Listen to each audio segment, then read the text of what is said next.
And it actually flies? Yeah, but not easily, Han told her, watching with a slight trickle of apprehension as the monstrosity moved ever closer to his ship. It didn't have to move all that close. The Falcon was considerably smaller than the huge container ships the shield ships normally escorted. Lando told me they had all sorts of trouble getting the things designed properly in the first place, and almost as much trouble teaching people how to fly them. Leia nodded. I believe it. The transmitter crackled again. Unidentified ship. This is Shield Ship 9. Ready to lock. Please transmit your slave circuit code. Right, Han muttered under his breath, touching the transmit switch. Shield Ship 9, we don't have a slave circuit. Just give me your course, and we'll stay with you. There was a moment of silence. Very well, unidentified ship, the voice said at last, reluctantly, Han thought. Set your course at 284. Speed, 0.6 sublight. Without waiting for an acknowledgement, the huge umbrella began to drift off. Stay with him, Chewie, Han told the co-pilot. Not that that would be a problem. The Falcon was faster and infinitely more maneuverable than anything that size. Shield Ship 9, what's our ETA for Niklan? You in a hurry, unidentified ship? How could we be in a hurry with this wonderful view? Han asked sarcastically, looking at the underside of the dish that filled pretty much the entire sky. Yeah, we're in kind of a hurry. Sorry to hear that, the other said. You see, if you had a slave circuit, we could do a quick hyperspace hop inward together and be at Niklan in maybe an hour. Doing it this way, well, it'll take us about 10. Han grimaced. Great. We could probably set up a temporary slave circuit, Leia suggested. 3PO knows the Falcon's computer well enough to do that. Chewbacca half turned toward her, growling a refusal that left no room for argument, even if Han had been inclined to argue, which he wasn't. Chewie's right, he told Leia firmly. We don't slave this ship to anything. Ever. You copy that, shield ship? Okay by me, unidentified ship, the other said. They all seemed to be taking a perverse pleasure in using that phrase. I get paid by the hour anyway. Fine, Han said. Let's get to it. Sure. The transmission cut off, and Han poised his hands over the controls. The umbrella was still drifting, but nothing more. Chewie, has he got his engines off standby yet? The Wookiee rumbled a negative. What's wrong? Leia asked, leaning forward again. I don't know, Han said, looking around. With the umbrella in the way, there wasn't a lot to see. I don't like it, though. He tapped the transmitter. Shield Ship 9, what's the holdup? Not to worry, unidentified ship, the voice came back soothingly. We've got another craft coming in that also doesn't have a slave circuit, so we're going to take you both in together. No point in tying up two of us, right? The hairs on the back of Han's neck began to tingle. Another ship that just happened to be coming into Nklon the same time they were. You have an ID on that other ship? He asked. The other snorted. Hey, friend, we don't even have an ID on you. You're a big help, Han said, muting the transmitter again. Chewie, you got an approach yet on this guy? The Wookiee's reply was short and succinct. And disturbing. Cute, Han growled. Real cute. I missed that, Leia murmured, looking over his shoulder. He's coming in from the far side of the shield ship's central pylon, Han told her grimly, pointing to the inference brackets on the scanner scope, keeping it between him and us, where we can't see him. Is he doing it on purpose? Probably. Han nodded, hitting his restraint release. Chewie, take over. I'm going to fire up the quads. He ran back along the cockpit corridor to the central core and headed up the ladder. "Captain Solo," a nervous mechanical voice called after him from the direction of the lounge. "Is something wrong?" "Probably, 3PO," Han shouted back. "Better strap in." He got up the ladder, passed through the right-angle gravity discontinuity at the gunwale, and dropped himself into the seat. The control board went on with satisfying quickness as he keyed for power with one hand and grabbed the headset with the other. "Anything yet, Chewie?" he called into his mic. The other growled a negative. The approaching craft was still completely hidden by the shield ship's pylon, but the inference scope was now giving a distance reading, and from that the Wookiee had been able to compute an upper size limit for the craft. It wasn't very big. "Well, that's something," Han told him, running through his mental list of starship types and trying to figure out what the Empire might be throwing at them that would be that small. Some variety of TIE fighter, maybe? "Stay sharp. This might be a decoy." The inference scope pinged. The unknown ship was starting to come around the pylon. Han braced himself, fingers resting lightly on the fire controls. And with a suddenness that surprised him, the ship burst into sight, rounding the pylon in a twisting spiral. It steadied slightly. "It's an X-Wing," Leia identified it, sounding greatly relieved. "With Republic markings." "Hello, strangers," Luke's voice crackled into Han's ear. "Good to see you." Hi," Han said, stifling the automatic urge to greet Luke by name. Theoretically, they were on a secure frequency, but it was easy enough for anyone with sufficient motivation to get around such formalities. "What are you doing here?" "I came to see Lando," Luke told him. "Sorry if I startled you. When they told me I'd be going in with an unidentified ship, I thought it might be a trap. I wasn't completely sure it was you until a minute ago." "Ah," Han said, watching as the other ship settled into a parallel course. It was Luke's X-Wing, all right. Or at least, it looked like Luke's X-Wing. "So," he said casually, swiveling the laser cannons around to target the other. Situated the way it was, the X-Wing would have to yaw 90 degrees around before it could fire at them. Unless, of course, it had been modified. "This just a social call, or what?" "Not really. I found an old gadget that, well, I thought Lando might be able to identify it." He hesitated. "I don't think we ought to discuss it out in the open like this. How about you?"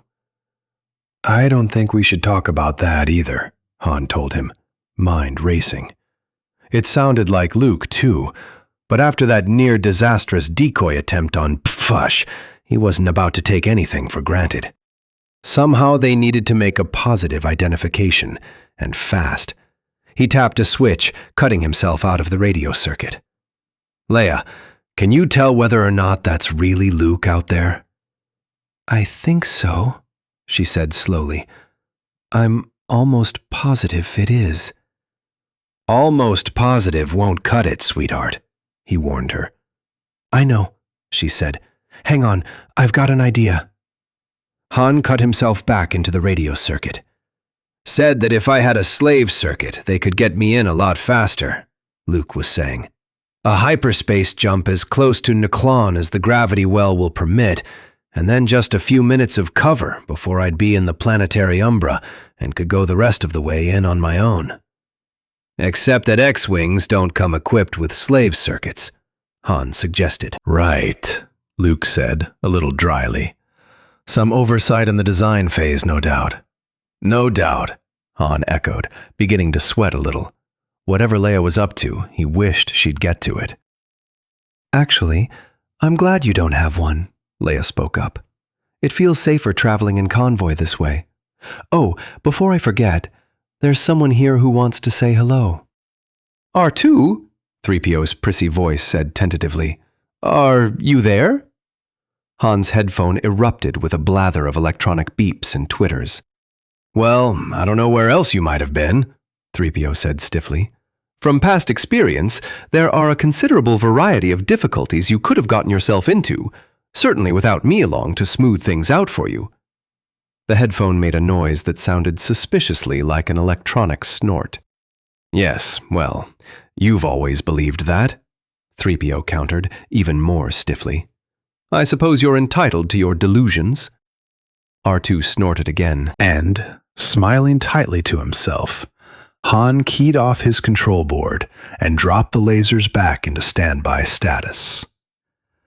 He'd known a lot of men, back in his smuggling days, who wouldn't have wanted a wife who could sometimes think faster than they could. Speaking for himself, Han had long ago decided he wouldn't have it any other way. 3. The shield ship pilot hadn't been exaggerating. It was nearly 10 hours later when he finally signaled that they were on their own, made one final, not quite impolite comment, and pulled off to the side, out of the way. There wasn't much to see, but then, Han decided, the dark side of an undeveloped planet was seldom very scenic. A homing signal winked at him from one of the scopes, and he made a leisurely turn in the indicated direction. From behind him came the sound of a footstep. "What's happening?" Leia asked, yawning as she sat down in the co-pilot's seat. "We're in Niklan's shadow," Han told her, nodding toward the starless mass directly ahead of them. "I've got a lock on Lando's mining operation. Looks like we'll be there in 10 or 15 minutes. "Okay." Leia looked off to the side, at the running lights of the X-Wing pacing them. "Have you talked with Luke lately?" "Not for a couple of hours. He said he was going to try and get some sleep. I think R2's running the ship at the moment." "Yes, he is." Leia nodded, with that slightly absent voice she always used when practicing her new Jedi skills. "Luke's not sleeping very well, though. Something's bothering him." "Something's been bothering him for the past couple of months," Han reminded her. "He'll get over it." "No, this is something different." Leia shook her head. "Something more, I don't know, more urgent somehow." She turned back to face him. "Winter thought that maybe he'd be willing to talk to you about it." "Well, he hasn't yet," Han said.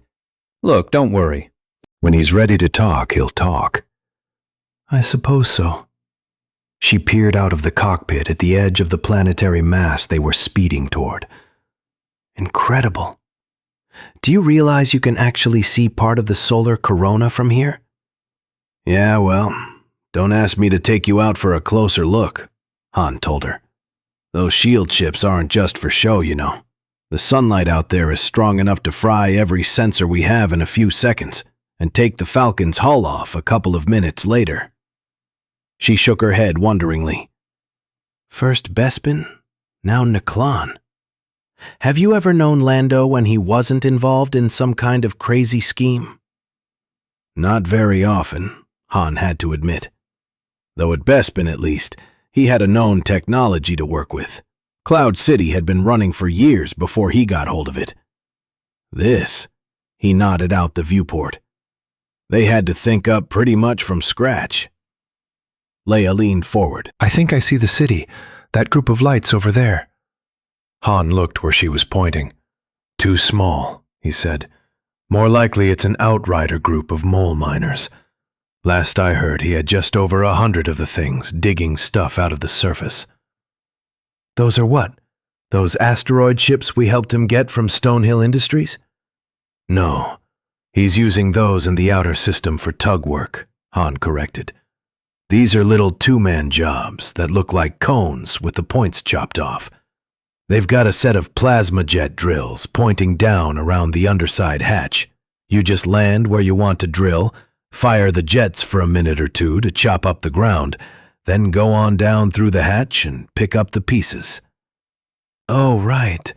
I remember those now," Leia nodded. "They were originally asteroid miners too, weren't they?" "The style was. Lando found this particular batch being used in a smelting complex somewhere. Instead of just removing the plasma jets, The owners had hauled the things up whole and wedged them into place on the line. I wonder how Lando got hold of them. We probably don't want to know. The transmitter crackled. Unidentified ships, this is Nomad City Control, a crisp voice said. You've been cleared for landing on platforms 5 and 6. Follow the beacon in and watch out for the bumps. Got it, Han said. The Falcon was skimming the ground now, the altimeter reading them as just under 50 meters up. Ahead, a low ridge rose to meet them. Giving the controls a tap, Han nudged them over it. And there, directly ahead, was Nomad City. Tell me again, he invited Leia, about Lando and crazy schemes. She shook her head wordlessly. And even Han, who'd more or less known what to expect, had to admit the view was stunning. Huge, humpbacked, blazing with thousands of lights in the dark side gloom. The mining complex looked like some sort of exotic, monstrous living creature as it lumbered its way across the terrain, dwarfing the low ridges over which it walked. Searchlights crisscrossed the area in front of it. A handful of tiny ships buzzed like insect parasites around its back or scuttered across the ground in front of its feet. It took Han's brain a handful of seconds to resolve the monster into its component parts. The old dreadnought cruiser on top. The 40 captured Imperial AT-80s underneath, carrying it across the ground. The shuttles and pilot vehicles moving around and in front of it. Somehow, knowing what it was didn't make it the least bit less impressive. The transmitter crackled again. Unidentified ship, a familiar voice said. Welcome to Nomad City. What's this about playing a hand of sabacc? Han grinned lopsidedly. Hello, Lando. We were just talking about you. I'll bet, Lando said wryly, probably remarking on my business skills and creativity. Something like that, Han told him. Any special trick involved in landing on that thing? Not really, the other assured them. We're only going a few kilometers an hour after all. Is that Luke in the X-Wing? Yes, I'm here, Luke put in before Han could answer. This place is amazing, Lando. Wait till you see it from the inside. It's about time you people came to visit, I might add. Are Leia and Chewie with you? We're all here, Leia said. It's not exactly a social call, Han warned him. We need a little help. Well, sure, Lando said, with just the slightest bit of hesitation. Anything I can do? Look, I'm in Project Central at the moment, supervising a difficult dig. I'll have someone meet you on the landing platform and bring you down here. Don't forget there's no air here. Make sure you wait for the docking tube to connect before you try popping the hatch. Right, Han said. Make sure your reception committee is someone you can trust. Another slight pause. Oh? Lando asked casually. Is there something? He was cut off by a sudden electronic squeal from the transmitter. What's that? Leia snapped. Someone's jamming us, Han growled, jabbing at the transmitter cutoff. The squealing vanished, leaving an unpleasant ringing in his ears as he keyed for intercom. Chewie, we've got trouble, he called. Get up here. He got an acknowledgement, turned back to the transmitter. Get us a scan of the area, he told Leia. See if there's anything coming in. Right, Leia said, already working the keys. What are you going to do? I'm going to find us a clear frequency. He pulled the Falcon out of its approach vector, made sure they had an open field around them, then turned the transmitter back on, keeping the volume low. There were freak scanning and mixing tricks that he'd used in the past against this kind of jamming. The question now was whether he was going to have the time to implement them. Abruptly, much quicker than he'd expected, the squeal dissolved into a voice. Repeating, Any ships who can read me, please check in. Lando, it's me, Han called. What's going on? I'm not sure, Lando said, sounding distracted. It could be just a solar flare scrambling our communications. That happens sometimes. But the pattern here doesn't seem quite right for... His voice trailed off. What? Han demanded. There was a faint hiss from the speaker, the sound of someone inhaling deeply. Imperial Star Destroyer, Lando said quietly, coming in fast toward the planetary shadow. Han looked at Leia, saw her face turn to stone as she looked back at him. They found us, she whispered. Chapter 13. I see it, R2. I see it, Luke soothed. Let me worry about the Star Destroyer. You just keep trying to find a way through that jamming. The little droid warbled a nervous-sounding acknowledgement and got back to work. Ahead, the Millennium Falcon had pulled out of its landing approach and was swinging back on what looked like an intercept course for the approaching ship. Hoping Han knew what he was doing, Luke keyed the X-Wing for attack status and followed. Leia? He called silently. Her response contained no words, but the anger and frustration and quiet fear came through all too clearly. Hang on, I'm with you, he told her, putting as much reassurance and confidence into the thought as he could, a confidence which, he had to admit, he didn't particularly feel. The Star Destroyer itself didn't worry him. If Lando's descriptions of the sunlight's intensity were right, the big ship itself was probably helpless by now, its sensors and maybe even a fair amount of its armament vaporized right off its hull. But the TIE fighters protected in its hangars weren't so handicapped. And as soon as the ship reached Nkilon's shadow, those fighters would be free to launch. Abruptly, the static cleared. Luke? I'm here, Luke confirmed. What's the plan?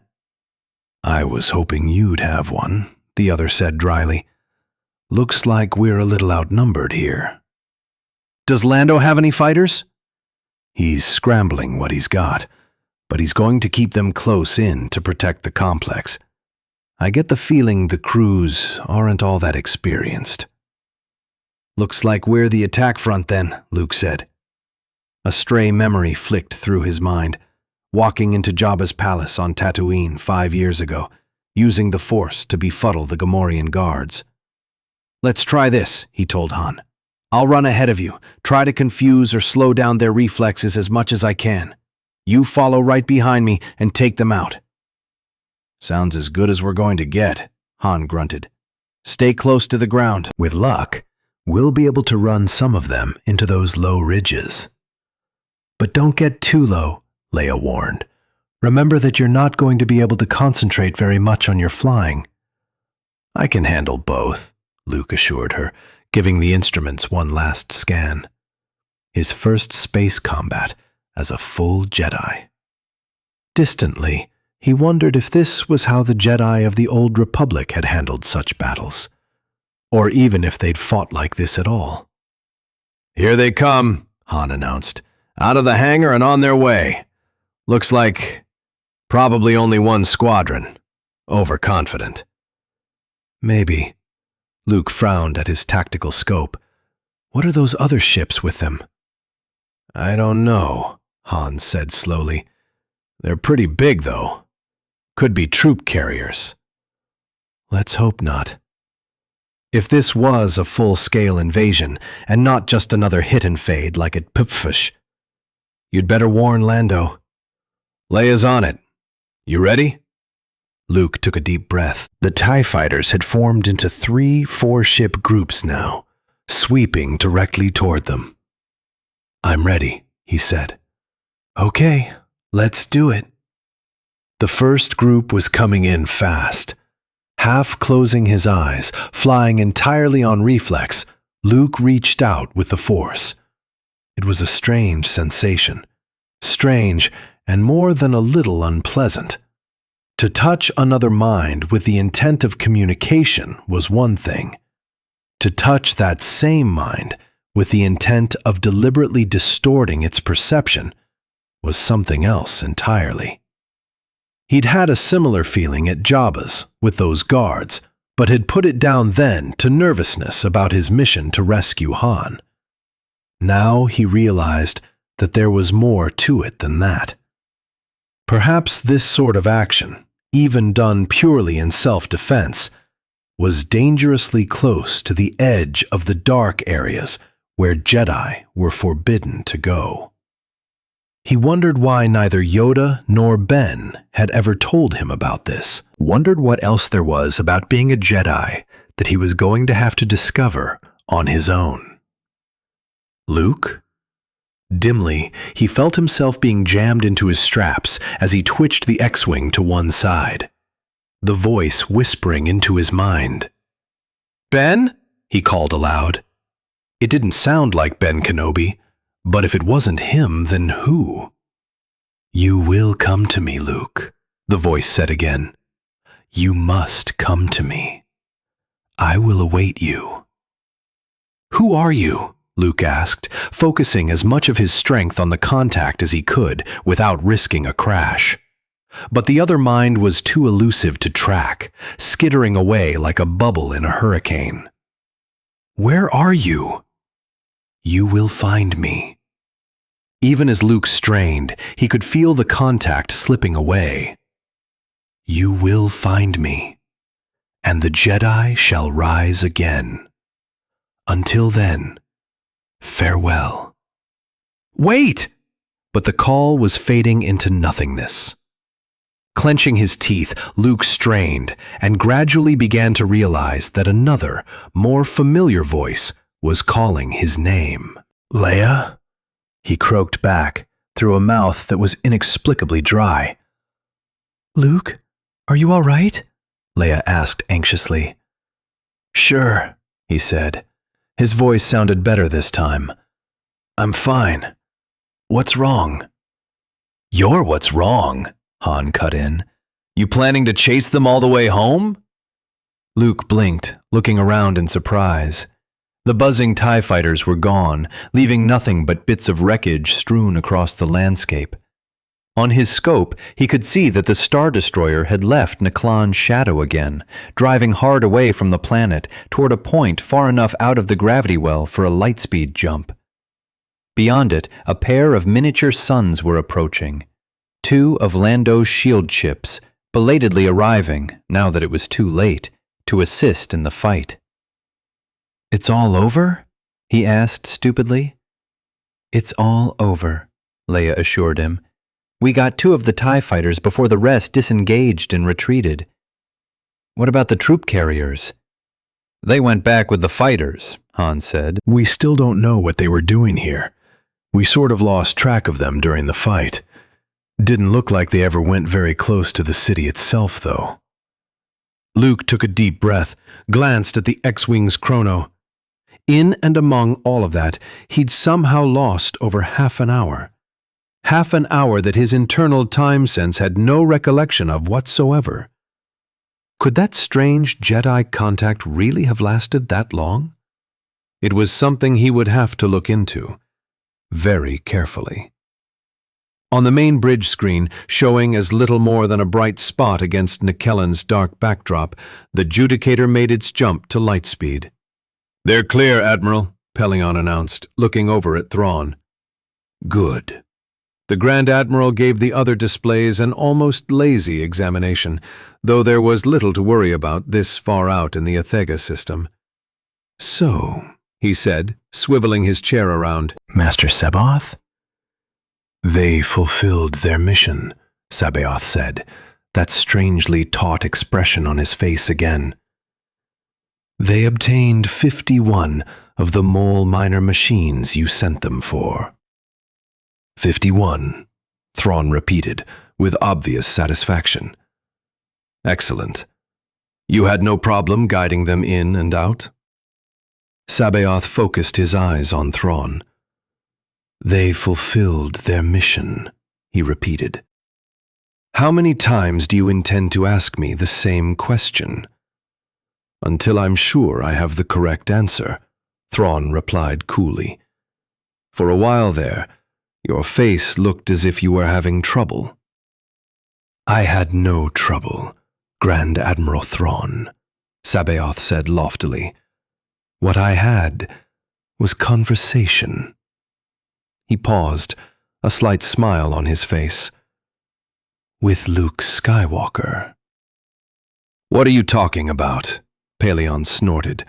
Current intelligence reports indicate that Skywalker is... He broke off at a gesture from Thrawn.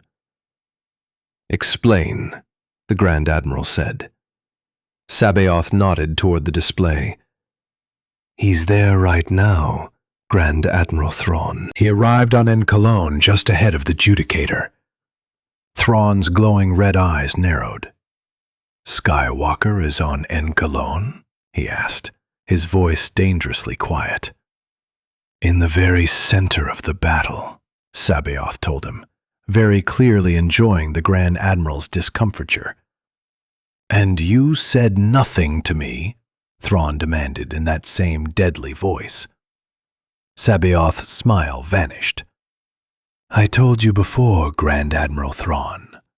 You will leave Skywalker alone. I will deal with him, in my own time, in my own way. All I require of you is the fulfillment of your promise to take me to Jomark. For a long moment, Thrawn gazed at the Jedi Master, his eyes glowing red slits, his face hard and totally unreadable. Pelion held his breath.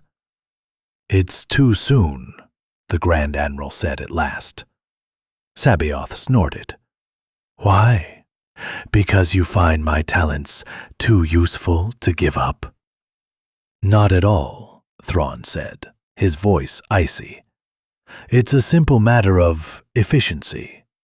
The rumors of your presence haven't had enough time to spread. Until we can be sure Skywalker will respond, you'll just be wasting your time there. A strangely dreamy look seeped onto Sabaoth's face. Oh, he'll respond, he said softly. Trust me, Grand Admiral Thrawn. He will respond. I always trust you, Thrawn said sardonically. He reached a hand up to stroke the Ysalamir draped over his command chair, as if to remind the Jedi Master just how far he trusted him. At any rate, I suppose it's your own time to waste. Captain Pelion, how long will it take to repair the damage to the Judicator? Several days at the least, Admiral, Pelion told him. Depending on the damage, it could take as long as 3 or 4 weeks. All right. We'll go to the rendezvous point, stay with them long enough to make sure repairs are properly underway, and then take Master Sabaoth to Jomark. I trust that will be satisfactory, he added, looking back at Sabaoth. Yes. Carefully, Sabaoth unfolded himself from his chair and stood up. I will rest now, Grand Admiral Thrawn. Alert me if you need my assistance. Certainly. Thrawn watched the other wend his way back across the bridge, and as the doors slid solidly shut behind him, the Grand Admiral turned to Pelion. Pelion braced himself, trying not to wince. I want a course projection, Captain, Thrawn said, his voice cold but steady. The most direct line from Nikelon to Jomark, at the best speed a hyperdrive-equipped X-Wing could take it. Yes, Admiral. Pelion signaled to the navigator, who nodded and got busy. You think he's right about Skywalker going there? Thrawn shrugged fractionally. The Jedi had ways of influencing people, Captain, even over considerable distances. It's possible that even out here he was close enough to Skywalker to plant a suggestion or compulsion. Whether those techniques will work on another Jedi. He shrugged again. We'll see. Yes, sir. The numbers were starting to track across Pelion's display now. Well, even if Skywalker leaves Encolone immediately, There won't be any problem getting Sabaoth to Jomark ahead of him. I knew that much already, Captain, Thrawn said. What I need is a bit more challenging. We're going to drop Sabaoth off on Jomark, then backtrack to a point on Skywalker's projected course.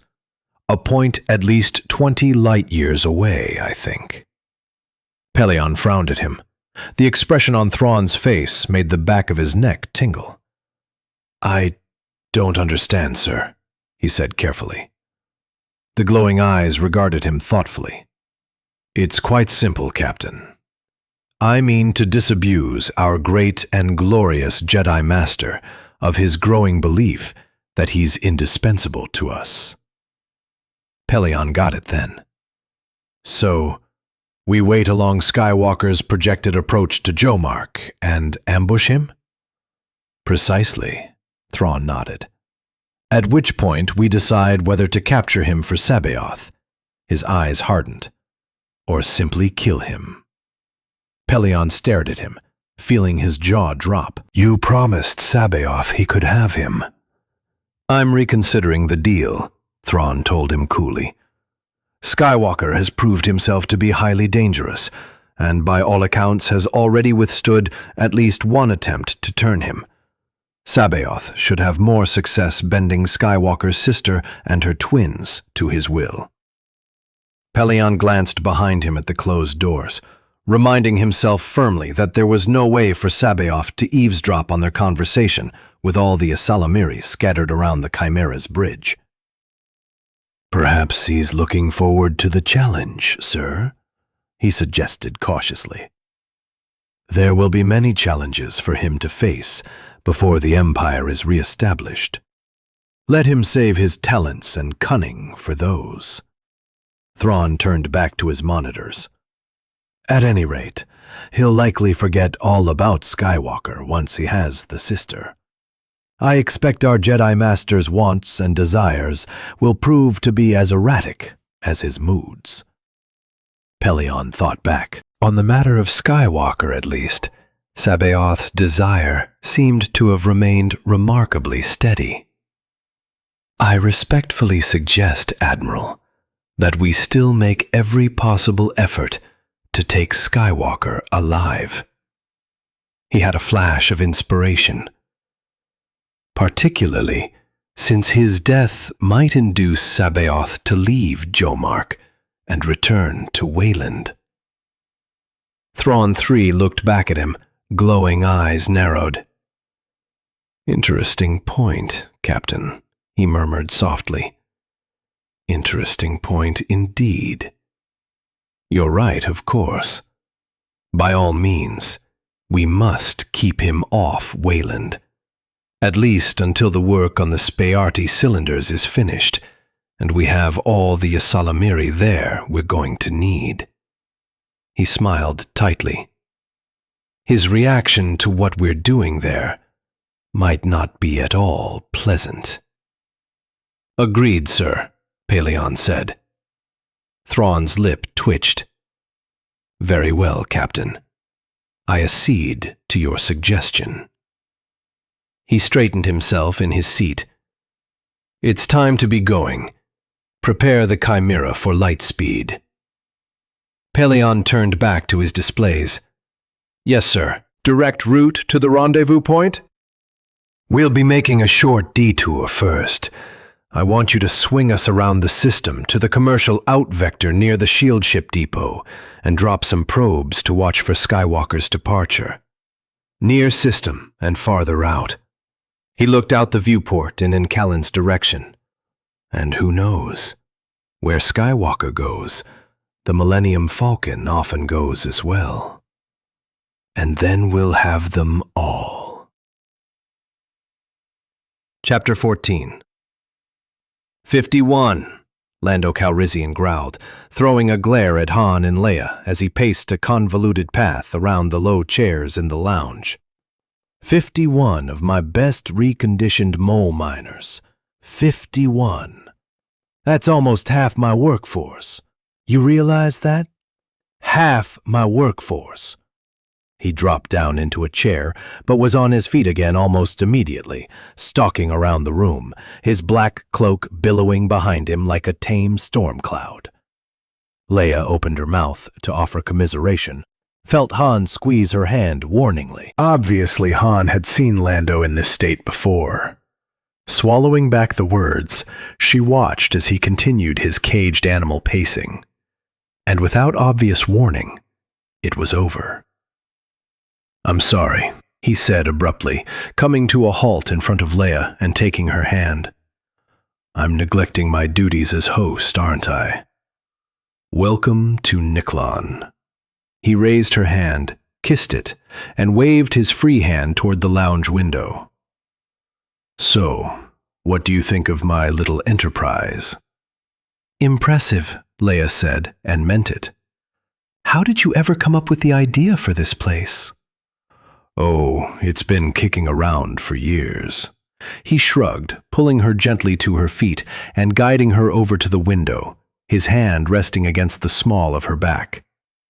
Ever since she and Han had gotten married, Leia had noticed a resurgence of this kind of courtly behavior toward her from Lando. Behavior that harkened back to their first meeting at Cloud City. She'd puzzled over that for a while, until she'd noticed that all the attention seemed to annoy Han. Or, at least, it normally annoyed him. Right now, he didn't even seem to notice. "I found plans for something similar once in the Cloud City files, dating back to when Lord Ecclesis Fig first built the place," Lando continued, waving a hand toward the window. The horizon rolled gently as the city walked, the motion and view reminding Leia of her handful of experiences aboard sailing ships. Most of the metal they used came from the hot inner planet, Miser, and even with Ugnaughts doing the mining, they had a devil of a time with it. Fig sketched out an idea for a rolling mining setter that could stay permanently out of direct sunlight on Miser's dark side, but nothing ever came of it. "It wasn't practical," Han said, coming up behind Leia. "Miser's terrain was too rough for something on wheels to get across easily." Lando looked at him in surprise. "How do you know about that?" Han shook his head distractedly, his eyes searching the landscape and the starry sky above it. "I spent an afternoon going through the Imperial files once, back when you were trying to talk Mon Mothma into helping fund this place. Wanted to make sure someone else hadn't already tried it, and found out it didn't work." "Nice of you to go to that kind of trouble." Lando cocked an eyebrow. "So, what's going on?" "We should probably wait until Luke gets here to talk about it," Leia suggested quietly, before Han could answer. Lando glanced past Han, as if only just noticing Luke's absence. "Where is he, anyway?" "He wanted to catch a fast shower and change," Han told him, shifting his attention to a small ore shuttle coming in for a landing. "Those X-Wings don't have much in the way of comfort." "Especially over long trips," Lando agreed, tracing Han's gaze with his eyes. "I've always thought putting a hyperdrive on something that small was a poor idea." "I'd better see what's keeping him," Han decided suddenly. "You have a comm in this room?" "It's over there," Lando said, pointing toward a curved wooden bar at one end of the lounge. "Key for Central. They'll track him down for you." "Thanks," Han called over his shoulder, already halfway there. "It's bad, isn't it?" Lando murmured to Leia, his eyes following Han across the room. "Bad enough," she admitted. "There's a chance that Star Destroyer came here looking for me." For a moment, Lando was silent. "You came here for help?" It wasn't a question. "Yes." He took a deep breath. "Well, I'll do what I can, of course." "Thank you," Leia said. "Sure," he said. But his eyes drifted from Han to the window and the activity beyond it, his expression hardening as he did so. Perhaps he was thinking of the last time Han and Leia had come to him for help. and what giving that help had cost him. Lando listened to the whole story in silence, then shook his head. "No," he said positively.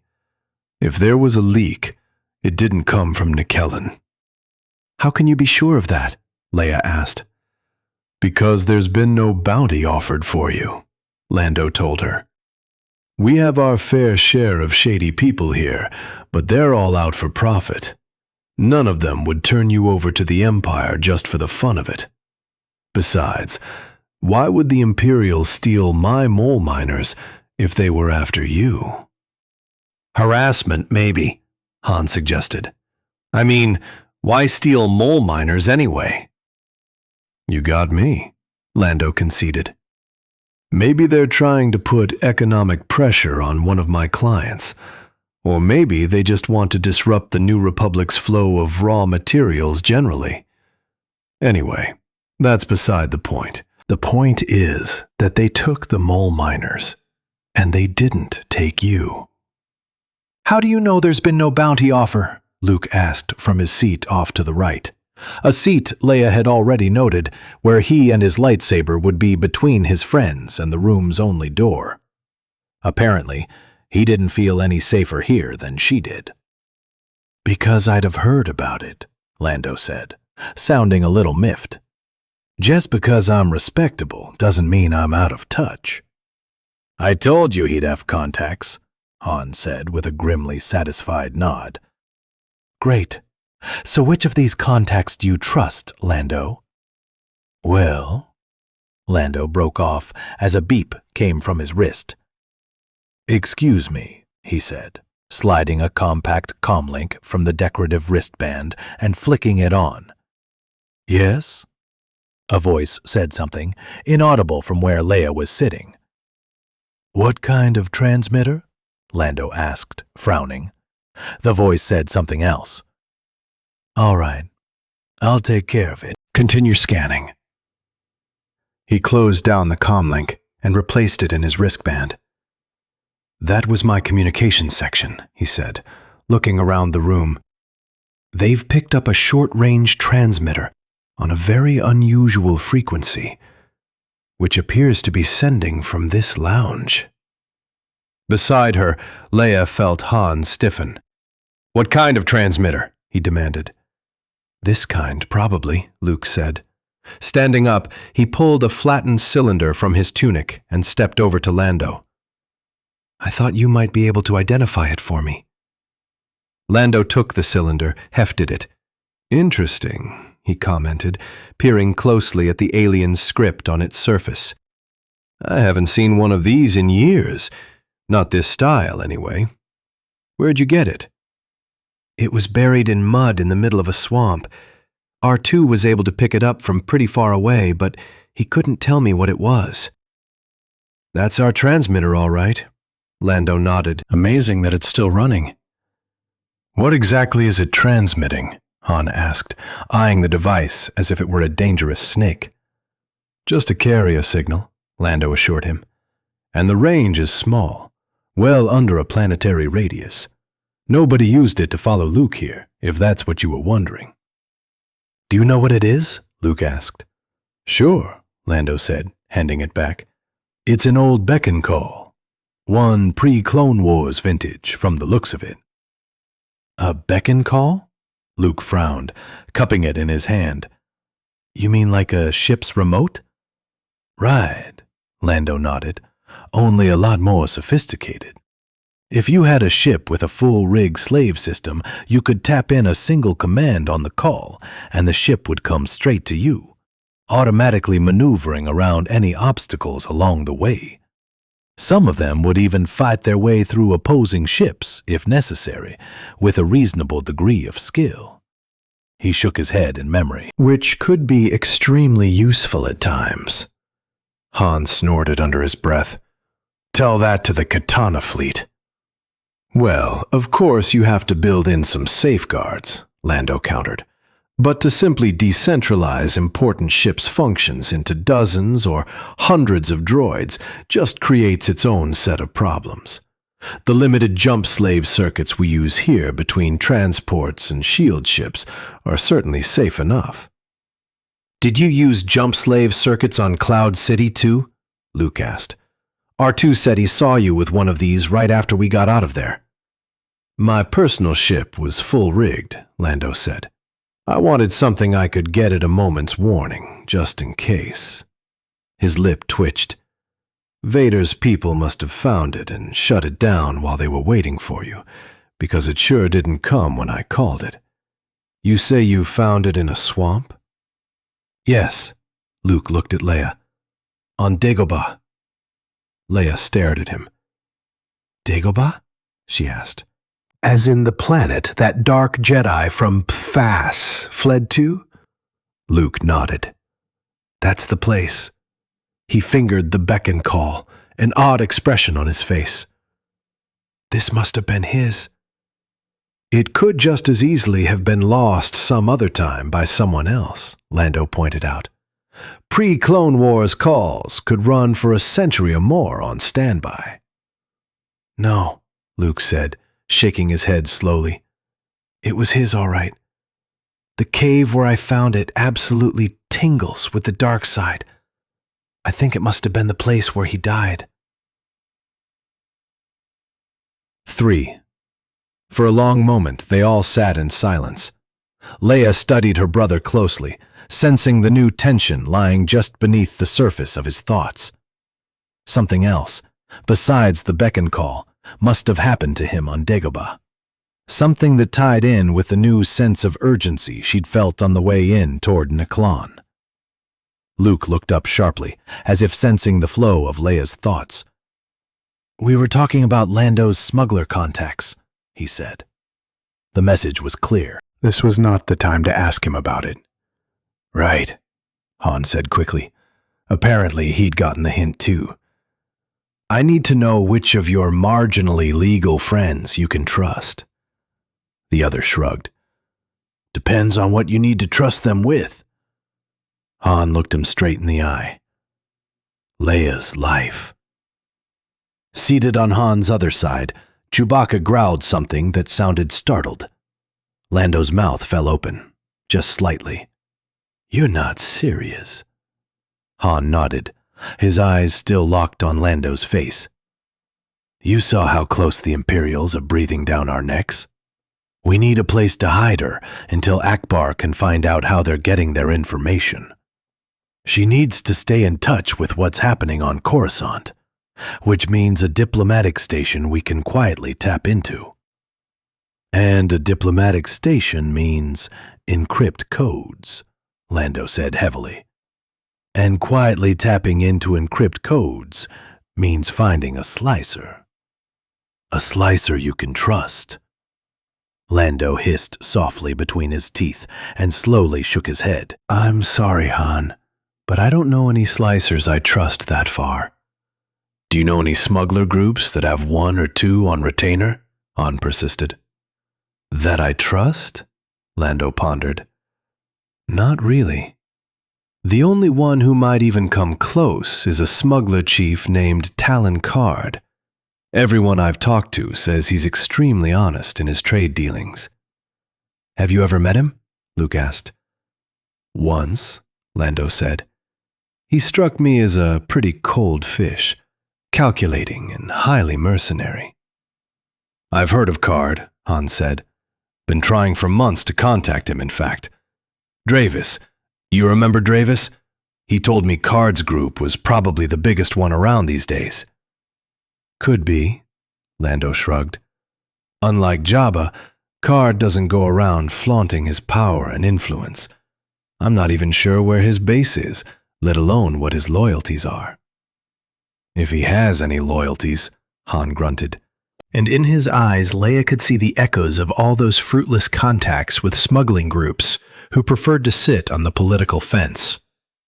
A lot of them out there don't. It's an occupational hazard. Lando rubbed his chin, forehead wrinkled in thought. I don't know, Han.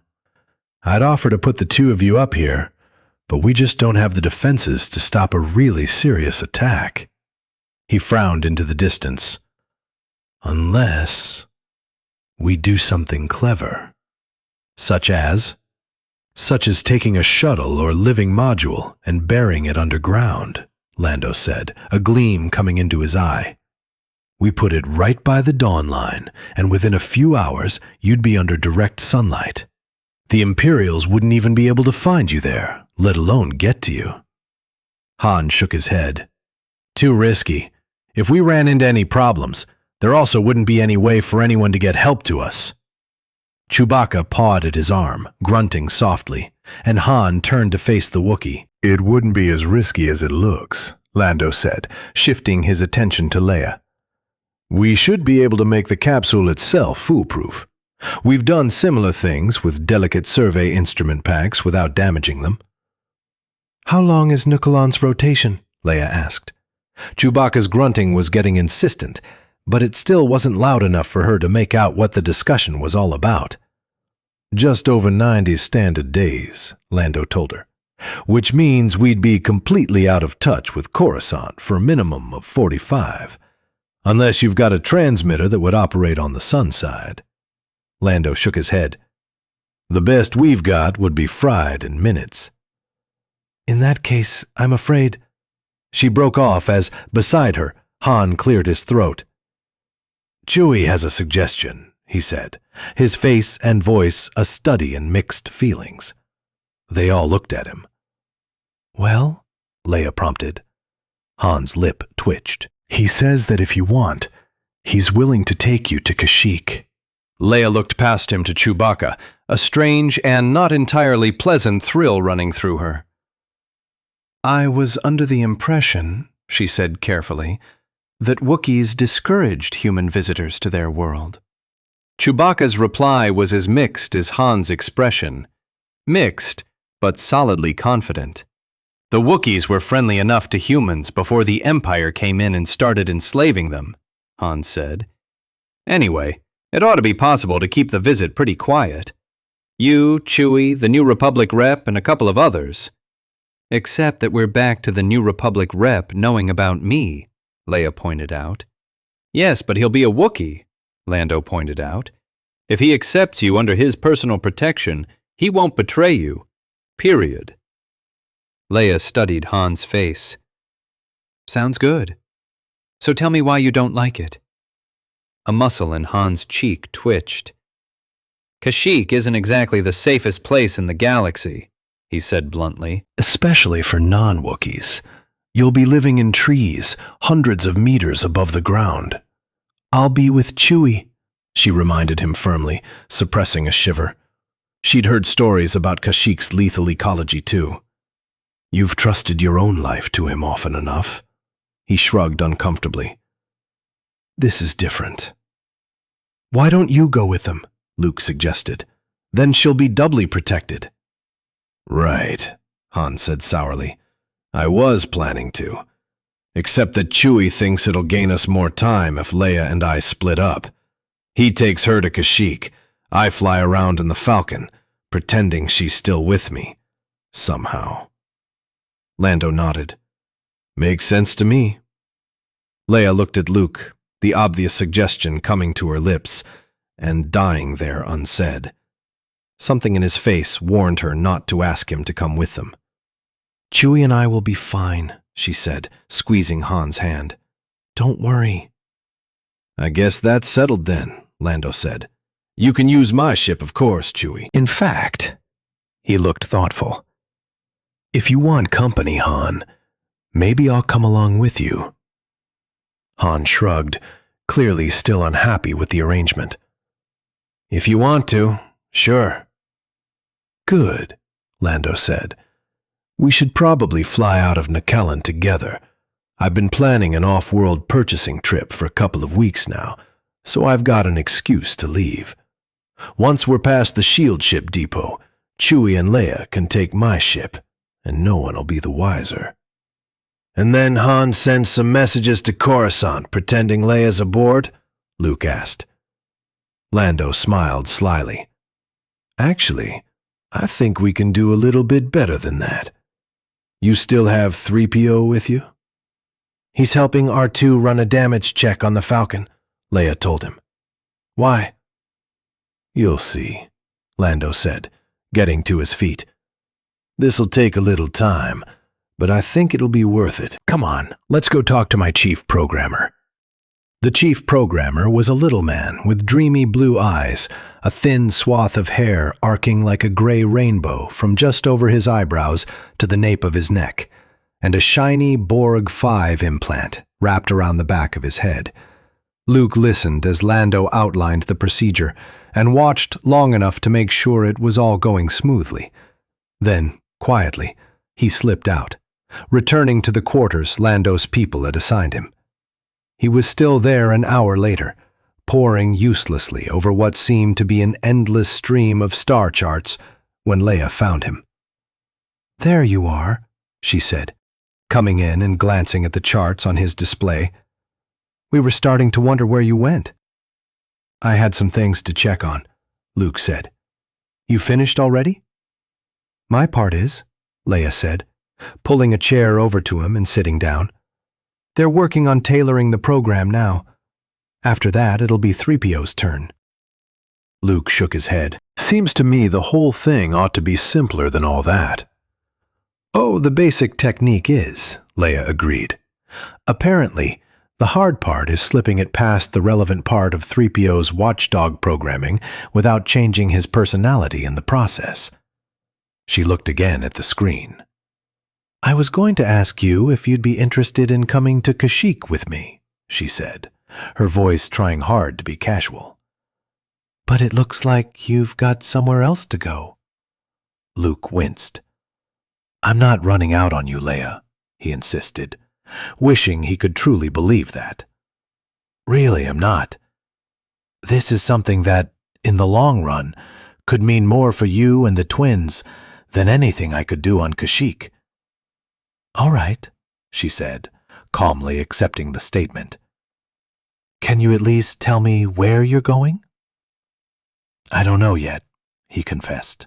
"There's someone out there I have to find, but I'm not sure yet even where to start looking." He hesitated, suddenly aware of how strange and maybe even crazy this was going to sound. But he was going to have to tell them eventually. "He's another Jedi." She stared at him. "You're not serious." "Why not?" Luke asked, frowning at her. Her reaction seemed vaguely wrong somehow. "It's a big galaxy, you know. A galaxy in which you were supposedly the last of the Jedi," she countered. "Isn't that what you said Yoda told you before he died?" "Yes," he nodded. "But I'm beginning to think he might have been mistaken." Her eyebrows lifted slightly. "Mistaken? A Jedi Master?" A memory flashed through Luke's mind. A ghostly Obi-Wan in the middle of the Dagobah swamp trying to explain his earlier statements about Darth Vader. "Jedi sometimes say things that are misleading," he told her. "And even Jedi Masters aren't omniscient."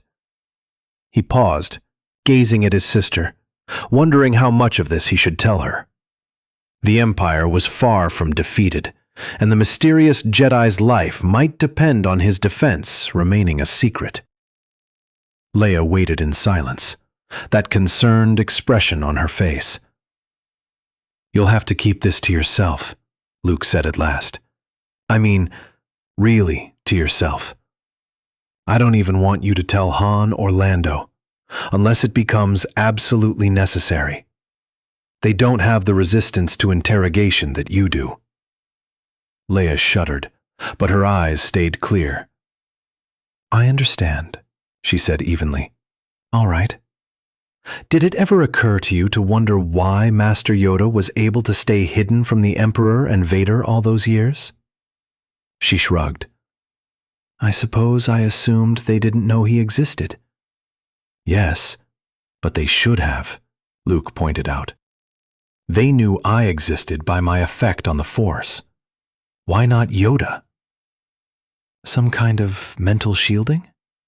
"Maybe, but I think it's more likely it was because of where he chose to live. Or maybe," he amended, "where events chose for him to live." A faint smile brushed Leia's lips.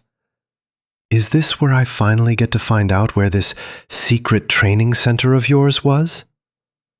I didn't want anyone else to know, Luke said, moved by some obscure impulse to try to justify that decision to her. He was so perfectly hidden, and even after his death I was afraid the Empire might be able to do something. He broke off. Anyway, I can't see that it matters now.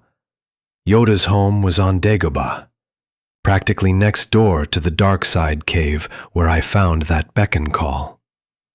Her eyes widened in surprise, a surprise that faded into understanding. Dagobah, she murmured, nodding slowly as if a private and long-standing problem had just been resolved. I've always wondered how that renegade Dark Jedi was finally defeated. It must have been Yoda who... She grimaced. Who stopped him? Luke finished for her, a shiver running up his back. His own skirmishes with Darth Vader had been bad enough. A full-scale force war between Jedi Masters would be terrifying. And he probably didn't stop him with a lot of time to spare. The beacon call was already on standby, Leia remembered. He must have been getting ready to call his ship. Luke nodded, all of which could explain why the cave was so heavy with the dark side.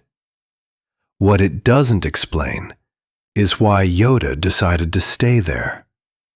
He paused, watching her closely, and a moment later, the understanding came. The cave shielded him, she breathed, just like a pair of positive and negative electric charges close enough together. To a distant observer, they look almost like no charge at all. I think that's it, Luke nodded again. And if that's really how Master Yoda stayed hidden, there's no reason why another Jedi couldn't have pulled the same trick. I'm sure another Jedi could have, Leia agreed, sounding reluctant. But I don't think this Sebaoth rumor is anywhere near solid enough to chase after. Luke frowned. What Sebaoth rumor? It was Leia's turn to frown. The story that a Jedi Master named Joruus Sebaoth has re-emerged from wherever it was he spent the past few decades. She stared at him. You hadn't heard it? He shook his head.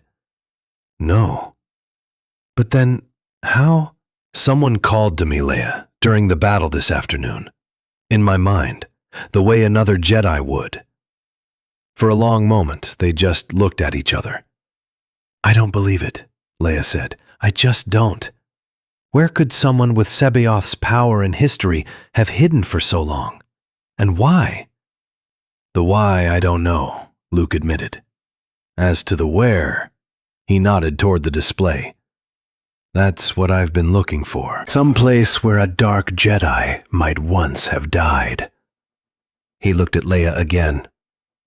Do the rumors say where Sebaoth is supposed to be?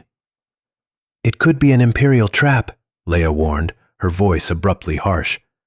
The person who called to you could just as easily be a Dark Jedi 6 like Vader, with this Sebaoth rumor dangled in front of us to lure you in. Don't forget that Yoda wasn't counting them. Both Vader and the Emperor were still alive when he said you were the last Jedi. That's a possibility, he conceded. It could also be just a garbled rumor. But if it's not... He let the sentence hang, unfinished, in the air between them. There were deep uncertainties in Leia's face and mind, he could see, woven through by equally deep fears for his safety. But even as he watched her, he could sense her gain control over both emotions. In those aspects of her training, she was making good progress. He's on Jomark, she said at last, her voice quiet. At least according to the rumor Wedge quoted for us. Luke turned to the display, called up the data on Jomark. There wasn't much there. Not very populated, he said, glancing over the stats and the limited selection of maps. Less than 3 million people all told. Or at least back when this was compiled, he amended, searching for the publication date. Doesn't look like anyone's taken official notice of the planet in 15 years. He looked back at Leia. Just the sort of place a Jedi might choose to hide from the Empire. You'll be leaving right away?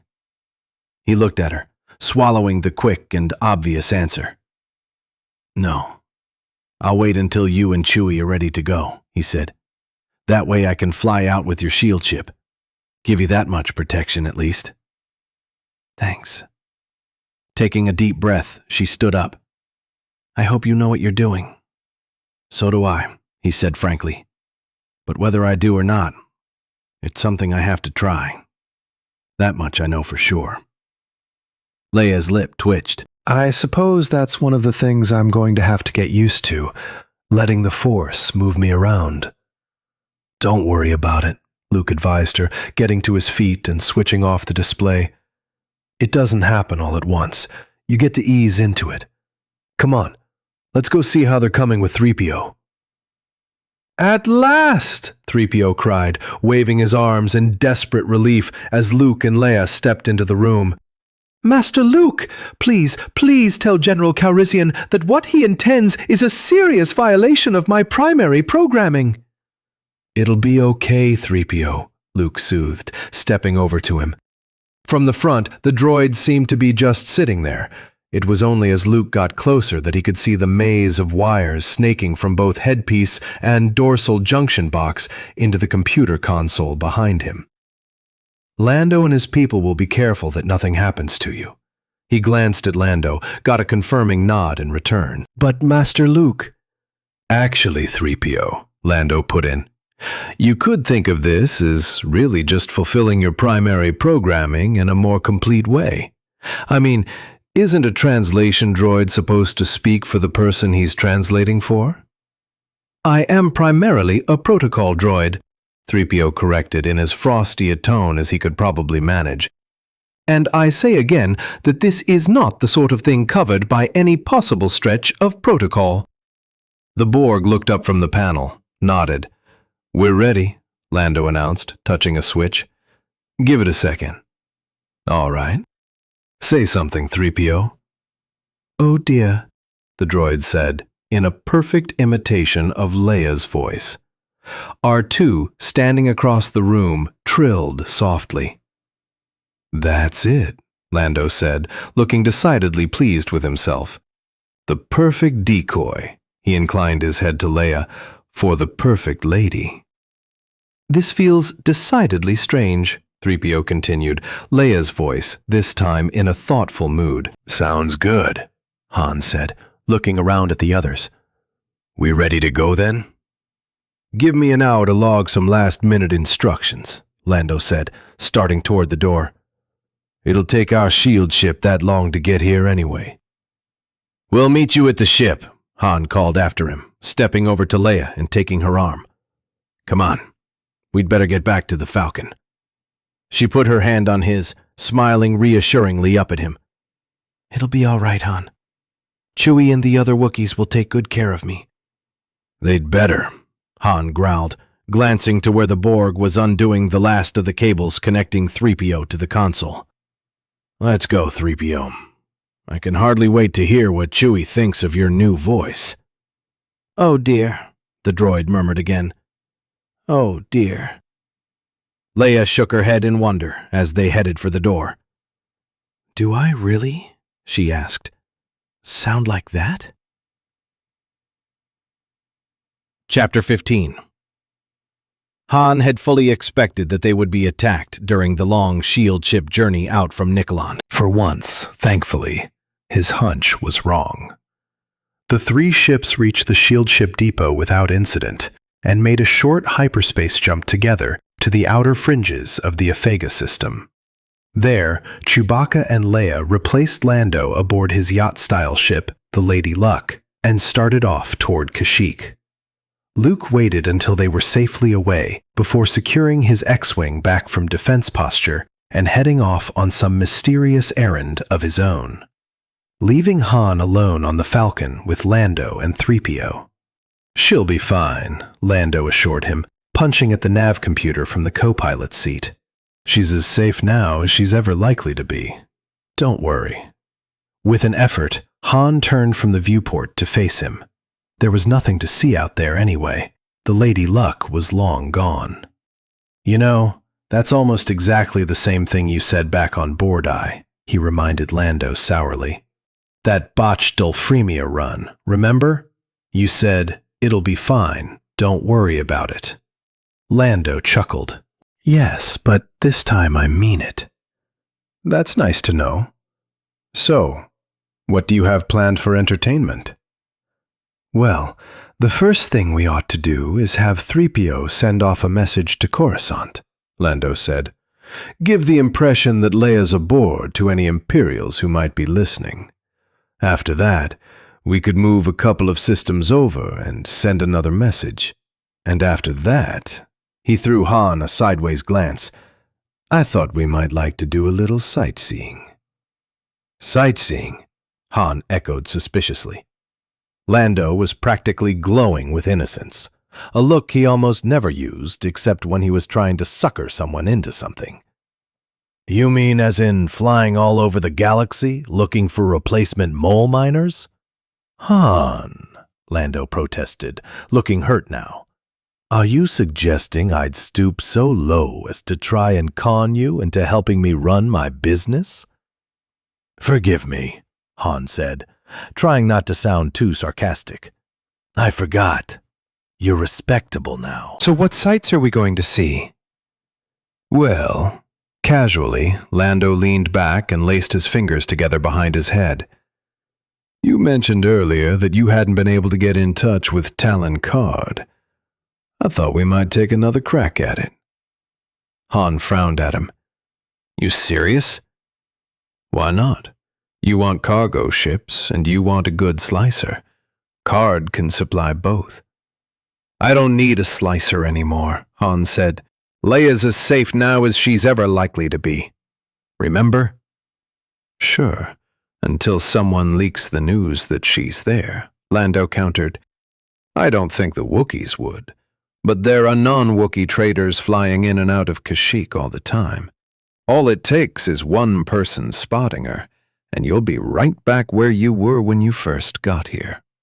He cocked an eyebrow. And Card might also have something on this mysterious Imperial commander who's been running you in circles lately. The commander who was almost certainly also the man behind the attacks on Leia.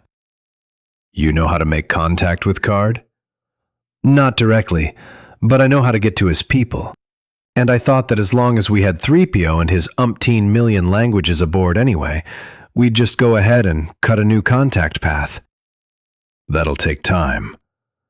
Not as much as you might think, Lando assured him. Besides, a new path will cover our trail better, yours and mine both. Han grimaced, but Lando was right. And with Leia safely hidden away, at least for now, they could afford to play it cautious. All right, he said, assuming we don't wind up playing tag with a Star Destroyer or two. Right, Lando agreed soberly. The last thing we want is to draw the Imperials onto Card's tail. We've got enough enemies out there as it is. He tapped the ship's intercom switch. 3PO? You there? Of course, Leia's voice returned. Come on up here, Lando told the droid.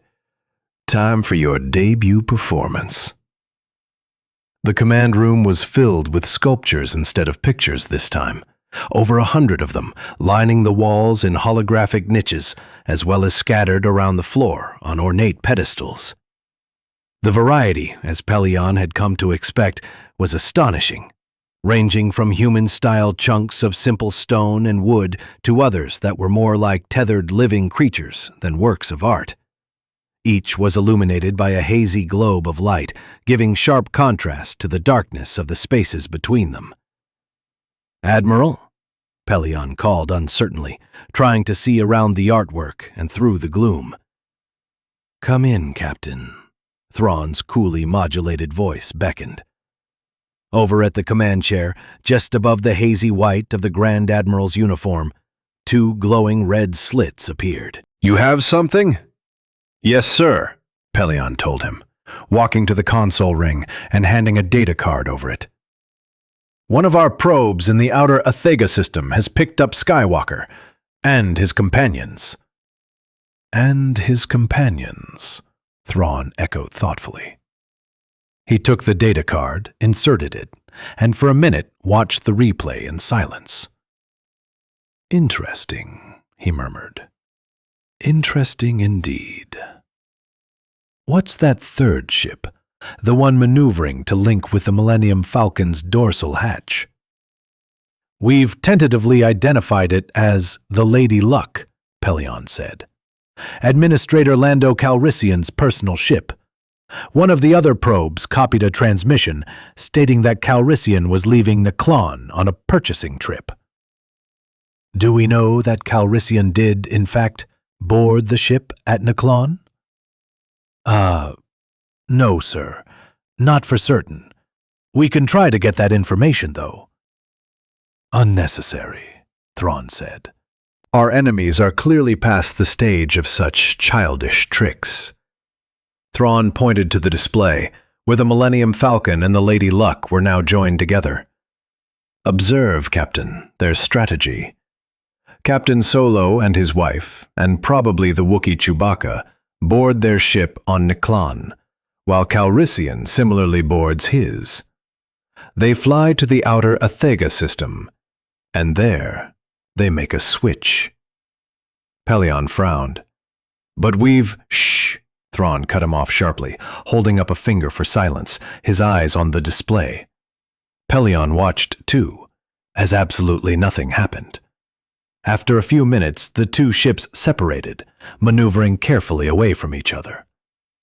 Excellent, Thrawn said, freezing the frame. 4 minutes, 53 seconds. They're in a hurry, of course, locked together so vulnerably. Which means— His forehead furrowed in concentration, then cleared. 3 people, he said, a touch of satisfaction in his voice. 3 people transferred, in one direction or the other, between those 2 ships. Yes, sir. Pelion nodded, wondering how in the Empire the Grand Admiral had figured that one out.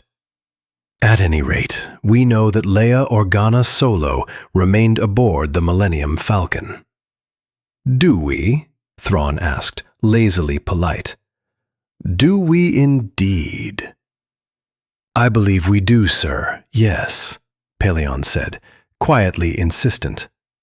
The Grand Admiral hadn't seen the entire playback, after all. Right after the Lady Luck and Skywalker's X-Wing left, we intercepted a transmission from her that definitely originated from the Millennium Falcon. Thrawn shook his head. A recording, he said, his voice leaving no room for argument. No, they're cleverer than that. A voice-print doctored droid, then. Probably Skywalker's 3PO protocol droid. Leia Organa Solo, you see, was one of the 2 people who left with the Lady Luck. Pelion looked at the display. I don't understand. Consider the possibilities, Thrawn said, leaning back in his chair and steepling his fingertips in front of him. 3 people start out aboard the Millennium Falcon. 1 aboard the Lady Luck. 3 people then transfer. But neither Solo nor Calrissian is the type to turn his ship over to the dubious command of a computer or droid. So each ship must end up with at least 1 person aboard. You follow so far? Yes, sir, Pelion said. That doesn't tell us who is where, though. Patience, Captain, Thrawn interrupted him. Patience. As you say, the question now is that of the final makeup of the crews. Fortunately, once we know there were 3 transfers, there are only 2 possible combinations.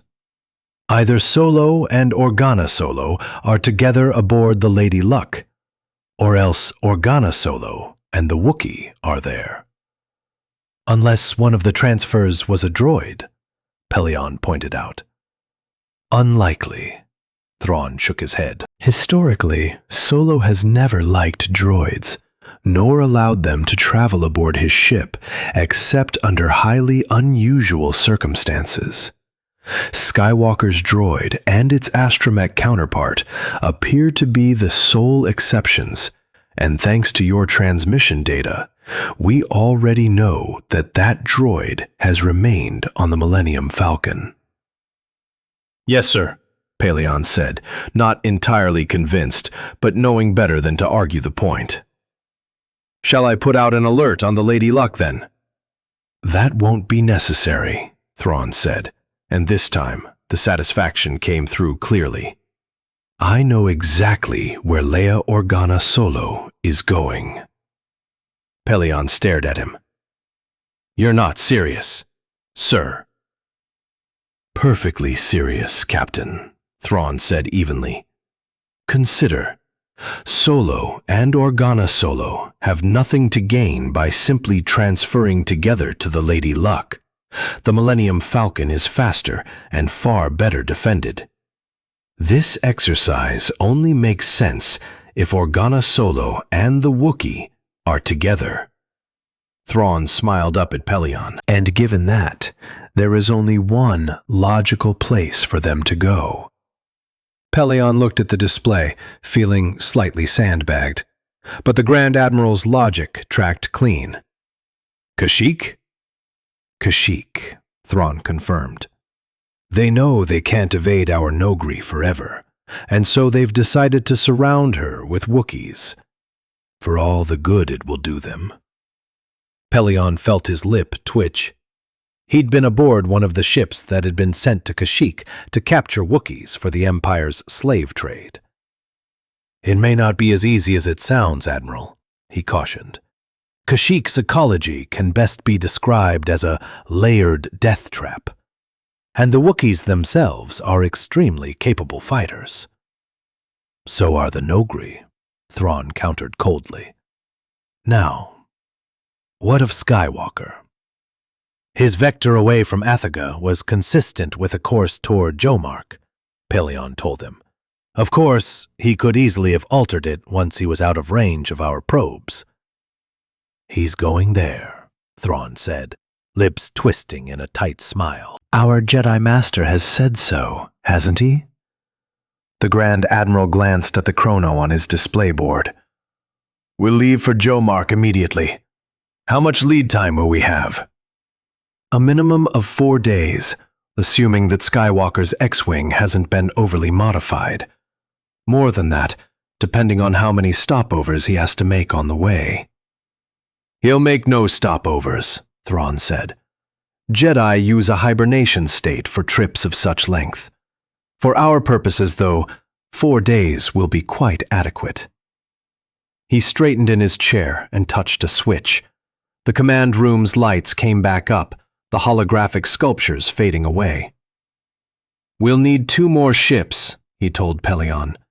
An interdictor cruiser to bring Skywalker out of hyperspace where we want him, and some kind of freighter. An expendable one, preferably. Paleon blinked. Expendable, sir? Expendable, Captain. We're going to set up the attack as a pure accident, an opportunity that will seem to have arisen while we were investigating a suspicious freighter for rebellion munitions. He cocked an eyebrow.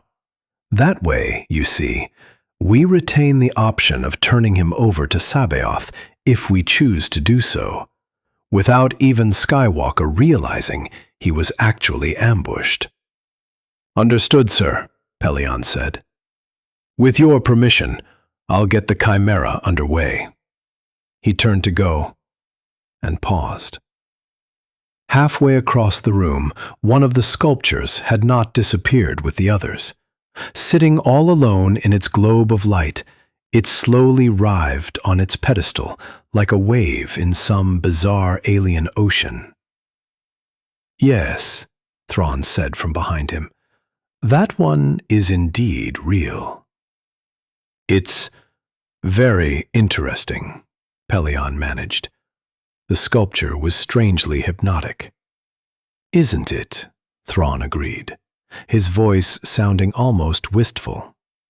It was my one failure, out on the fringes. The one time when understanding a race's art gave me no insight at all into its psyche.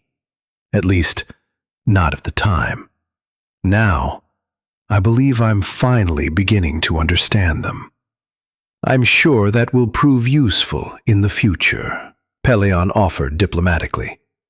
I doubt it, Thrawn said, in that same wistful voice. I wound up destroying their world.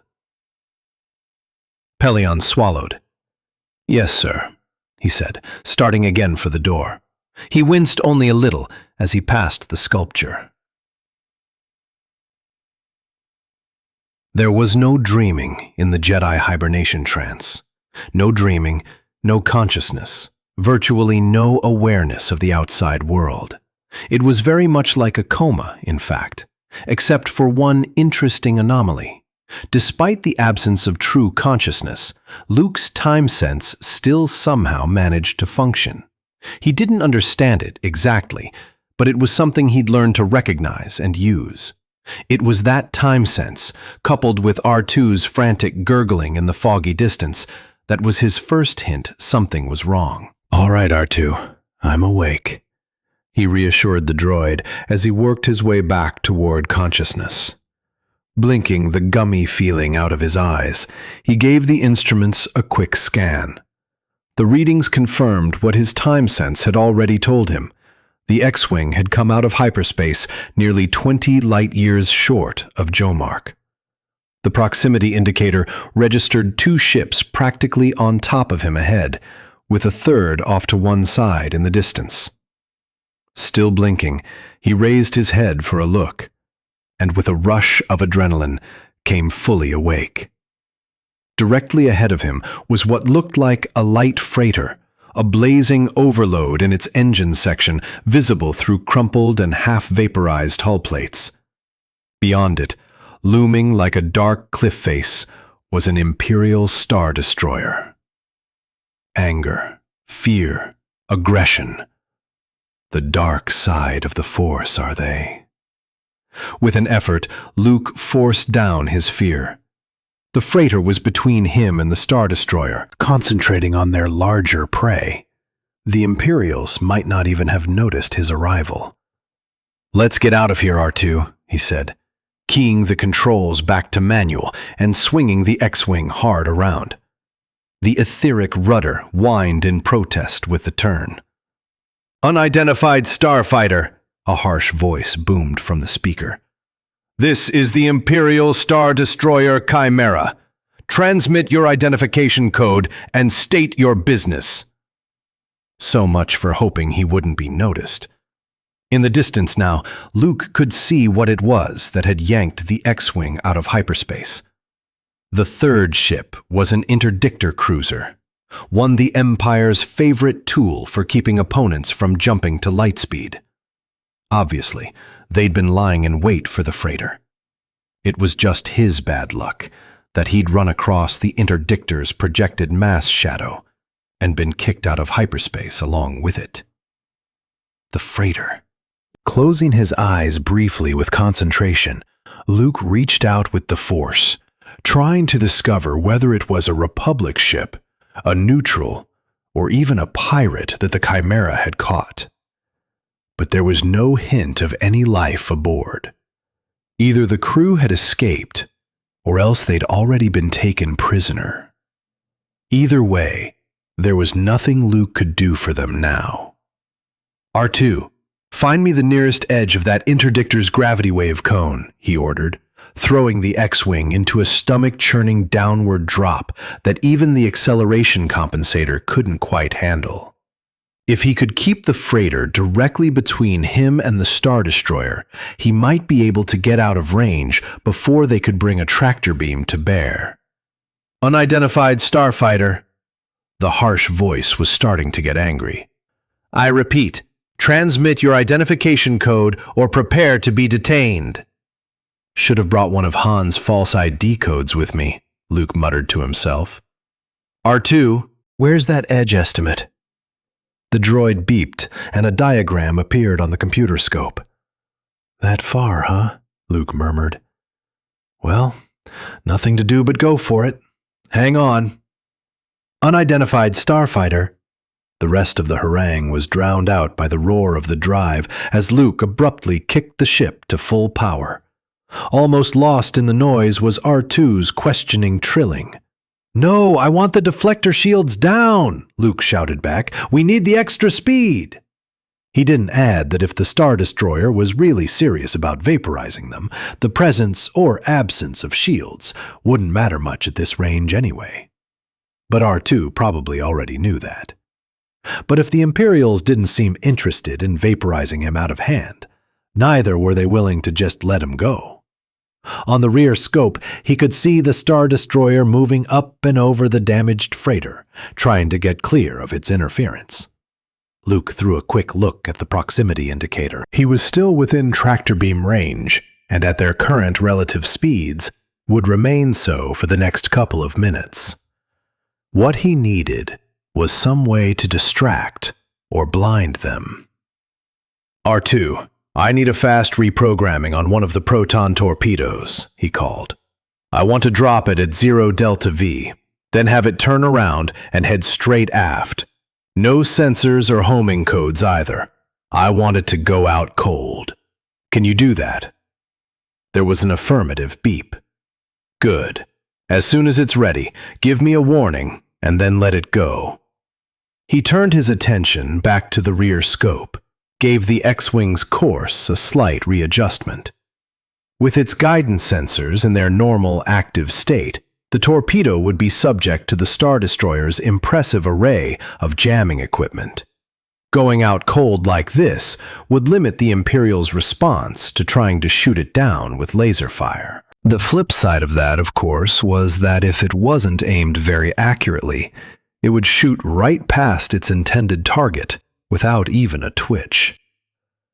R2 beeped, and with a slight lurch, the torpedo was away. Luke watched it go, reaching out with the force to give it a slight realignment tap. And a second later, with a spectacular multiple flash of sympathetic detonations, the freighter blew up. Luke looked at the proximity indicator, mentally crossing his fingers. Almost out of range now. If the debris from the freighter could screen off the tractor beam for a few more seconds, they should make it. R2 warbled a warning. Luke glanced at the translation, then at the long-range scope, and felt his stomach tighten. R2 warbled again, more insistently this time. "I see it, R2," Luke growled. It was, of course, the obvious tactic for the Imperials to employ. With the freighter no longer of any interest whatsoever, the interdictor was changing position, swinging around to try to bring its huge gravity field projectors more fully to bear on the escaping X-Wing. Luke watched as the cone-shaped field area angled across the scope. "Hang on, R2," he called, and again too abruptly for the compensators to totally negate, he swung the X-Wing into a right-angle turn, blasting laterally to their original course. From behind him came a shocked screech. "Quiet, R2! I know what I'm doing!" he told the droid. Off to starboard now, the Star Destroyer was belatedly trying to shift its massive bulk, pivoting to track Luke's maneuver. And for the first time since the beginning of the encounter, flashes of laser fire began lancing out. Luke made a quick decision. Speed alone wasn't going to save him now, and a near miss could end the contest right here and now. Deflectors up, R2, he instructed the droid, giving his full attention to his best evasive maneuvering. Give me a balance between shield power and speed. R2 beeped a response, and there was a slight drop in engine noise as the shields began drawing power. They were going slower, but so far the gamble seemed to be working. Caught off balance by Luke's right-angle maneuver, the interdictor was now rotating in the wrong direction, its gravity beam sweeping across Luke's previous course instead of tracking the current one. Its commander was obviously trying to correct that mistake, but the sheer inertia of the ship's massive gravity generators was on Luke's side. If he could stay out of the Star Destroyer's range for another few seconds, he'd be out of the beam and free to escape to hyperspace. "Stand by for light speed," he told R2. Don't worry about direction. We can do a short hop and set things up more carefully once we're clear. R2 acknowledged, and without warning, Luke was slammed hard against his harness. The Star Destroyer's tractor beam had them. R2 shrilled in dismay, but Luke had no time to comfort the droid now. His straight-line course had suddenly become an arc, a sort of pseudo-orbit, with the Star Destroyer playing the role of planet at its center. Unlike a true orbit, though, this one wasn't stable. And as soon as the Imperials got another beam focused on him, the circle would quickly degenerate into a tight inward spiral, a spiral whose endpoint would be inside the Star Destroyer's hangar bay. He dropped the shields, throwing full power once again to the drive, knowing full well it was most likely a futile gesture. And he was right. For a second, the beam seemed to falter, but it quickly caught back up with him. Such a relatively minor change in speed was too small to foul up the beam's tracking equipment. But if he could find a way to arrange a more major change in speed... "Unidentified starfighter." The harsh voice was back, unmistakably gloating this time. "You have no chance of escape. Further efforts will merely damage your vehicle. You are ordered to power down and prepare to dock." Luke clenched his teeth. This was going to be dangerous, but he'd run out of choices. And he had heard stories of this working, at least once before. Somewhere. "R2, we're going to try something tricky," he called to the droid. "On my signal, I want you to reverse trigger the acceleration compensator, full power, and bypass the cutoffs if you have to." Something warbled from the control panel, and he risked a quick look at the scope. His curving arc had brought him right to the edge of the interdictor's gravity projection. "R2, now!" And with a scream of horribly stressed electronics, the X-Wing came to a sudden, dead stop. There wasn't even enough time for Luke to wonder what aboard his ship could possibly have made a scream like that, before he was again thrown, even harder this time, against his harness. His thumbs, ready on the firing buttons, jabbed down hard, sending a pair of proton torpedoes lancing forward. Simultaneously, he pulled the X-Wing upward. The Star Destroyer's tractor beam, tracking him along his path, had momentarily gotten lost by his sudden maneuver. If the computers guiding that lock would now be considerate enough to latch on to the proton torpedoes instead of him. And suddenly, the torpedoes were gone, leaving behind only a wisp of their exhaust trail to show that they'd been snatched off their original course. The gamble had succeeded. The Star Destroyer was now steadily pulling in the wrong target. "We're free!" he snapped to R2, throwing full power to the drive. Get ready for light speed. The droid trilled something, but Luke had no time to look down at the computer scope for the translation. Realizing their error and recognizing there was insufficient time to re-establish a tractor lock, the Imperials had apparently decided to go for a straight kill. All the Star Destroyer's batteries seemed to open up at once, and Luke suddenly found himself trying to dodge a virtual sandstorm of laser fire. Forcing himself to relax, he let the force flow through him, allowing it to guide his hands on the controls the way it did his lightsaber. The ship jumped once as a shot got through. In his peripheral vision, he saw the tip of his dorsal/starboard laser cannon flash and disappear into a cloud of superheated plasma. A near miss burned past overhead. Another, closer, scorched a line across the transparasteel canopy. Another warble came from the scope. They were clear of the interdictor's gravity shadow. "Go!" Luke shouted to R2, and with a second, even more nerve-wrenching electronic scream from behind him, the sky ahead abruptly turned to star lines.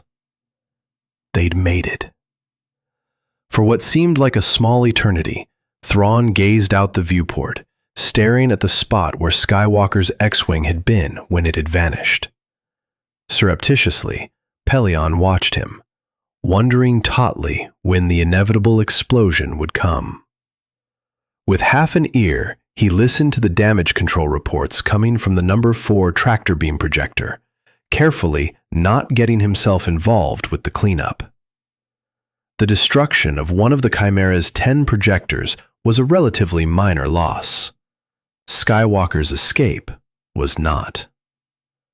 Thrawn stirred and turned around. Pelion tensed. "Come with me, Captain," the Grand Admiral said quietly, striding away down the bridge command walkway. "Yes, sir," Pelion murmured, falling into step behind him, the stories of how Darth Vader had dealt with subordinates' failures running through his mind. The bridge was uncommonly quiet as Thrawn led the way to the aft stairway and descended into the starboard crew pit. He walked past the crewers at their consoles, past the officers standing painfully erect behind them, and came to a halt at the control station for the starboard tractor beams. "Your name," he said, his voice excruciatingly calm. "Chris Peterson, sir," the young man seated at the console answered, his eyes wary. "You were in charge of the tractor beam during our engagement with the starfighter." It was a statement, not a question. "Yes, sir, but what happened wasn't my fault." Thrawn's eyebrows arched, just a bit. "Explain."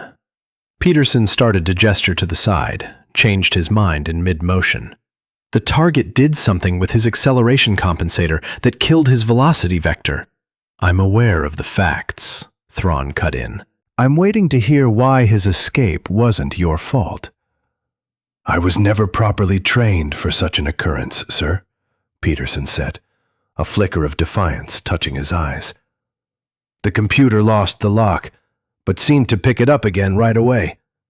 There was no way for me to know it had really picked up something else until the proton torpedoes detonated against the projector."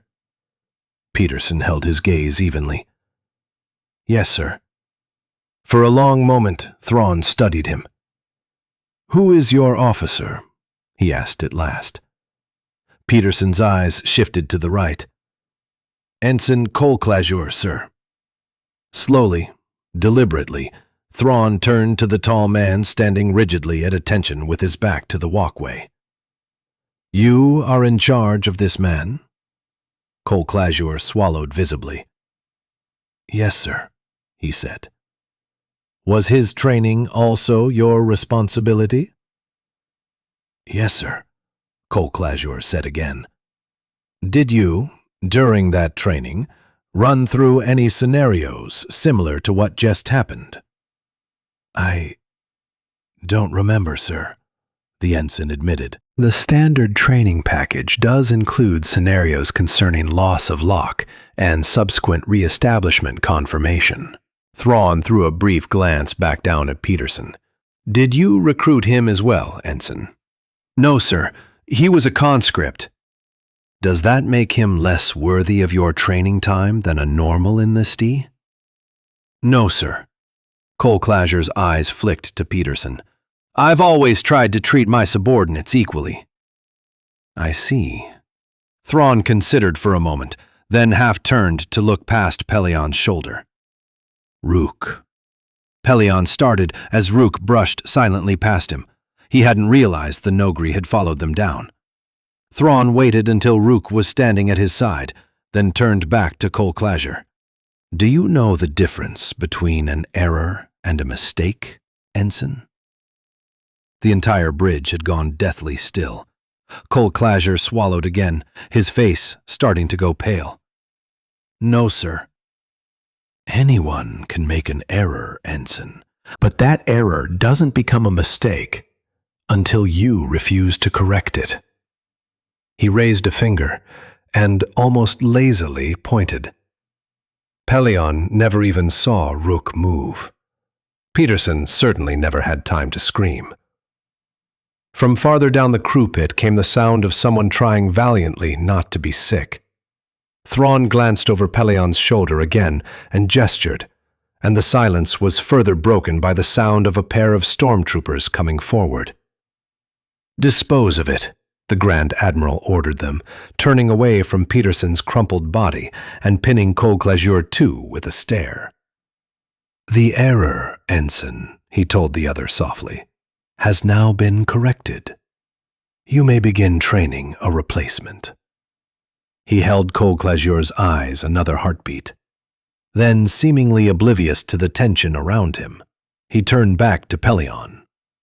"I want a full technical/tactical readout on the last few seconds of that encounter, Captain," he said, all calm business again. I'm particularly interested in his lightspeed vector.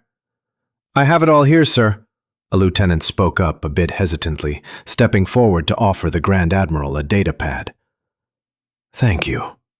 Thrawn glanced at it briefly, handed it to Pelion. We'll have him, Captain, he said, starting back down the crew pit toward the stairway. Very soon now. We'll have him. Yes, sir, Pelion agreed cautiously, hurrying to catch up with the other. I'm sure it's just a matter of time. Thrawn raised an eyebrow. You misunderstand me, he said mildly. I mean that literally.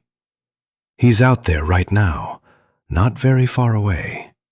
And, he smiled slyly at Pelion, he's helpless.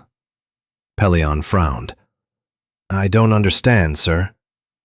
That maneuver he used has an interesting side effect I suspect he didn't know about, the Grand Admiral explained.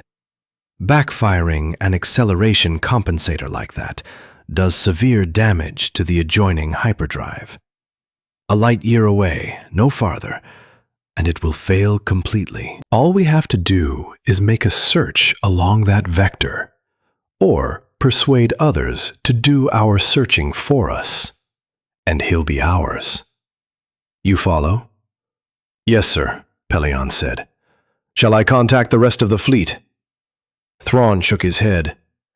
Preparing for the Slaus van attack is the fleet's top priority at the moment. No, I think we'll subcontract this one out. I want you to send messages to all the major smuggling chiefs whose groups operate in this area. Brask, Card, Partah, 3 any others we have on file. Use their private frequencies and encrypt codes. A little reminder of how much we know about each of them should help ensure their cooperation. Give them Skywalker's hyperspace vector and offer a bounty of 30,000 for his capture. Yes, sir. Pelion glanced back down the crew pit at the activity still going on around the tractor beam station. Sir, if you knew that Skywalker's escape was only temporary... The Empire is at war, Captain, the Grand Admiral said, his voice cold. We cannot afford the luxury of men whose minds are so limited they cannot adapt to unexpected situations. He looked significantly at Rook, then turned those glowing eyes back on Pelion. Carry out your orders, Captain. Skywalker will be ours, alive or otherwise. Chapter 17.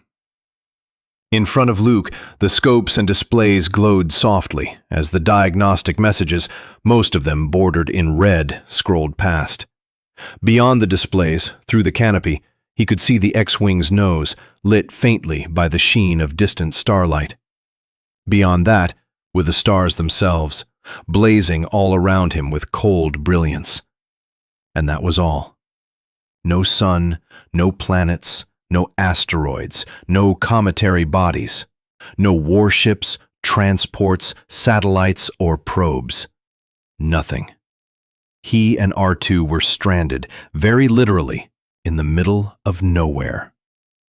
The computer's diagnostic package came to an end. R2, he called. What have you got? From behind him came a distinctly mournful electronic moan, and the droid's reply appeared on the computer scope. That bad, huh? R2 moaned again, and the computer's summary was replaced by the droid's own assessment of their situation. It wasn't good. Luke's reverse triggering of the acceleration compensator had caused an unanticipated feedback surge into both hyperdrive motivators, not enough to fry them on the spot, but scorching them badly enough to cause sudden failure 10 minutes into their escape. At the point 4 the ship had been doing at the time, that translated into approximately half a light year of distance. Just for good measure, the same power surge had also completely crystallized the subspace radio antenna. In other words, Luke said, we can't leave, we aren't likely to be found, and we can't call for help. Does that about sum it up? R2 beeped in addition. Right, Luke sighed. And we can't stay here. Not for long, anyway. Luke rubbed a hand across his chin, forcing back the sense of dread gnawing at him. Giving in to fear would only rob him of the ability to think, and that was the last thing he could afford to lose at this point. All right, he said slowly. Try this. We take the hyperdrive motivators off both engines and see if we can salvage enough components to put together a single functional one. If we can, we remount it somewhere in the middle of the aft fuselage where it can handle both engines. Maybe where the S-foil servo actuator one is now. We don't need that to get home. Possible? R2 whistled thoughtfully. I'm not asking if it'll be easy, Luke said patiently, as the droid's response came up. Just if it would be possible. Another whistle, another pessimistic message. Well, let's give it a try anyway, Luke told him, unstrapping his restraints and trying to wriggle around in the cramped confines of the cockpit. If he pulled off the back of the ejection seat, he would be able to get into the cargo compartment and the tools stored there. R2 warbled something else. Don't worry, I'm not going to get stuck, Luke assured him, changing his mind and reaching for the in-cockpit pouches instead. The gloves and helmet seals for his flight suit were stored there. It'd be just as easy at this point to gear himself for vacuum and then get into the cargo compartment through its underside hatch. If you want to be helpful, you might pull up the maintenance specs and find out exactly how I go about getting one of those motivators out. And cheer up, will you? You're starting to sound like 3PO. R2 was still jabbering indignantly over that characterization when the last of Luke's helmet seals cut off the sound. But he did sound less frightened. It took nearly 2 hours for Luke to get past all the other cables and tubing in the way and remove the port engine hyperdrive motivator from its socket. It took less than a minute more to discover that R2's earlier pessimism had been justified. It's riddled with cracks, Luke told the droid grimly, turning the bulky box over in his hands. The whole shield casing. Just hairlines, really. You can barely see some of them. But they run most of the length of the sides. R2 gave a soft gurgle, a comment which required no translation. Luke hadn't done a lot of X-Wing maintenance, but he knew enough to recognize that without an intact superconducting shield, a hyperdrive motivator was little more than a box of interconnected spare parts. Let's not give up yet, he reminded R2. If the other motivator's casing is all right, we may still be in business. Collecting his toolkit, feeling inordinately clumsy in zero-G freefall, he made his way under the X-Wing's fuselage to the starboard engine.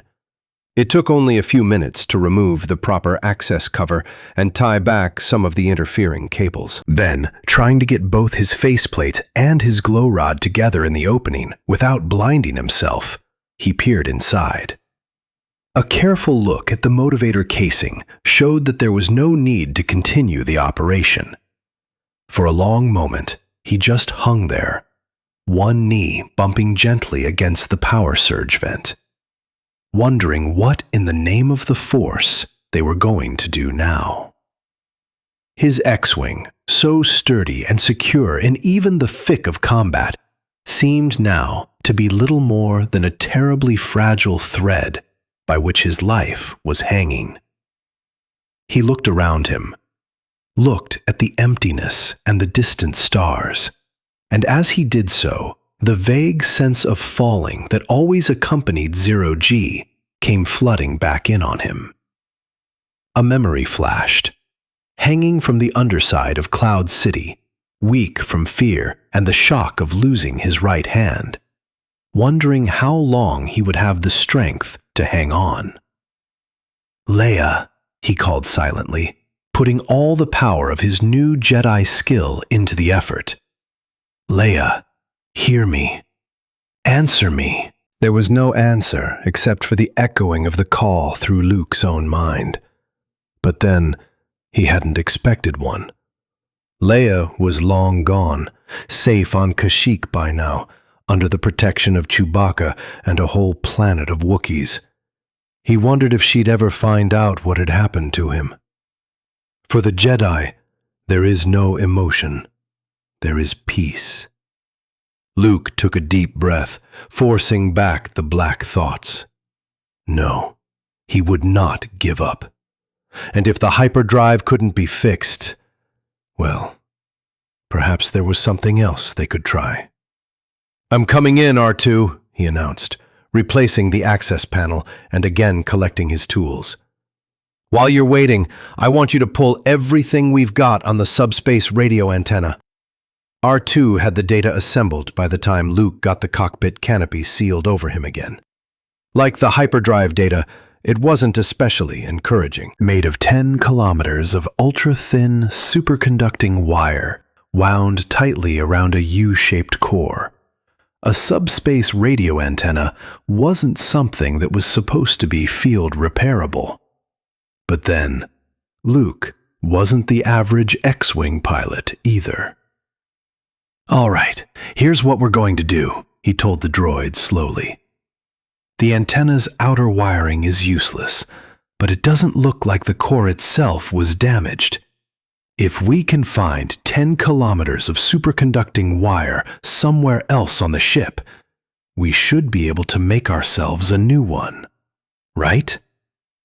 R2 thought about that, gurgled an answer. "Oh, come on now," Luke admonished him. "You mean to tell me you can't do what some non-intelligent wire-wrapping machine does all day?"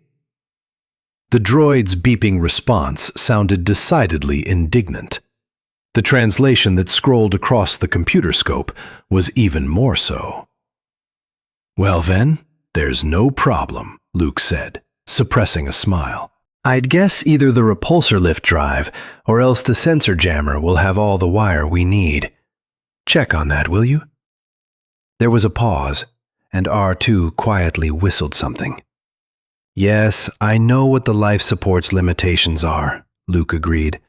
"That's why you'll be the one doing all the wiring. I'm going to have to spend most of the time back in hibernation trance." Another series of whistles. "Don't worry about it," Luke assured him.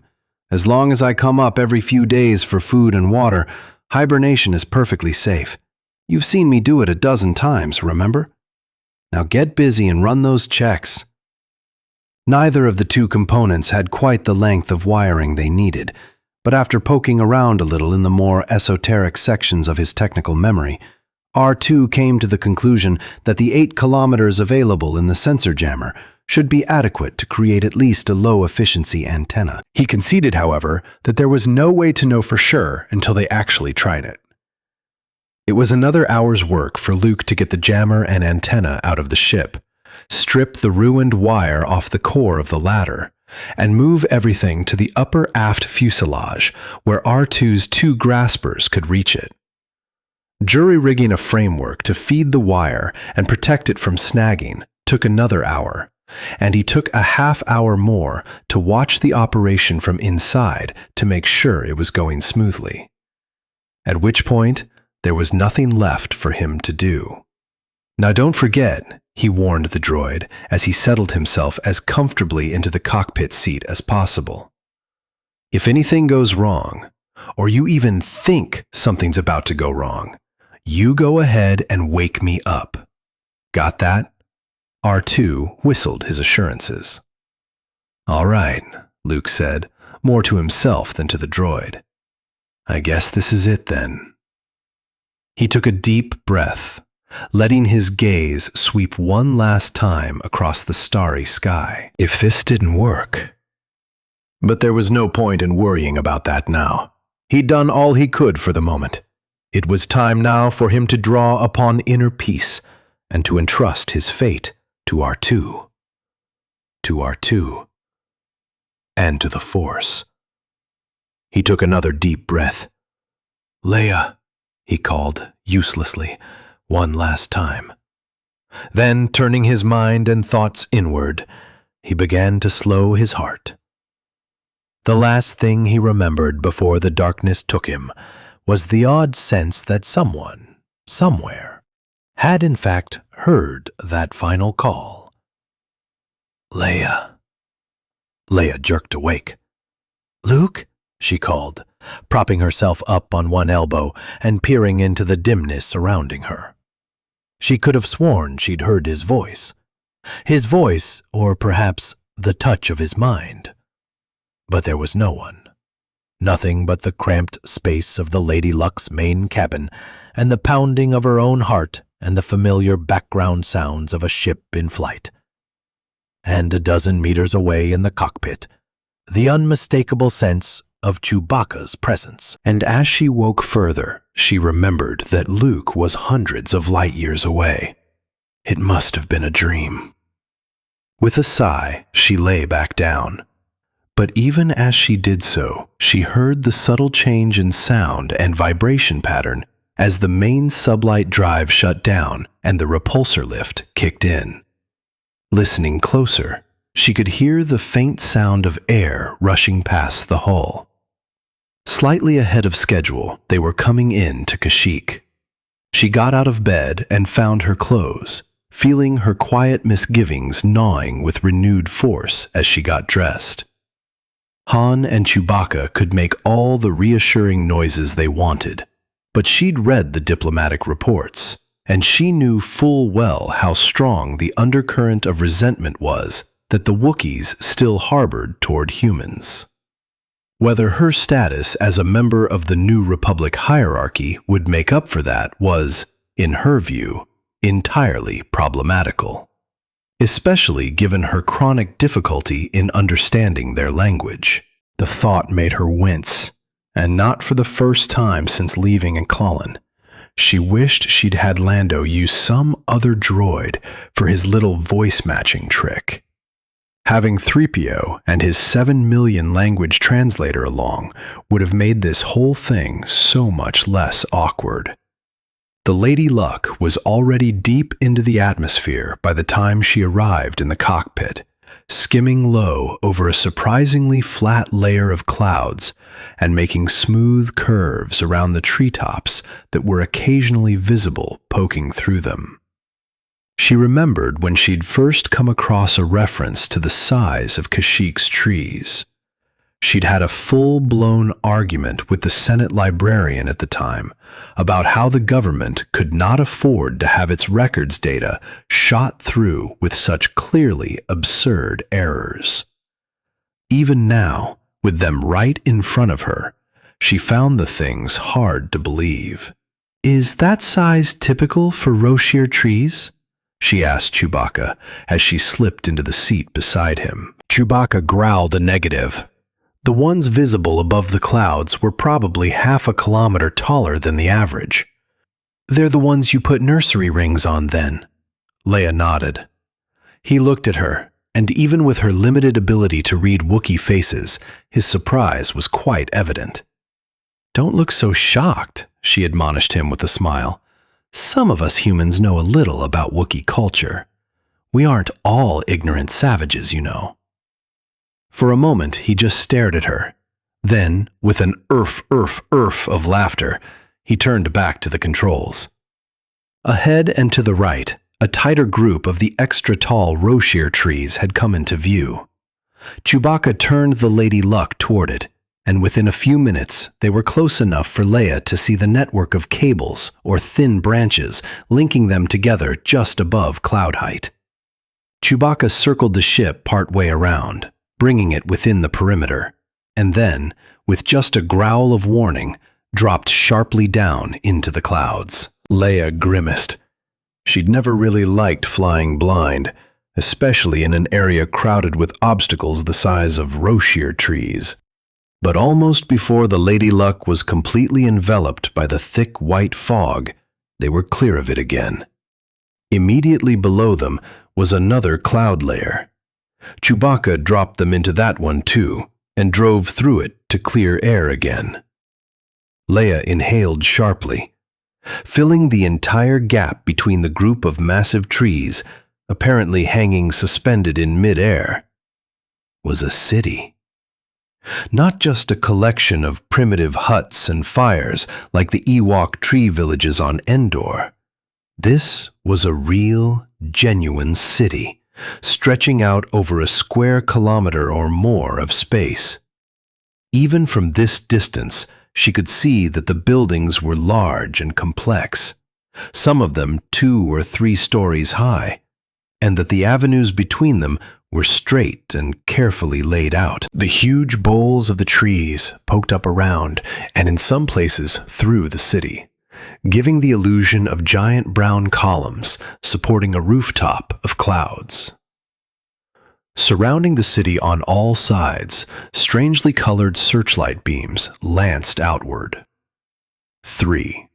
Beside her, Chewbacca rumbled a question. "No, I've never even seen hollows of a Wookiee village," she breathed. "My loss, obviously." They were getting closer now, close enough for her to see that the Cloud City-type unipod she'd expected was nowhere to be seen. For that matter, there was no support of any kind visible. Was the whole city being held up by repulsor lifts? The Lady Luck banked slightly to the left. Directly ahead of them now, at one edge of the city and a little above it, was a circular platform rimmed with landing lights. The platform seemed to be sticking straight out from one of the trees, and it took a few seconds for her to realize that the whole thing was nothing more or less than the remnant of a huge limb that had been horizontally cut off near the trunk. A not insignificant engineering feat. Dimly, she wondered how they'd disposed of the rest of the limb. The platform didn't look nearly big enough to accommodate a ship the size of the Lady Luck, but a quick glance back at the city itself showed that the apparent smallness was merely a trick of the tree's deceptive scale. 4. By the time Chewbacca put them down on the fire-blackened wood, in fact, it was clear that the platform could not only easily handle the Lady Luck, but probably full-sized passenger liners as well. Or, for that matter, Imperial strike cruisers. Perhaps, Leia decided, she shouldn't inquire too deeply into the circumstances of the platform's construction. She had half expected the Wookiees to send a delegation out to meet her, and she turned out to have been half right. 2 of the giant aliens were waiting beside the Lady Luck as Chewbacca lowered the entry ramp, indistinguishable to her untrained eye, except for their slightly different heights and the noticeably different designs of the wide baldricks curving from shoulder to waist across their brown fur. The taller of the 2, his baldric composed of gold-threaded tan, took a step forward as Leia headed down the ramp. She continued toward him, using all the calming Jedi techniques she knew, praying that this wouldn't be as awkward as she was very much afraid it would be. Chewbacca was hard enough for her to understand, and he'd been living out among humans for decades. A native Wookiee, speaking a native dialect, was likely to be totally incomprehensible. The tall Wookiee bowed his head slightly and opened his mouth. Leia braced herself. "I to you, Leia Organa Solo, bring greetings," he roared. "I to Rua Koro welcome you." Leia felt her jaw drop in astonishment. "Ah, thank you," she managed. "I'm, honored to be here." "As we by your presence are honored," he growled politely. "I am Ral Rasheen. You may find it easier to call me Ralra." "I'm honored to meet you," Leia nodded, still feeling a little dazed by it all. Apart from the odd extended growling of his final R sounds, Ralra's Wookiee speech was perfectly understandable. Listening to him, in fact, it was as if all the static she'd always had to plow through had suddenly cleared away. She could feel her face warming and hoped her surprise didn't show. Apparently, it did. Beside her, Chewbacca was erfing quietly again. "Let me guess," she suggested dryly, looking up at him. "You've had a speech impediment all these years and never thought to mention it to me?" Chewbacca laughed even louder. Ralra told her, "It is I who has a speech impediment. Strangely, it is the kind of trouble that humans find easier to understand." "I see," Leia said, though she didn't entirely. "Were you an ambassador then?" Abruptly, the air around her seemed to grow chilly. "I was a slave to the Empire," Ralra growled softly. "As was Chewbacca also, before Han Solo freed him. My captors found me useful to speak with the other Wookiee slaves." Leia shivered. "I'm sorry," was all she could think of to say. "You must not be," he insisted. "My role gave me much information about the Empire's forces. Information that proved useful when your alliance freed us." Abruptly, Leia realized that Chewbacca was no longer standing at her side. To her shock, she saw that he was locked in a death grip with the other Wookiee, his bowcaster trapped uselessly against his shoulder by the other's massive arm. "Chewie!" she snapped, hand dropping to the blaster belted at her side. She'd barely gotten hold of it, though, before Ralra's shaggy hand landed in an iron grip on top of hers. "Do not disturb them," the Wookiee told her firmly. "Chewbacca and Salporan have been friends since childhood, and have not seen each other in many years. Their greeting must not be interrupted." "Sorry," Leia murmured, dropping her hand to her side and feeling like an idiot. "Chewbacca said in his message that you require sanctuary," Ralra continued, perhaps recognizing her embarrassment. "Come, I will show you the preparations we have made." Leia's eyes flicked to Chewbacca and Salporan, still clinging to each other. "Perhaps we should wait for the others," she suggested, a little uncertainly. "There will be no danger." Ralra drew himself up to his full height. "Leogana Solo, you must understand.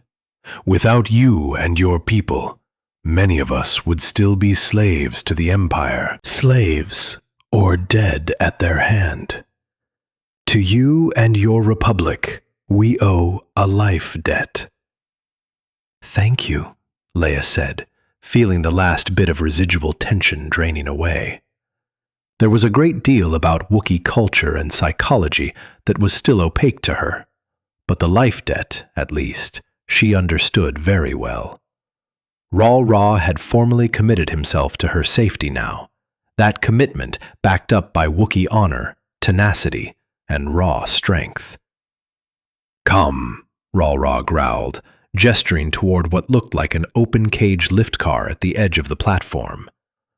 "We will go to the village." "Certainly," Leia said. "That reminds me. I was going to ask how you keep the village in place. Do you use repulsor lifts?" "Come," Ralra said. "I will show you."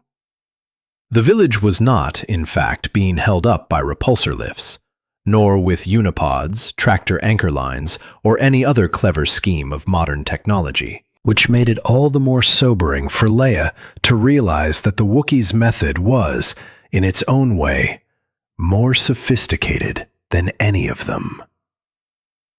The village was held up by branches. It was a great task, a village of this size to build, Ralra told her, waving a massive hand upward at the latticework above them. Many of the branches at the level desired were removed. Those which remained then grew stronger and faster. "It looks almost like a giant spider web," Leia commented, peering from the lift car at the underside of the village and trying not to think about the kilometers of empty space directly beneath them. "How did you mesh them together like that?" "We did not. Through their own growth, they are a unity." Leia blinked. "Excuse me?" "They have grown together," Ralra explained. "When two Roshir branches meet, they grow into one. Together, then they sprout new branches in all directions." He growled something under his breath, a word or phrase for which Leia had no translation. "It is a living reminder of the unity and strength of the Wookiee people," he added, almost to himself. Leia nodded silently. It was also, she realized, a strong indication that all the Roshir trees in this bunch were a single giant plant, with a unified, or at least an intermixed root system. Did the Wookiees realize that? Or had their obvious reverence for the trees forbidden such thinking and research? Not that curiosity would help them all that much in this case. Dropping her gaze, she peered down into the hazy dimness beneath the lift car.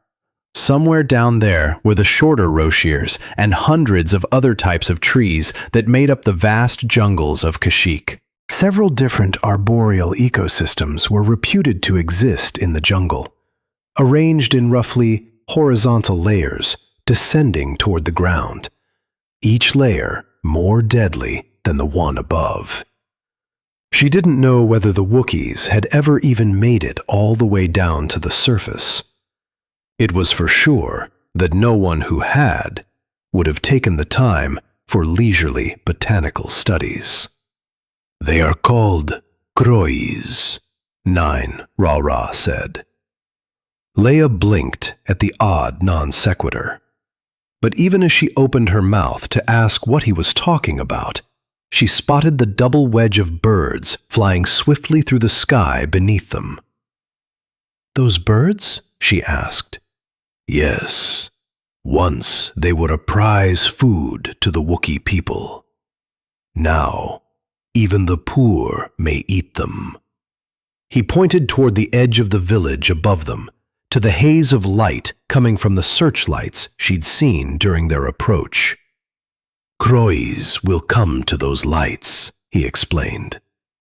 "Hunters there await them." Leia nodded, understanding. She'd seen visual lures of varying degrees of sophistication used to attract food animals on other worlds. "Don't all those clouds interfere with their effectiveness, though?" "Through the clouds they work best," Ralra said. "The clouds spread the light. A Kroi will see it from great distances and come." As he spoke, the double wedge of birds banked sharply, climbing toward the clouds overhead and the lights playing against them. "Even so, you see, tonight we shall perhaps dine on one of them." "I'd like that," she said. "I remember Chewie saying once that they were delicious." "Then we must return to the village," Ralra said, touching the lift car's control. With a creak of the cable, it started upward. "We had hoped to shelter you in one of the more luxurious homes," he commented as they started upward. "But Chewbacca would not allow it." He gestured, and for the first time, Leia noticed the homes built directly into the tree beside them. Some of them were multi-storied and quite elaborate. All of them seemed to open up directly onto empty space. "Chewbacca understands my preferences," she told Ralra, suppressing a shiver. I was wondering why the lift car went this far down past the village proper. The lift car is used mainly for cargo transportation or the ill, Ralra said. Most Wookiees preferred to climb the trees naturally. He held out a hand to her, palm up, and as the muscles under the skin and fur flexed, a set of wickedly curved claws slid into sight from hidden fingertip sheaths. Leia swallowed hard. I didn't realize Wookiees had claws like those, she said, though I suppose I should have. You are arboreal, after all. To live among trees without them would be impossible, Ralra agreed. The claws retracted again, and the Wookiee waved the hand upward. Even vine travel would be difficult without them. Vines? Leia echoed, frowning up through the lift car's transparent roof. She hadn't noticed any vines on the trees earlier, and didn't really see any now. Her eyes fell on the cable running from the lift car up into the leaves and branches above. The dark green cable. That cable? She asked carefully, nodding toward it. That's a vine? It a Kshi vine is, he assured her. Do not worry about its strength. It is stronger than composite cable material, and cannot even by blasters be cut. 2, it is self-repairing. I see, Leia said, staring at the vine and fighting hard against the sudden sense of panic. She'd flown all around the galaxy in hundreds of different types of airspeeders and spaceships without the slightest twinge of acrophobia. But this, hanging out on the edge of nowhere without a solid, powered cockpit around her, was something else entirely. The warm sense of security she'd been feeling at being on Kashyyyk was starting to evaporate. Have the vines ever broken? She asked, trying to sound casual. In the past, it sometimes happened, Ralra said. Various parasites and fungi, if unchecked, can erode them. Now we employ safeguards which our ancestors did not have. Lift cars, such as this one, contain emergency repulsor lift systems. Ah, Leia said, the momentary discomfort easing as she once again found herself feeling like a raw and not very bright diplomatic beginner. It was easy to forget that, despite their somewhat quaint-looking arboreal villages and their own animalistic appearance, Wookiees generally were quite at home with high technology. The lift car rose above the level of the village floor. Chewbacca and Salporin were standing there waiting for them, the former fingering his bowcaster and giving the little twitches that Leia had learned to associate with impatience. Ralra brought them to a stop at the level of the wide exit ramp and opened the door, Salporin stepping forward as he did so to offer Leia his hand in assistance. We have made arrangements for you and Chewbacca to stay at Salporin's home, Ralra said, as they stepped out onto relatively solid ground again. It is not far. There are transports available, if you wish. Leia looked out across the nearest parts of the village. She wanted very much to walk, to get out among the people and start getting the feel of the place. But after all the effort they'd put into sneaking her onto Kashyyyk in the first place, parading herself in front of the whole population would probably not be the smartest thing to do. A transport would probably be best, she told Ralra. Chewbacca growled something as they came up to him. She wished to see the village's structure, Ralra told him. We are now ready to go. Chewbacca gave another growl of displeasure, but returned his bowcaster to his shoulder and strode off without further comment toward a repulsor sled parked at the side of the road, perhaps 20 meters away. Ralra and Leia followed, with Salporin bringing up the rear. The houses and other buildings began right at the edge of the matted branches, Leia had already noted, without anything more substantial than a few twisted ksh vines between them and empty space. Ralra had implied that the homes clinging to the trees themselves were the more prestigious ones. Perhaps those here at the edge belonged to the upper middle class. Idly, she looked at the nearest of them, glancing into the windows as they passed. A face moved into view in the shadows behind one of them, catching her eye. "Chewie!" she gasped. Even as her hand darted for her blaster, the face vanished. But there was no mistaking those bulging eyes and protruding jaw and steel-gray skin. Chewbacca was at her side in an instant, bowcaster in hand. "One of those creatures who attacked us on Bimasari is in there," she told him, reaching out with all the Jedi sense she could muster. Nothing. "At that window," she added, pointing with her blaster. "He was right there." Chewbacca barked an order, sliding his massive bulk between Leia and the house and easing her slowly backward, his bowcaster weaving back and forth across the structure in a covering pattern. Ralra and Salporin were already at the house, each carrying a pair of wicked-looking knives they'd pulled from somewhere. They took up flanking positions beside the front door, and with a brilliant flash from his bowcaster, Chewbacca shot the door in. From somewhere in toward the center of the village, someone roared, a long, ululating Wookiee howl of anger or alarm that seemed to echo from the buildings and massive trees. Even before Ralra and Salporin had disappeared into the house, the howl was being taken up by other voices, rising in number and volume, until it seemed as if half the village had joined in. Leia found herself pressing against Chewbacca's hairy back, wincing at the sheer ferocity in that call, and flashing back to the Bimasari marketplace, reacting to her jewelry theft. Except that these weren't funny little yellow-clad Bims. They were giant, violently strong Wookiees.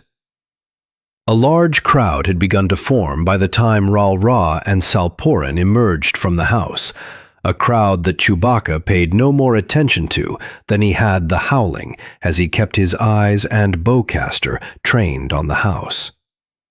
The other two Wookiees also ignored the crowd, disappearing around opposite sides of the house.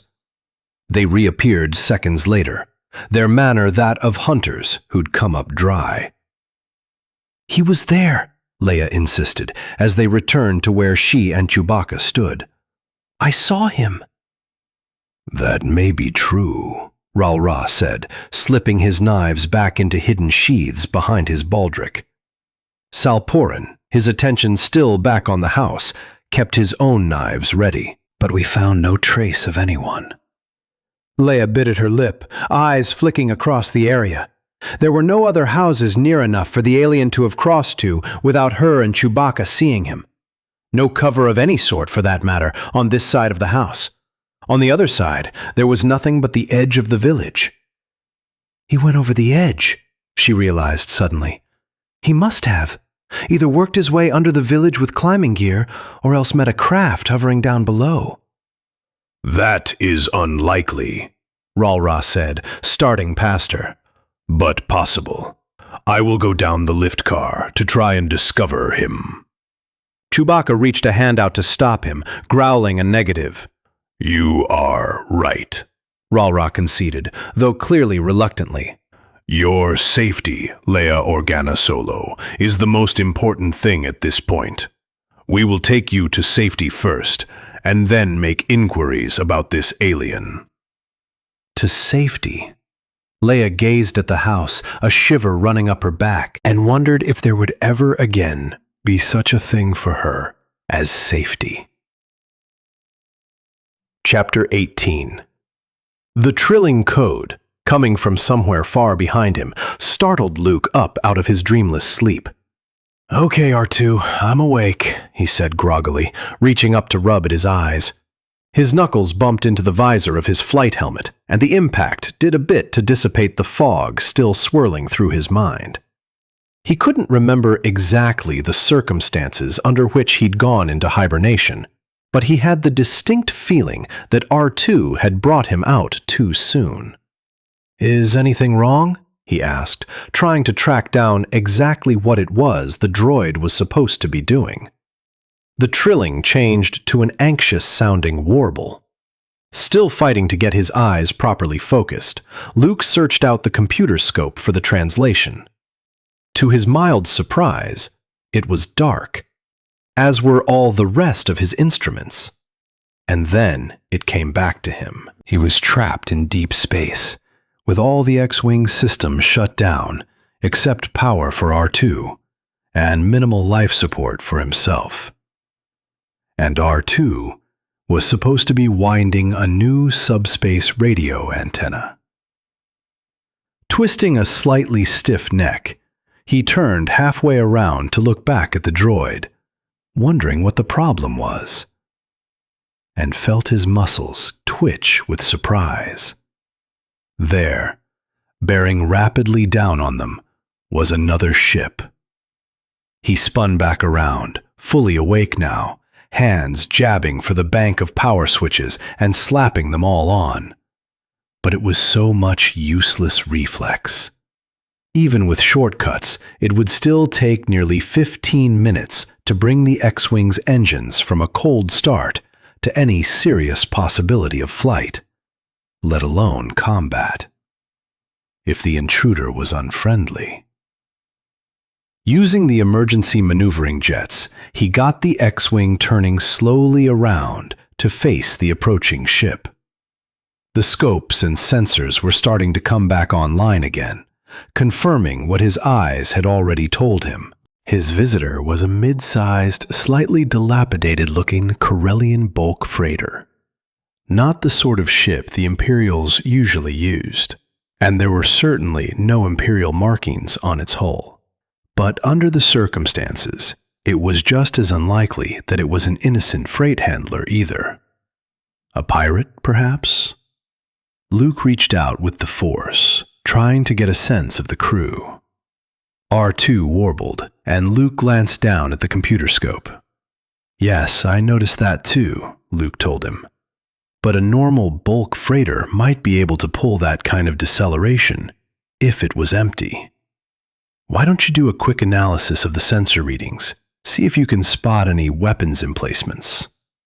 The droid beeped an acknowledgement, and Luke gave the other instruments a quick scan. The primary laser cannon capacitors were at half charge now, with the main sublight drive about halfway through its pre-flight sequence. And the flashing radio signal indicated that he was being hailed. Bracing himself, Luke flipped on the receiver. "Need assistance?" a cool female voice said. Repeating, "Unidentified starfighter, this is the freighter Wildcard. Do you need assistance?" "Wildcard, this is New Republic X-Wing AA589, Luke identified himself. "As a matter of fact, yes, I could use some help." "Acknowledged, X-Wing," the other said. "What seems to be the problem?" "Hyperdrive," Luke told her, watching the ship closely as it continued its approach. A minute earlier, he'd rotated to face the freighter's approach. The other pilot had responded with a slight sidling drift of her own, with the result that the Wildcard was no longer in line with the X-Wing's lasers. Probably just being cautious. But there were other possibilities. "I've lost both motivators," he continued. "Cracked shield cases. Probably some other problems, too. I don't suppose you'd be carrying any spares." "Not for a ship that size." There was a short pause. "I'm instructed to tell you that if you'd care to come aboard, we can offer you passage to our destination system." Luke reached out with the Force, trying to measure the sense behind the words. But if there was deceit there, he couldn't detect it. And even if there was, he had precious little choice. "Sounds good," he said. "Any chance you could take my ship, too?" "I doubt you could afford our shipping rates," the other told him dryly. "I'll check with the captain, but don't get your hopes up. We'd have to take it in tow anyway. Our holds are pretty full at the moment." Luke felt his lip twitch. A fully loaded bulk freighter couldn't possibly have managed the deceleration profile R2 had noted earlier. Either they were lying about that, or else that normal-looking drive system had undergone a complete and massive upgrading. one which made the wild card either a smuggler, a pirate, or a disguised warship. And the New Republic had no disguised warships. The other pilot was talking again. If you'll hold your present position, X-Wing, we'll move up close enough to throw a force cylinder out to you, she said, unless you'd rather suit up and spacewalk across. The cylinder sounds fastest, Luke said, deciding to try a light verbal probe. I don't suppose either of us has any reason to hang around this place. How did you happen to wind up out here anyway? We can handle a limited amount of baggage, the other went on, ignoring the question. I imagine you'll want to bring your astromech droid along too. So much for the light verbal probe. Yes, I will, he told her. All right then, stand by. Incidentally, the captain says the transport fee will be 5,000. Understood, Luke said, unstrapping his restraints. Opening the side pouches, he pulled out his gloves and helmet seal and folded them into his flight suit's chest pockets where he'd have quick access to them. A force cylinder was relatively foolproof, but accidents could always happen. Besides which, if the Wild Card's crew was hoping to pick themselves up a free X-Wing, shutting the cylinder down halfway through the operation would be the simplest and least messy way to dispose of him. The crew. Luke paused, straining his senses toward the ship moving steadily toward him. There was something wrong there, something he could feel but couldn't quite track down. R2 warbled anxiously. No, she didn't answer the question, Luke agreed. But I can't think of any legitimate reason for them to be out this far. Can you? The droid gave a soft, electronic moan. Agreed. Luke nodded. But refusing the offer doesn't buy us anything at all. We'll just have to stay alert. Reaching into the other side pouch, he pulled out his blaster, checked its power level, and slid it into the holster pocket built into his flight suit. His comlink went into another pocket, though what use it would be aboard the Wild Card he couldn't imagine. The emergency survival pack went around his waist, awkward to fasten in the cramped quarters. And last, he pulled out his lightsaber and fastened it to his belt. Okay, X-Wing, we've got the Cylinder 2 established, the voice came. Whenever you're ready. The Wild Card's small docking bay was directly above him, its outer door gaping invitingly. Luke checked his instruments, confirmed there was indeed a corridor of air between the two ships, and took a deep breath. Here we go, R2, he said, and popped the canopy. A puff of breeze brushed across his face as the air pressures equalized. Giving himself a careful push, he eased up and out, gripping the edge of the canopy to turn himself around.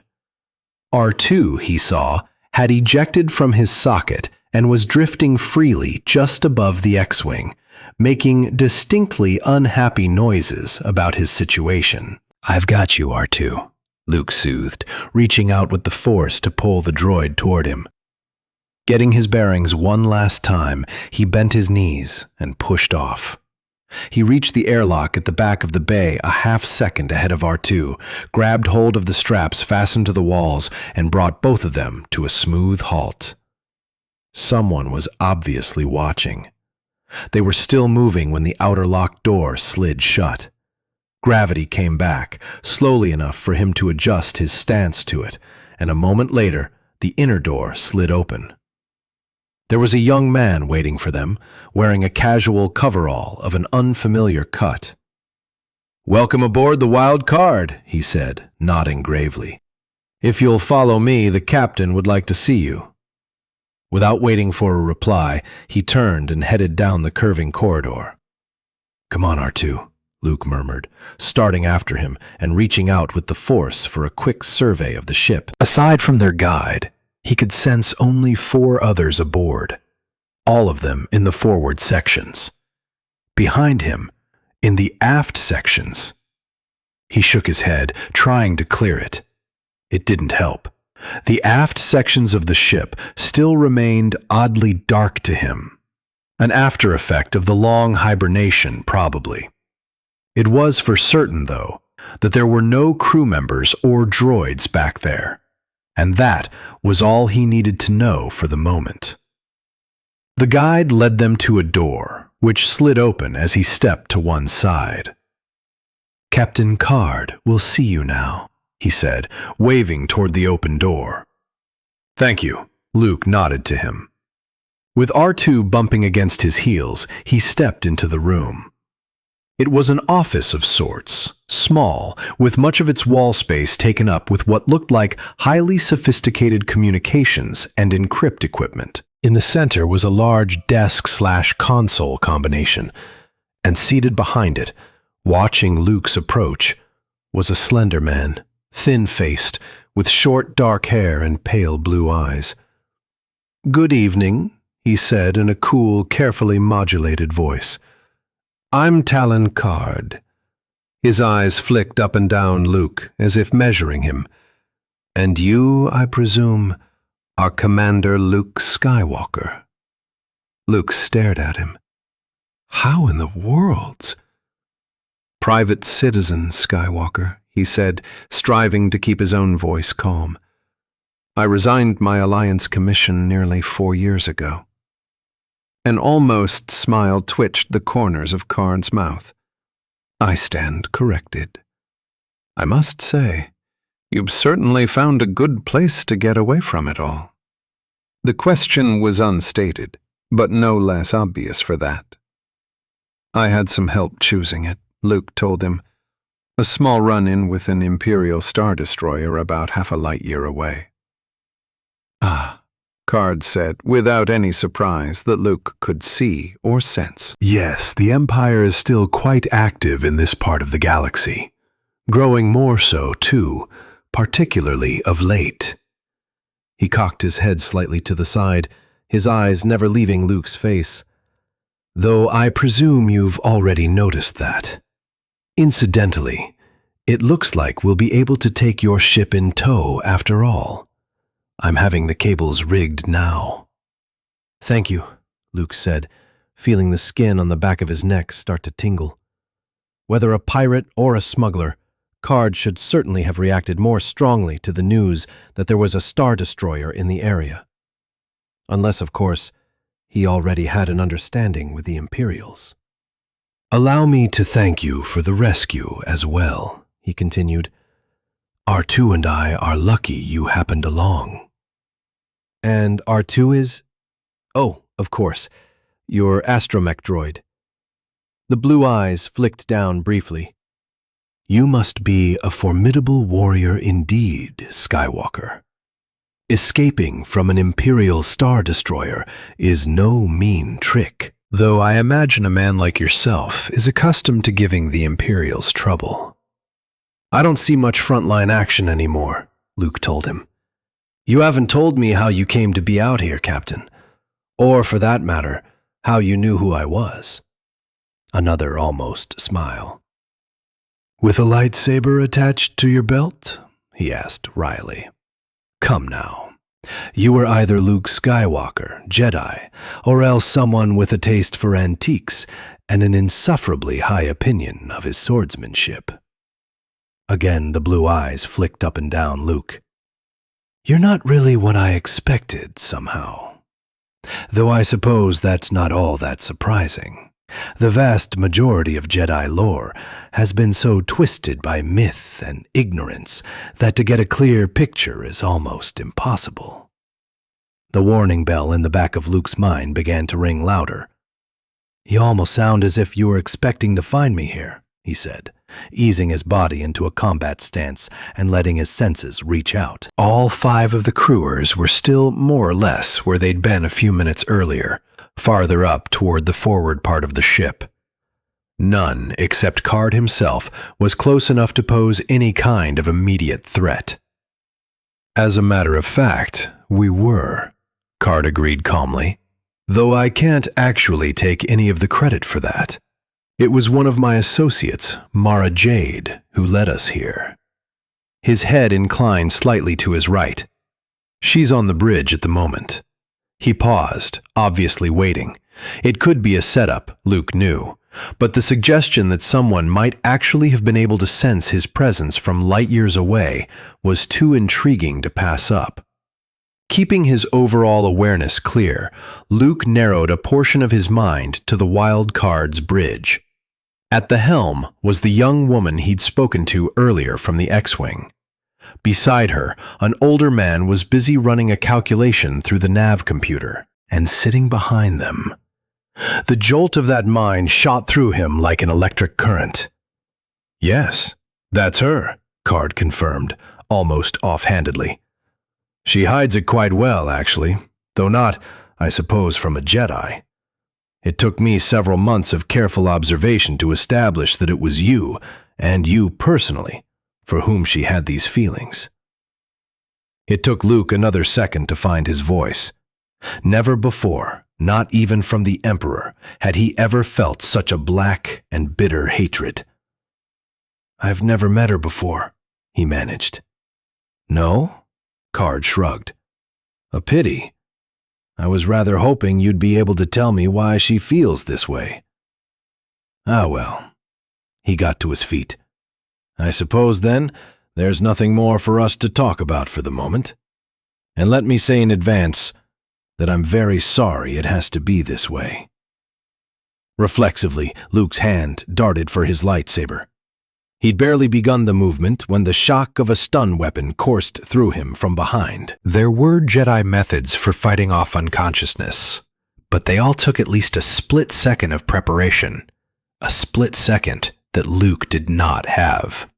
Dimly, he felt himself falling, heard R2's frantic trilling in the distance, and wondered with his last conscious thought how in the world's Card had done this to him. Chapter 19. He awoke slowly, in stages, aware of nothing but the twin facts that 1, he was lying flat on his back, and 2, he felt terrible. Slowly, gradually, the haze began to coalesce into more localized sensations. The air around him was warm but damp, a light and shifting breeze carrying several unfamiliar odors along with it. The surface beneath him had the soft, firm feel of a bed. The general sense of his skin and mouth implied he'd been asleep for probably several days. It took another minute for the implications of that to percolate through the mental fog filling his brain. More than an hour or two was well beyond the safe capabilities of any stun weapon he'd ever heard of. Clearly, after being shot, he'd been drugged. Inwardly, he smiled. Card was probably expecting him to be incapacitated for a while longer. And Card was in for a surprise. Forcing his mind into focus, he ran through the Jedi technique for detoxifying poisons, and then waited for the haze to clear. It took him some time to realize that nothing was, in fact, happening. Somewhere in there, he fell asleep again, and when he next awoke, his mind had cleared completely. Blinking against the sunlight streaming across his face, he opened his eyes and lifted his head. He was lying on a bed, still in his flight suit, in a small but comfortably furnished room. Directly across from him was an open window, the source of the aroma-laden breezes he'd already noted. Through the window, too, he could see the edge of a forest 50 meters or so away, above which a yellowish-orange sun hovered, rising or setting, he didn't know which. The furnishings of the room itself didn't look much like those of a prison cell. "Finally awake, are you?" a woman's voice said from the side. Startled, Luke twisted his head toward the voice. His first instantaneous thought was that he had somehow missed sensing whoever was over there. His second, following on the heels of the first, was that that was clearly ridiculous. and that the voice must be coming instead from an intercom or comlink. He finished his turn to discover that the first thought had indeed been correct. She was sitting in a high-backed chair, her arms draped loosely over the arms in a posture that seemed strangely familiar. A slender woman about Luke's own age, with brilliant red-gold hair and equally brilliant green eyes. Her legs were casually crossed. A compact but wicked-looking blaster lay on her lap. A genuine, living human being, and yet, impossibly, he couldn't sense her. The confusion must have shown in his face. "That's right," she said, favoring him with a smile. Not a friendly or even a polite smile, but one that seemed to be made up of equal parts bitterness and malicious amusement. "Welcome back to the world of mere mortals." And with a surge of adrenaline, Luke realized that the strange mental veiling wasn't limited to just her. He couldn't sense anything. Not people, not droids, not even the forest beyond his window. It was like suddenly going blind. "Don't like it, do you?" the woman mocked.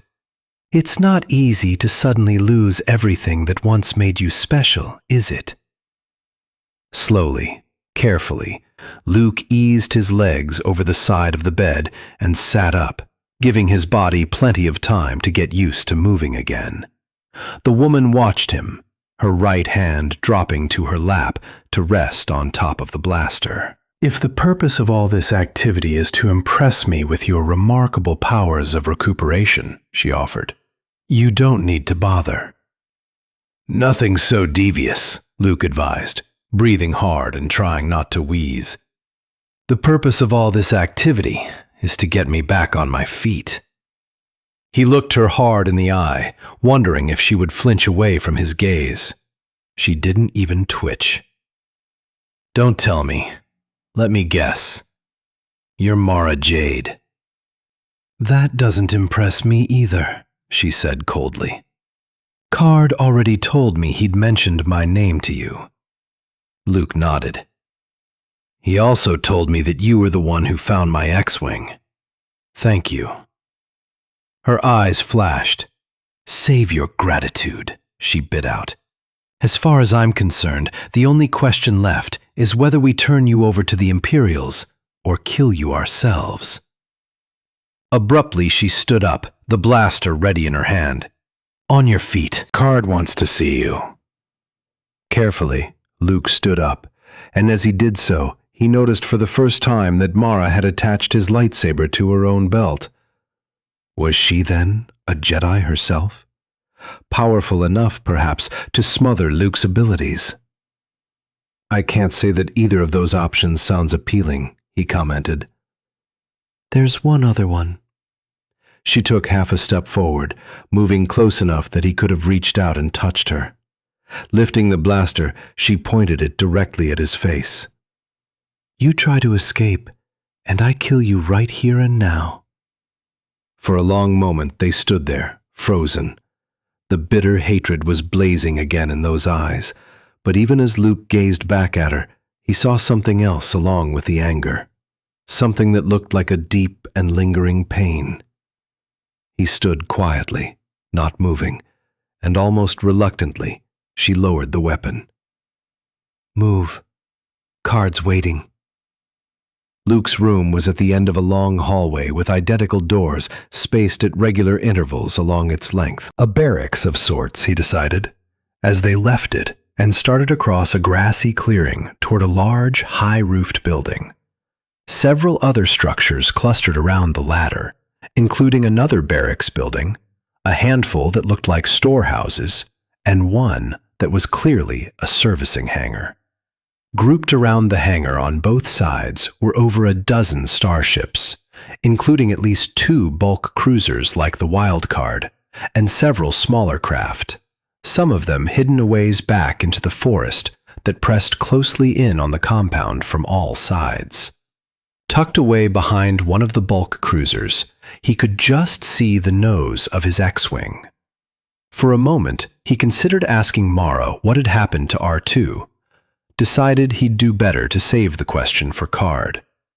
They reached the large central building, and Mara reached past Luke to slap the sensor plate beside the door.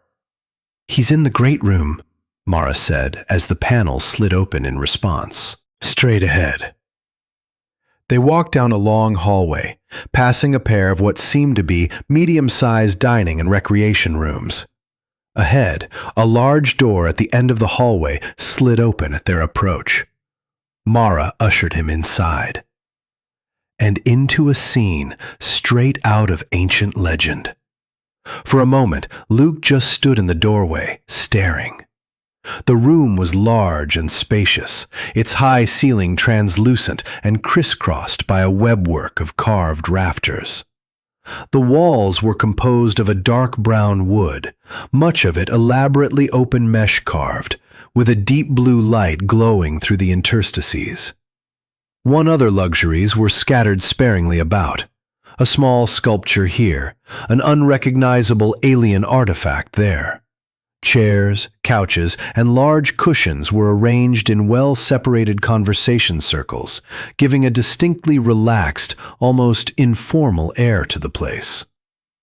But all that was secondary, taken in peripherally or at a later time entirely. For that first astonishing moment, Luke's full attention was fixed solidly on the tree growing through the center of the room.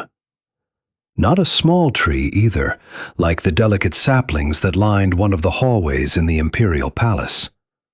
This one was huge, a meter in diameter at the base, extending from a section of plain dirt floor through the translucent ceiling and far beyond. Thick limbs, starting perhaps 2 meters from the ground, stretched their way across the room, some of them nearly touching the walls, almost like arms reaching out to encompass everything in sight. "Ah, Skywalker," a voice called from in front of him. With an effort, Luke shifted his gaze downward to find Card sitting comfortably in a chair at the base of the tree. On either side, 2 long-legged quadrupeds crouched, their vaguely dog-like muzzles pointing stiffly in Luke's direction. "Come and join me." Swallowing, Luke started toward him. There were stories he remembered from his childhood about fortresses with trees growing up through them. Frightening stories, some of them, full of danger and helplessness and fear. And in every one of those stories, such fortresses were the home of evil. "Welcome back to the land of the living," Card said as Luke approached. He picked up a silvery pitcher from the low table at his side, poured a reddish liquid into a pair of cups. "I must apologize for having kept you asleep all this time. But I'm sure you appreciate the special problems involved in making sure a Jedi stays where you've put him." "Of course," Luke said, his attention on the 2 animals beside Card's chair. They were still staring at him with an uncomfortable intensity. "Though, if you'd just asked nicely," he added, "you might have found me quite willing to cooperate." A flicker of a smile touched Card's lips. Perhaps, perhaps not. He gestured to the chair across from him. "Please sit down." Luke started forward, but as he did so, one of the animals rose up slightly on his haunches, making a strange sort of choked purr. "Easy, Sturm," Card admonished, looking down at the animal. "This man is our guest." The creature ignored him, its full attention clearly on Luke. "I don't think it believes you," Luke suggested carefully. Even as he spoke, the second animal made the same sort of sound as the first had. Perhaps not. Card had a light grip on each of the animals' collars now, and was glancing around the room. "Chin!" he called toward the 3 men lounging in one of the conversation circles. "Come and take them out, will you?" "Sure." A middle-aged man with a Frothley-style haircut, 3 got up and trotted over. "Come on, fellows," he grunted, taking over Card's grip on the collars and leading the animals away. "What high we go for a walk, he?"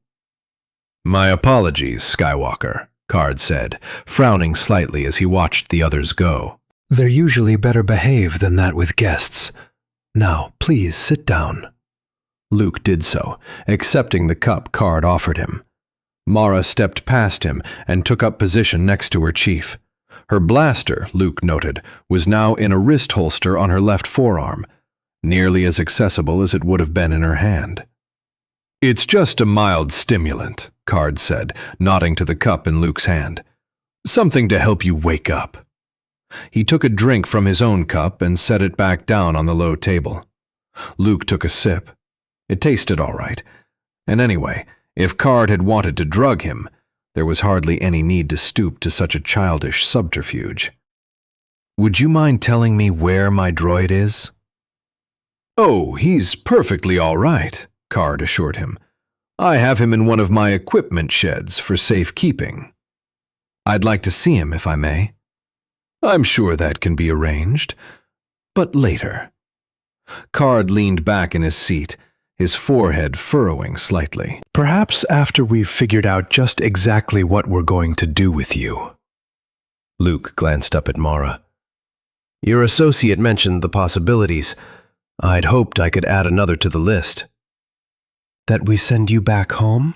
Kirt suggested. "With due compensation, of course," Luke assured him. "Say, double whatever the Empire would offer?" You're very generous with other people's money, Kirt said dryly. "The problem, unfortunately, doesn't arise from money, but from politics. Our operations, you see, extend rather deeply into both Imperial and Republic space. If the Empire discovered we'd released you back to the Republic, they would be highly displeased with us. And vice versa if you turned me over to the Empire," Luke pointed out. "True," Kirt said. "Except that given the damage to your X-Wing's subspace radio, the Republic presumably has no idea what happened to you. The Empire, unfortunately, does." "And it's not what they would offer," Mara put in. "It's what they have offered. 30,000. Luke pursed his lips. "I had no idea I was so valuable," he said. "You could be the difference between solvency and failure for any number of marginal operators," Card said bluntly. "There are probably dozens of ships out there right now, ignoring schedules and prior commitments, to hunt for you." He smiled tightly. "Operators who haven't given even a moment of consideration to how they would hold on to a Jedi, even if they caught one." "Your method seems to work pretty well," Luke told him. "I don't suppose you'd be willing to tell me how you've managed it?" Card smiled again. "Secrets of that magnitude are worth a great deal of money. Have you any secrets of equal value to trade?" "Probably not," Luke said evenly.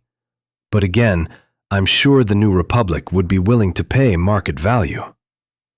Card sipped from his drink, eyeing Luke thoughtfully over the rim of the cup. "I'll make you a deal," he said, putting the cup back on the table beside him. "You tell me why the Empire is suddenly so interested in you, and I'll tell you why your Jedi powers aren't working." "Why don't you ask the Imperials directly?" Card smiled. "Thank you, but no. I'd just as soon not have them start wondering at my sudden interest, particularly after we pleaded prior commitments when the request came in for us to help hunt you down." Luke frowned at him. "You weren't hunting for me?" "No, we weren't." Card's lip twisted. One of those little ironies that make life so interesting. "We were simply returning from a cargo pickup when Mara dropped us out of hyperspace on the spur of the moment to do a nav reading." Luke studied Mara's stony expression. "How fortunate for you," he said. "Perhaps," Card said. The net result, though, was to put us in the middle of the exact situation that I'd hoped to avoid. Luke held his hands out, palms upward. Then let me go and pretend none of this happened. I give you my word I'll keep your part in it quiet. The Empire would find out anyway. Card shook his head. Their new commander is extremely good at piecing bits of information together. No. I think your best hope right now is for us to find a compromise. Some way we can let you go while still giving the Imperials what they want. He cocked his head slightly. Which leads us back to my original question. And from there back to my original answer, Luke said. I really don't know what the Empire wants with me. He hesitated, but Leia should be well beyond Imperial reach by now. I can tell you, though, that it's not just me. There have been 2 attempts on my sister Leia, too. Killing attempts? Luke thought about it. I don't think so. The one I was present for felt more like a kidnapping. Interesting, Card murmured, his eyes defocusing slightly. Leia Organa Solo, who is in training to be a Jedi like her brother. That could explain certain recent Imperial actions. Luke waited, but after a moment it became clear that Card wasn't going to elaborate. You spoke of a compromise, he reminded the other. Card seemed to pull his thoughts back to the room. Yes, I did, he said. It's occurred to me that your privileged position in the New Republic might be what the Empire was interested in, that they wanted information on the inner workings of the Provisional Council. In such a case, we might have been able to work out a deal whereby you went free while your R2 droid went to the Imperials for debriefing. Luke felt his stomach tighten. It wouldn't do them any good, he said as casually as he could manage. The thought of R2 being sold into Imperial slavery. R2 has never been to any of the council meetings, but he does have a great deal of knowledge of you personally, Card pointed out, as well as of your sister, her husband, and various other highly placed members of the New Republic. He shrugged. It's a moot question now, of course. The fact that the focus is exclusively on the New Republic's Jedi and potential Jedi means they're not simply after information. Where did these 2 attacks take place? The first was on Bimasari, the second on Bafash. Card nodded. We've got a contact on Bafash. Perhaps we can get him to do some backtracking on the Imperials. Until then, I'm afraid you'll have to remain here as our guest. It sounded like a dismissal. Let me just point out one other thing before I go, Luke said. No matter what happens to me, or what happens to Leia for that matter, the Empire is still doomed. There are more planets in the New Republic now than there are under Imperial rule, and that number increases daily. We'll win eventually, if only by sheer weight of numbers. I understand that was the Emperor's own argument when discussing your rebellion, Card countered dryly.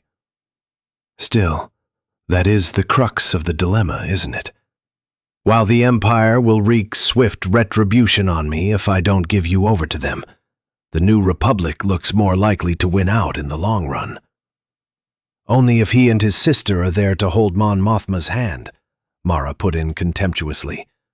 If they aren't, the final time frame is somewhat less clear, Card agreed. At any rate, I thank you for your time, Skywalker. I hope we can come to a decision without too much of a delay. Don't hurry on my account, Luke told him. This seems a pleasant enough world to spend a few days on. Don't believe it for a moment, Card warned. My 2 pet Vornskers have a large number of relatives out in the forest. Relatives who haven't had the benefits of modern domestication. I understand, Luke said. On the other hand, if he could get out of Card's encampment and clear of whatever this strange interference was they were using on him. And don't count on your Jedi skills to protect you either, Card added, almost lazily. "You'll be just as helpless in the forest. Probably more so." He looked up at the tree towering above him.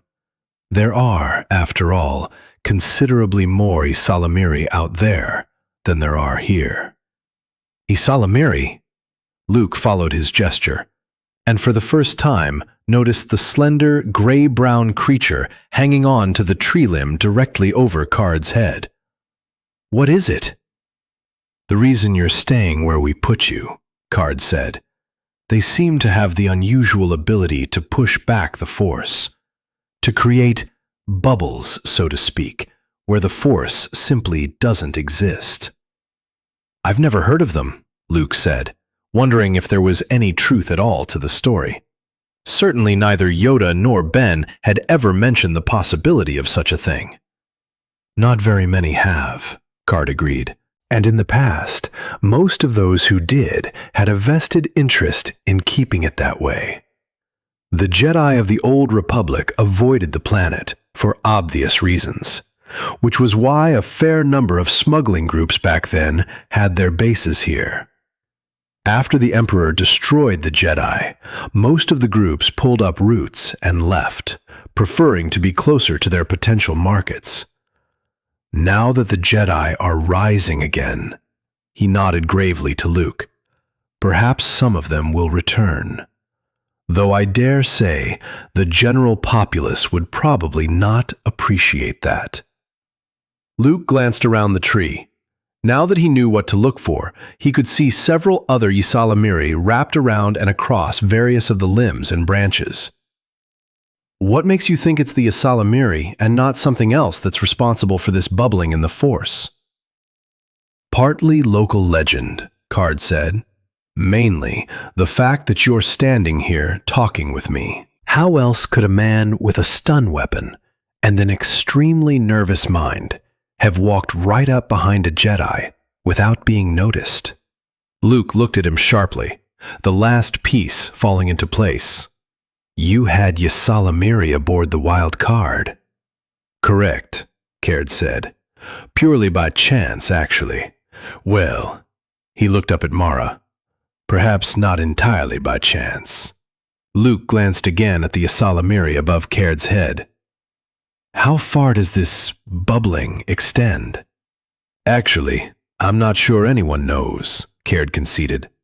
"Legend says that individual Ysalamiri have bubbles from 1 to 10 meters in radius, but that groups of them together have considerably larger ones. Some sort of reinforcement, I gather. Perhaps you'll do us the courtesy of participating in a few experiments regarding them before you leave." "Perhaps," Luke said, "though that probably depends on which direction I'm headed at the time." "It probably will," Caird agreed. "Well, I imagine you'd like to get cleaned up. You've been living in that flight suit for several days now. Did you bring any changes of clothing with you?" "There's a small case in the cargo compartment of my X-Wing," Luke told him. "Thank you for bringing it along, incidentally. I try never to waste anything that may someday prove useful," Card said. "I'll have your things sent over as soon as my associates have determined that there are no hidden weapons or other equipment among them." He smiled slightly. "I doubt that a Jedi would bother with such things, but I believe in being thorough. Good evening, Skywalker." Mara had her tiny blaster in hand again. "Let's go," she said, gesturing with the weapon. Luke stood up. "Let me offer you one other option," he said to Card. "If you decide you'd rather pretend none of this ever happened, you could just return R2 and me to where you found us. I'd be willing to take my chances with the other searchers." "Including the Imperials?" Card asked. "Including the Imperials," Luke nodded. A small smile touched Card's lips. "You might be surprised, but I'll keep the option in mind." The sun had disappeared behind the trees, and the sky was noticeably darker as Mara escorted him back across the compound. "Did I miss dinner?" he asked, as they walked down the corridor toward his room. "Something can be brought to you," Mara said, her voice little more than a thinly veiled snarl. "Thank you." Luke took a careful breath. "I don't know why you dislike me so much. Shut up," she cut him off. "Just shut up." Grimacing, Luke did so. They reached his room, and she nudged him inside. "We don't have any lock for the window," she said, "but there's an alarm on it. You try going out and it'll be a toss-up as to whether the Vornskers get to you before I do." She smiled, mock-sweetly. "But don't take my word for it. Try it and find out. Luke looked at the window, then back at Mara. "I'll pass, thanks." Without another word, she left the room, closing the door behind her. There was the click of an electronic lock being engaged, and then silence. He went to the window, peered out. There were lights showing in some of the other barracks' windows, though he hadn't noticed any other lights in his own building. Which made sense, he supposed. Whether Card decided to turn him over to the Empire or release him back to the New Republic, there was no point in more of his associates knowing about it than absolutely necessary. All the more so if Card decided to take Mara's advice and just kill him. He turned away from the window and went back to his bed, fighting back the fear trying to rise inside him. Never since facing the Emperor had he felt so helpless. Or, for that matter, actually been so helpless. He took a deep breath. For the Jedi, there is no emotion. There is peace. Somehow, he knew there had to be a way out of this prison. All he had to do was to stay alive long enough to find it. Chapter 20. "No, I assure you, everything is fine," 3PO said in Leia's voice, looking just about as unhappy beneath his headset as a droid could possibly look. "Han and I decided that as long as we were out this way, we might as well take a look around the Abrigado system." "I understand, Your Highness," Winter's voice came back over the Falcon's speaker. To Han, she sounded tired. Tired and more than a little tense. "May I recommend, though, that you don't stay away too much longer?" 3PO looked helplessly at Han. "We'll be back soon," Han muttered into his comlink. "We'll be back soon," 3PO echoed into the Falcon's mic. "I just want to check out the Gatos's manufacturing infrastructure." "Manufacturing infrastructure?" "Yes, Your Highness," Winter said. "I'll pass that information on to the Council. I'm sure they'll be pleased to hear it." She paused, just noticeably. "I wonder if I might be permitted to speak with Captain Solo for a moment." Across the cockpit, Lando grimaced. "She knows," he mouthed silently. "No kidding," Han mouthed back. He caught 3PO's eye and nodded. "Of course," the droid said, sagging with obvious relief. "Han?" Han switched his comlink over. "I'm here, Winter. What's up?" "I wanted to know if you had any idea yet when you and Princess Leia would be returning," she said. "Admiral Akbar, particularly, has been asking about you." Han frowned at the comlink. Akbar probably hadn't spoken 2 words to him outside of official business since he'd resigned his general's commission a few months back. "You'll have to thank the Admiral for his interest," he told Winter, picking his words carefully. "I trust he's doing all right himself?" "About as usual," Winter said. "He's having some problems with his family, though, now that school is in full swing." "A little squabbling among the children?" Han suggested. "Bedtime arguments mainly," she said. "Problems with the little one over who's going to get to stay up and read, that sort of thing. You understand." "Yeah," Han said. "I know the kids pretty well. How about the neighbors? He's still having trouble with them?" There was a brief pause. "I'm not exactly sure," she said. He hasn't mentioned anything about them to me. I can ask if you'd like." "It's no big deal," Han said. "As long as the family's doing okay, that's the important thing." "I agree. At any rate, I think he mainly just wanted to be remembered to you." "Thanks for passing on the message." He threw Lando a look. "Go ahead and tell him that we won't be out here too much longer. We'll go to Abrigado and maybe look in on a couple of others, and then head back." "All right," Winter said. "Anything else?" "No, yes," Han corrected himself. What's the latest on the Pafashi recovery program? Those 3 systems the Imperials hit? Right. And where he and Leia had had their second brush with those gray-skinned alien kidnappers. But there was no point in dwelling on that. "Let me call up the proper file," Winter said. "It's coming along reasonably well. There were some problems with supply shipments, but the material seems to be moving well enough now." Han frowned at the speaker. What did Akbar do? Dig up some mothballed container ships from somewhere? "Actually, he made his own," Winter came back dryly. "He's taken some capital ships, star cruisers and attack frigates mostly, cut the crews back to skeleton size, and put in extra droids, and turned them into cargo ships." Han grimaced. I hope he's got some good escorts along with him. Empty star cruisers would make great target practice for the Imperials. "I'm sure he's thought of that," Winter assured him. "And the orbit dock and shipyards at Sluis Van are very well defended." "I'm not sure anything's really well defended these days," Han returned sourly. "Not with the Imperials running loose like they are. Anyway, gotta go. Talk to you later."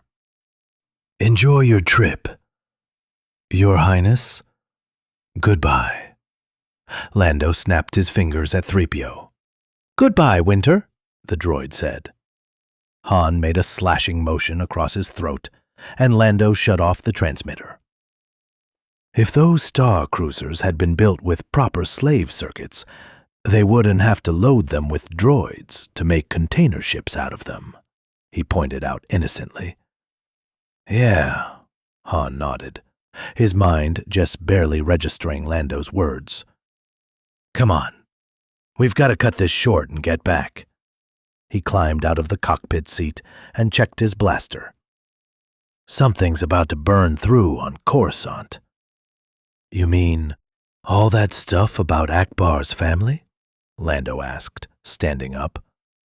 "Right," Han said, heading back toward the Falcon's hatchway. "If I'm reading Winter right, it sounds like Phalia has started a major push toward Akbar's territory.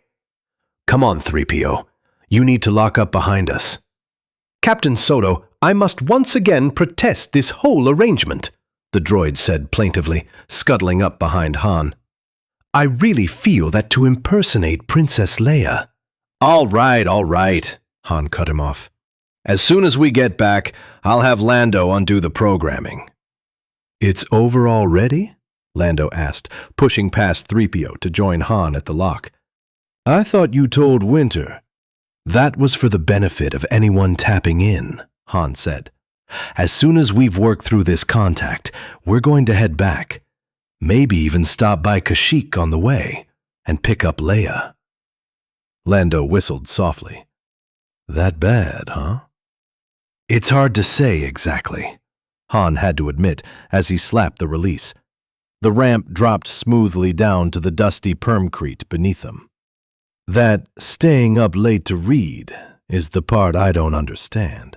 "I suppose it could mean some of the intelligence work that Akbar's been doing along with the Supreme Commander position. Or worse, maybe Phalia's going for the whole sabacc pot." "You and Winter should have worked out a better verbal code," Lando said as they started down the ramp. "We should have worked out a verbal code, period," Han growled back. "I've been meaning for 3 years to sit down with her and Leia and set one up. Never got around to it." "Well, if it helps, The analysis makes sense, Lando offered, glancing around the docking pit. It fits the rumors I've heard anyway. I take it the neighbors you referred to are the Empire? Right. Winter should have heard something about it if Akbar had had any luck plugging the security leaks. Won't that make it dangerous to go back then? Lando asked as they started toward the exit. Yeah, Han agreed, feeling his lip twist.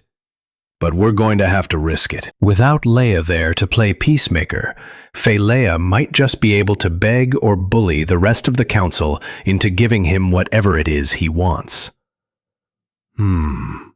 Lando paused at the bottom of the ramp leading to the docking pit exit and looked up. Let's hope this is the last contact in the line. Let's hope first that the guy shows, Han countered, heading up the ramp. The Abrigado Rey spaceport had had a terrible reputation among the pilots Han had flown with in his smuggling days, ranking right down at the bottom with places like the Mos Eisley port on Tatooine. It was therefore something of a shock, though a pleasant one, to find a bright, clean cityscape waiting for them when they stepped through the landing pit door. Well, well, Lando murmured from beside him. Has civilization finally come to Abrigado? Stranger things have happened, Han agreed, looking around. Clean and almost painfully neat, yet with that same unmistakable air that every general freight port seemed to have. That air of the not entirely tame. Uh-oh, Lando said quietly, his eyes on something past Han's shoulder. Looks like someone's just bought the heavy end of the hammer. Han turned. 50 meters down the port perimeter street, a small group of uniformed men with light armor vests and blaster rifles had gathered at one of the other landing pit entrances. Even as Han watched, half of them slipped inside, leaving the rest on guard in the street. That's the hammer, all right, Han agreed, craning his neck to try to read the number above the door. 63. Let's hope that's not our contact in there. Where are we meeting him, anyway? Right over there, Lando said, pointing to a small windowless building built in the gap between two much older ones. A carved wooden plank with the single word Lobue hung over the door. We're supposed to take one of the tables near the bar in the casino area and wait. He'll contact us there. The Lobu was surprisingly large, given its modest street front, extending both back from the street and also into the older building to its left. Just inside the entrance were a group of conversation-oriented tables overlooking a small but elaborate dance floor, the latter deserted, but with some annoying variety of taped music playing in the background. On the far side of the dance floor were a group of private booths, too dark for Han to see into. Off to the left, up a few steps and separated from the dance floor by a transparent etched plastic wall, was the casino area. I think I see the bar up there, Lando murmured, just back of the sabacc tables to the left. That's probably where he wants us. You ever been here before? Han asked over his shoulder as they skirted the conversation tables and headed up the steps. Not this place, no. Last time I was at Abrigado Rye was years ago. It was worse than Mos Eisley, and I didn't stay long. Lando shook his head. Whatever problems you might have with the new government here, you have to admit they've done a good job of cleaning the planet up. Yeah, well, whatever problems you have with the new government, let's keep them quiet, okay? Han warned. Just for once, I'd like to keep a low profile. Lando chuckled. Whatever you say. The lighting in the bar area was lower than that in the casino proper, but not so low that seeing was difficult. Choosing a table near the gaming tables, they sat down. A hollow of an attractive girl rose from the center of the table as they did so. Good day, gentles, she said in pleasantly accented basic. How may I serve? Do you have any Necrogor Omic 4 wine? Lando asked. We do indeed. 47, 49, 50, and 52, We'll have a half carafe of the 49, Lando told her. Thank you, gentles, she said, and the hollow vanished. Was that part of the countersign? Han asked, letting his gaze drift around the casino. It was only the middle of the afternoon, local time, but even so, over half the tables were occupied. The bar area, in contrast, was nearly empty, with only a handful of humans and aliens scattered around.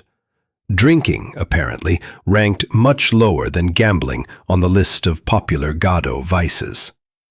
Actually, he didn't say anything about what we should order, Lando said, but since I happen to like a good Necrogor Omic wine, and since Coruscant will be picking up the tab for it, something like that. The wine arrived on a tray delivered through a slide hatch in the center of the table. Will there be anything else, gentles? The hollow girl asked.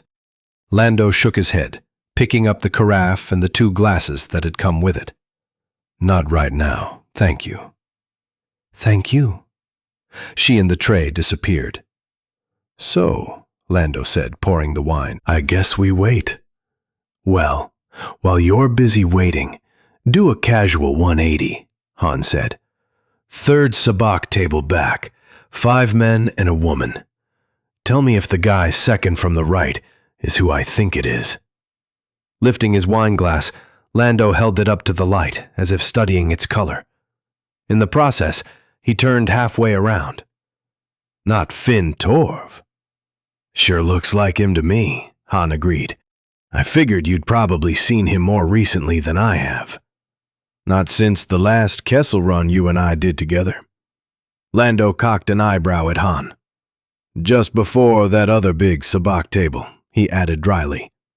Han gave him an injured look.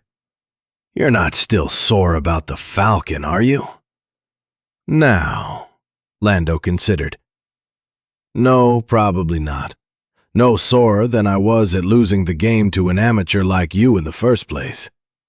Amateur? But I'll admit there were times right afterward when I lay awake at night plotting elaborate revenge.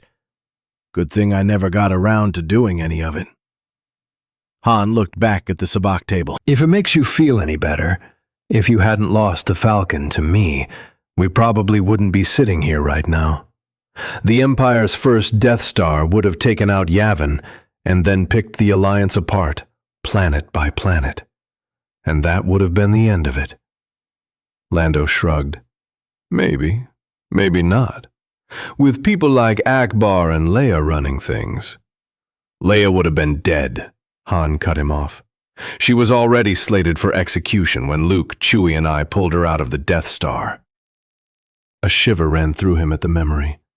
He'd been that close to losing her forever, and would never even have known what he'd missed.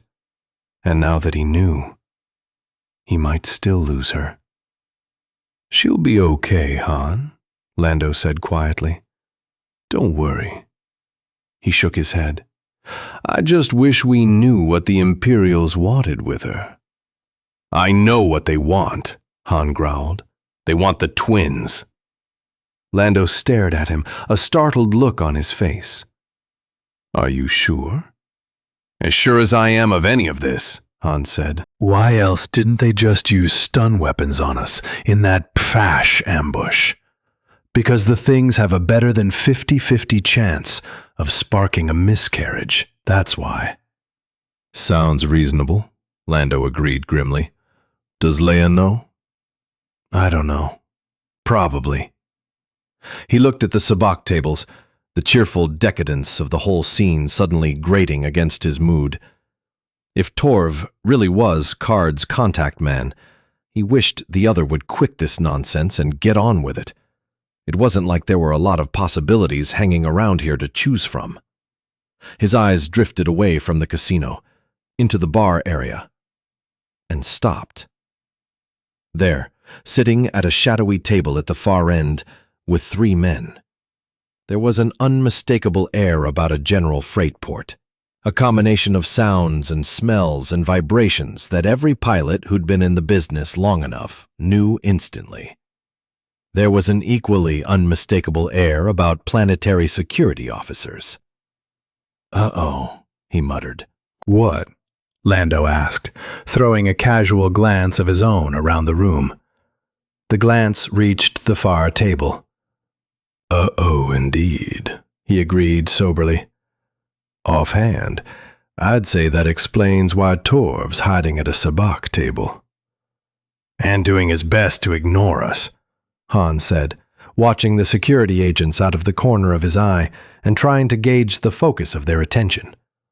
If they'd tumbled to this whole contact meeting, there probably wasn't much he could do about it, short of hauling out his New Republic ID and trying to pull rank on them, which might or might not work.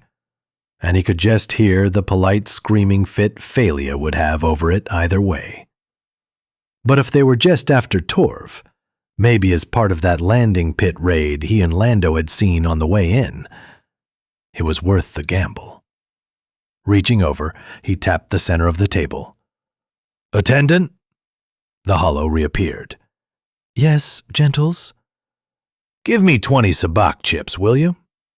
"Certainly," she said, and vanished. "Wait a minute," Lando said cautiously as Han drained his glass. "You're not going to go over there, are you?" "You got a better idea?" Han countered, reaching down to resettle his blaster in its holster. "If he's our contact, I sure don't want to lose him now." Lando gave a sigh of resignation. "So much for keeping a low profile. What do you want me to do?" "Be ready to run some interference." The center of the table opened up and a neat stack of sabacc chips arrived. "So far, it looks like they're just watching him. Maybe we can get him out of here before their pals arrive in force." "If not?" Han collected the chips and got to his feet. "Then I'll try to create a diversion and meet you back at the Falcon." "Right. Good luck." There were 2 seats not quite halfway across the sabacc table from Torv. Han chose one and sat down, dropping his stack of chips onto the table with a metallic thud. "Deal me in," he said. The others looked up at him, their expressions varying from surprised to annoyed. Torv himself glanced up, came back for another look. Han cocked an eyebrow at him. "You the dealer, Sonny? Come on, deal me in." No, it's not my deal," Torv said, his eyes flicking to the pudgy man on his right. "And we've already started," the pudgy man said, his voice surly. "Wait until the next game." "What? You haven't all even bet yet," Han countered, gesturing toward the handful of chips in the hand pot. The sabacc pot, in contrast, was pretty rich. The session must have been going for a couple of hours at least. Probably one reason the dealer didn't want fresh blood in the game who might conceivably win it all. "Come on, give me my cards," he told the other, tossing a chip into the hand pot. Slowly, glaring the whole time, the dealer peeled the top 2 cards off the deck and slid them over. "That's more like it," Han said approvingly. "Brings back memories, this does. I used to drop the heavy end of the hammer on the guys back home all the time." Torv looked at him sharply, his expression freezing to stone. "Did you now?" he said, his voice deliberately casual. "Well, you're playing with the big boys here, not the little people. You may not find the sort of rewards you're used to."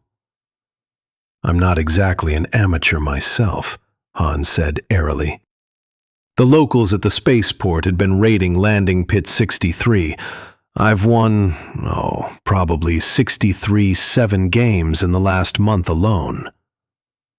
Another flicker of recognition crossed Torv's face. So it was his landing pit. "Lot of rewards in numbers like that," he murmured, letting one hand drop beneath the level of the table. Han tensed, but the hand came back up empty.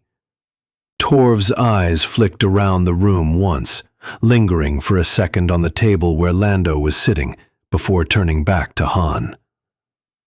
You willing to put your money where your mouth is?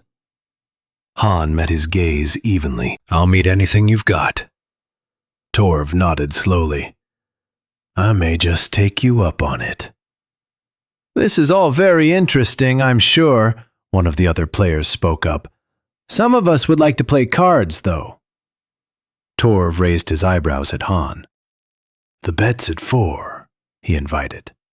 Han glanced at his cards, the Mistress of Staves and the 4 of Coins. Sure, he said, lifting 6 chips from his stack and dropping them into the hand pot. I'll see the 4, and raise you 2. There was a rustle of air behind him. Cheater! A deep voice bellowed in his ear. Hans jumped and spun around, reaching reflexively toward his blaster. But even as he did so, a large hand shot over his shoulder to snatch the 2 cards from his other hand. You are a cheater, sir, the voice bellowed again. I don't know what you're talking about, Han said, craning his neck up to get a look at his assailant. He was almost sorry he had. Towering over him like a bushy-bearded thundercloud, twice his own size, the man was glaring down at him with an expression that could only be described as inflamed with religious fervor. You know full well what I'm talking about, the man said, biting out each word. This card, he waved one of Han's cards, is a skifter. Han blinked. It is not, he protested. A crowd was rapidly gathering around the table, casino security and other employees, curious onlookers, and probably a few who were hoping to see a little blood. It's the same card I was dealt.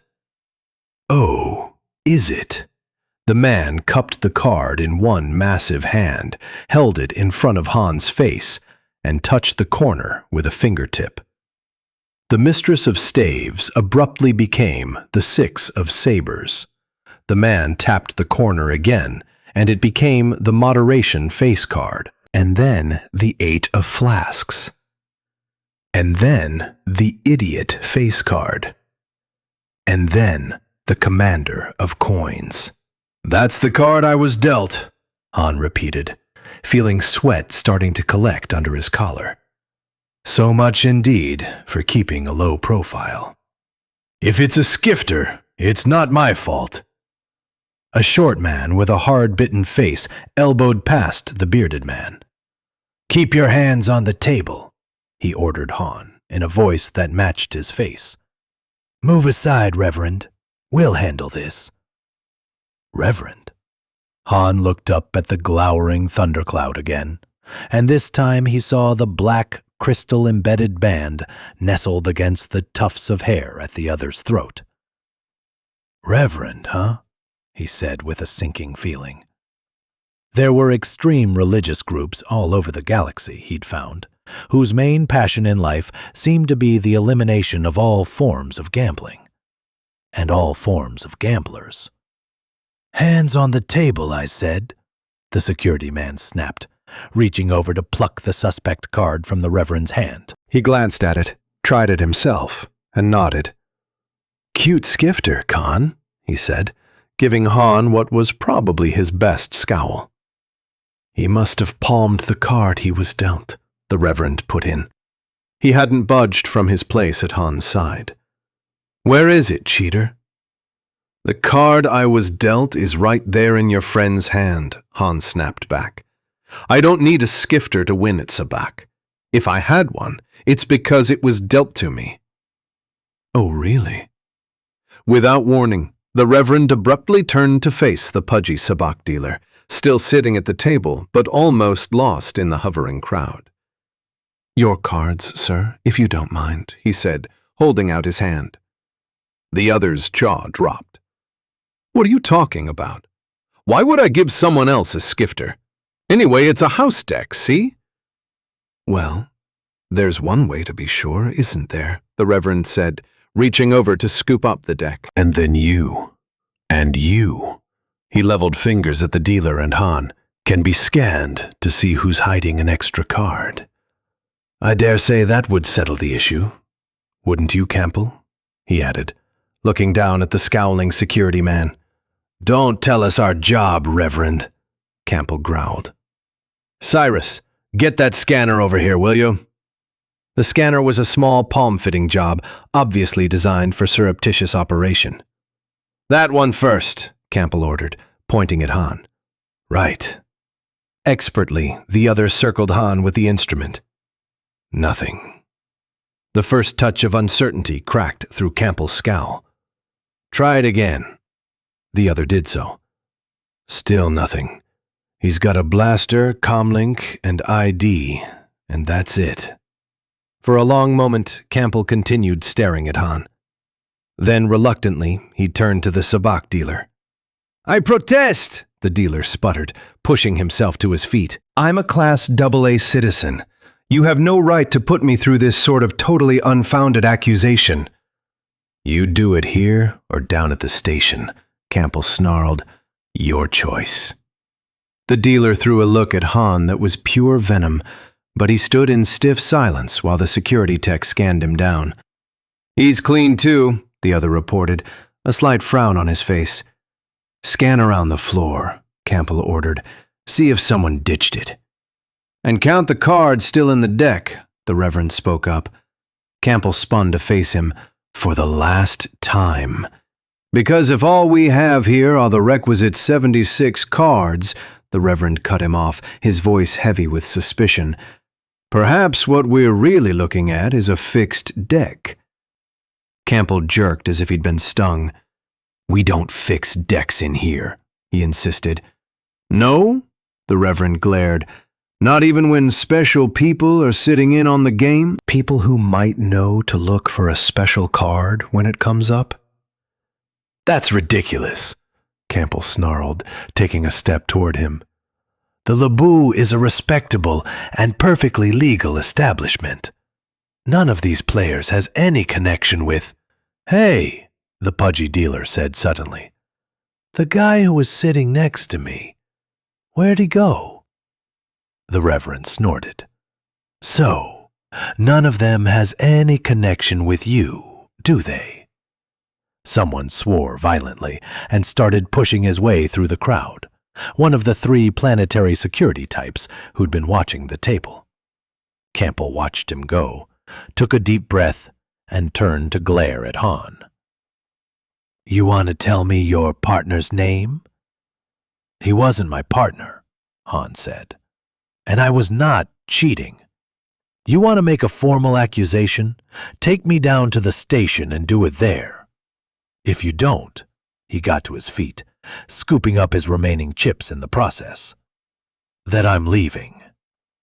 For a long moment, he thought Campbell was going to call his bluff. But the other had no real evidence, and he knew it. And apparently he had better things to do than indulge in what would be really nothing more than petty harassment. Sure, get out of here, the other snarled. Don't ever come back. Don't worry, Han told him. The crowd was starting to dissolve, and he had no trouble making his way back to his table. Lando, not surprisingly, was long gone. What was surprising was that he'd settled the bill before he had left. That was quick, Lando greeted him from the top of the Falcon's entry ramp. I wasn't expecting them to turn you loose for at least an hour.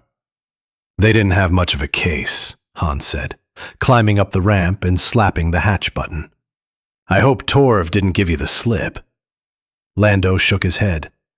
He's waiting in the lounge. He raised his eyebrows. And considers himself in our debt. That could be useful, Han agreed, heading down the curved corridor. Torv was seated at the lounge hollow board, 3 small data pads spread out in front of him. Good to see you again, Torv, Han said as he stepped in. You too, Solo, the other said gravely, getting to his feet and offering Han his hand. I've thanked Calrissian already, but I wanted to thank you, too, both for the warning and for helping me get out of there. I'm in your debt. No problem. Han waved the thanks away. I take it that is your ship in Pit 63? My employer's ship, yes, Torv said, grimacing. Fortunately, there's nothing contraband in it at the moment. I've already offloaded. They obviously suspect me, though. What kind of contraband were you running? Lando asked, coming up behind Han. If it's not a secret, that is. Torv cocked an eyebrow. No secret, but you're not going to believe it. I was running food. You're right, Lando said.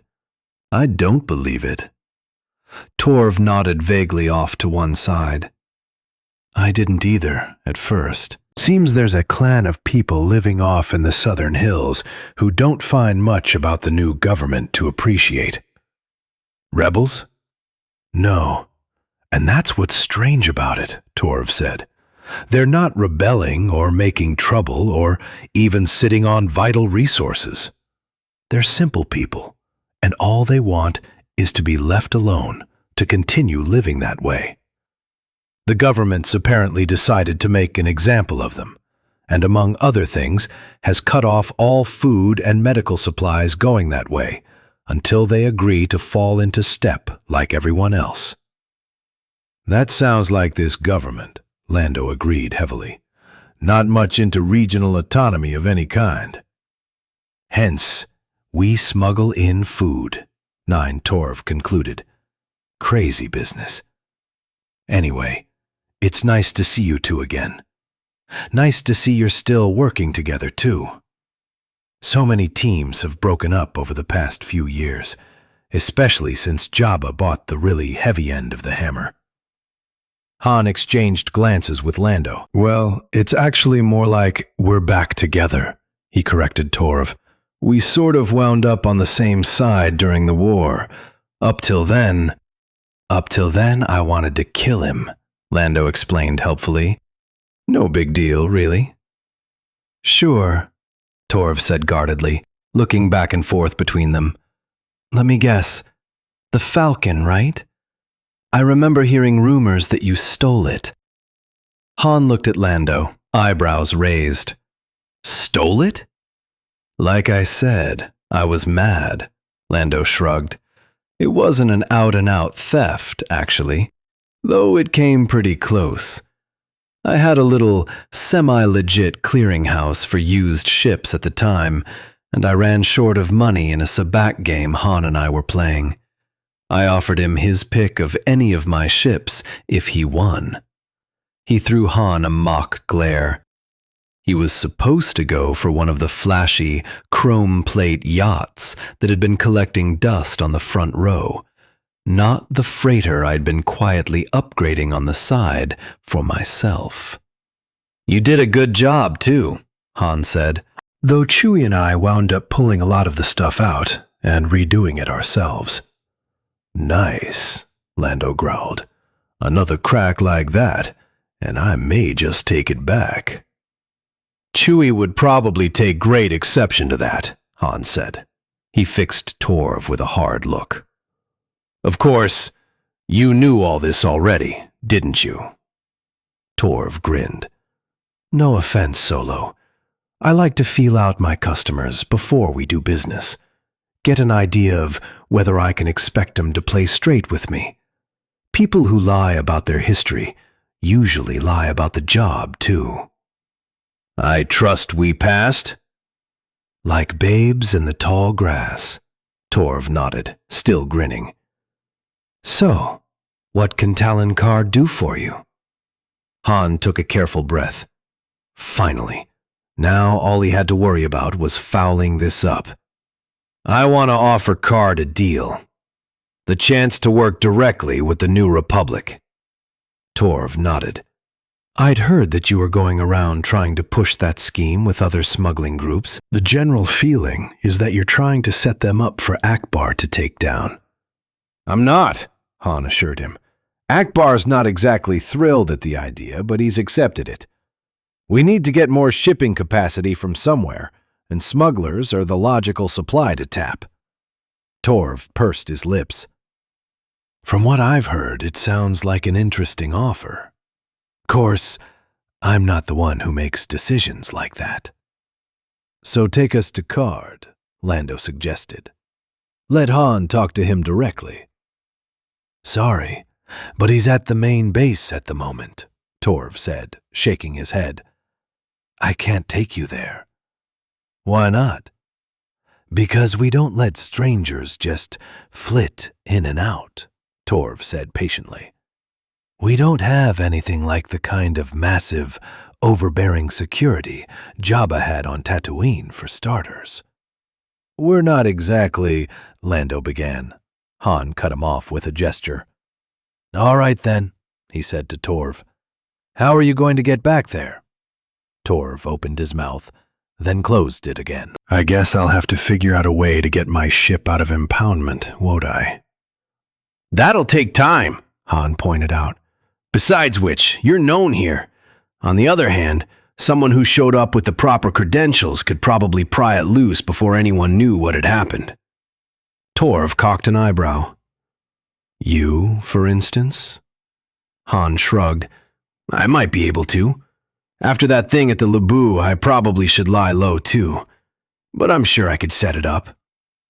I'm sure, Torv said, heavily sardonic. And the catch? No catch, Han told him. All I want in return is for you to let us give you a lift back to your base, and then have 15 minutes to talk with Cord. Torv gazed at him, his mouth tight. I'll get in trouble if I do this. You know that. We're not exactly random strangers, Lando reminded him. Card met me once, and both Han and I kept major military secrets for the Alliance for years. We've got a good record of people being able to trust us. Torv looked at Lando, looked again at Han. I'll get in trouble, he repeated with a sigh. But I guess I really do owe you. One condition, though. I do all the navigation on the way in and set it up in a coded, erasable module. Whether you have to do the same thing on the way out will be up to Card. Good enough, Han agreed. Paranoia was a common enough ailment among smugglers. Anyway, he had no particular interest in knowing where Card had set up shop. When can we leave? As soon as you're ready. Torv nodded at the sabacc chips cupped in Han's hand. Unless you want to go back to the Naboo and play those, he added. Han had forgotten he was still holding the chips.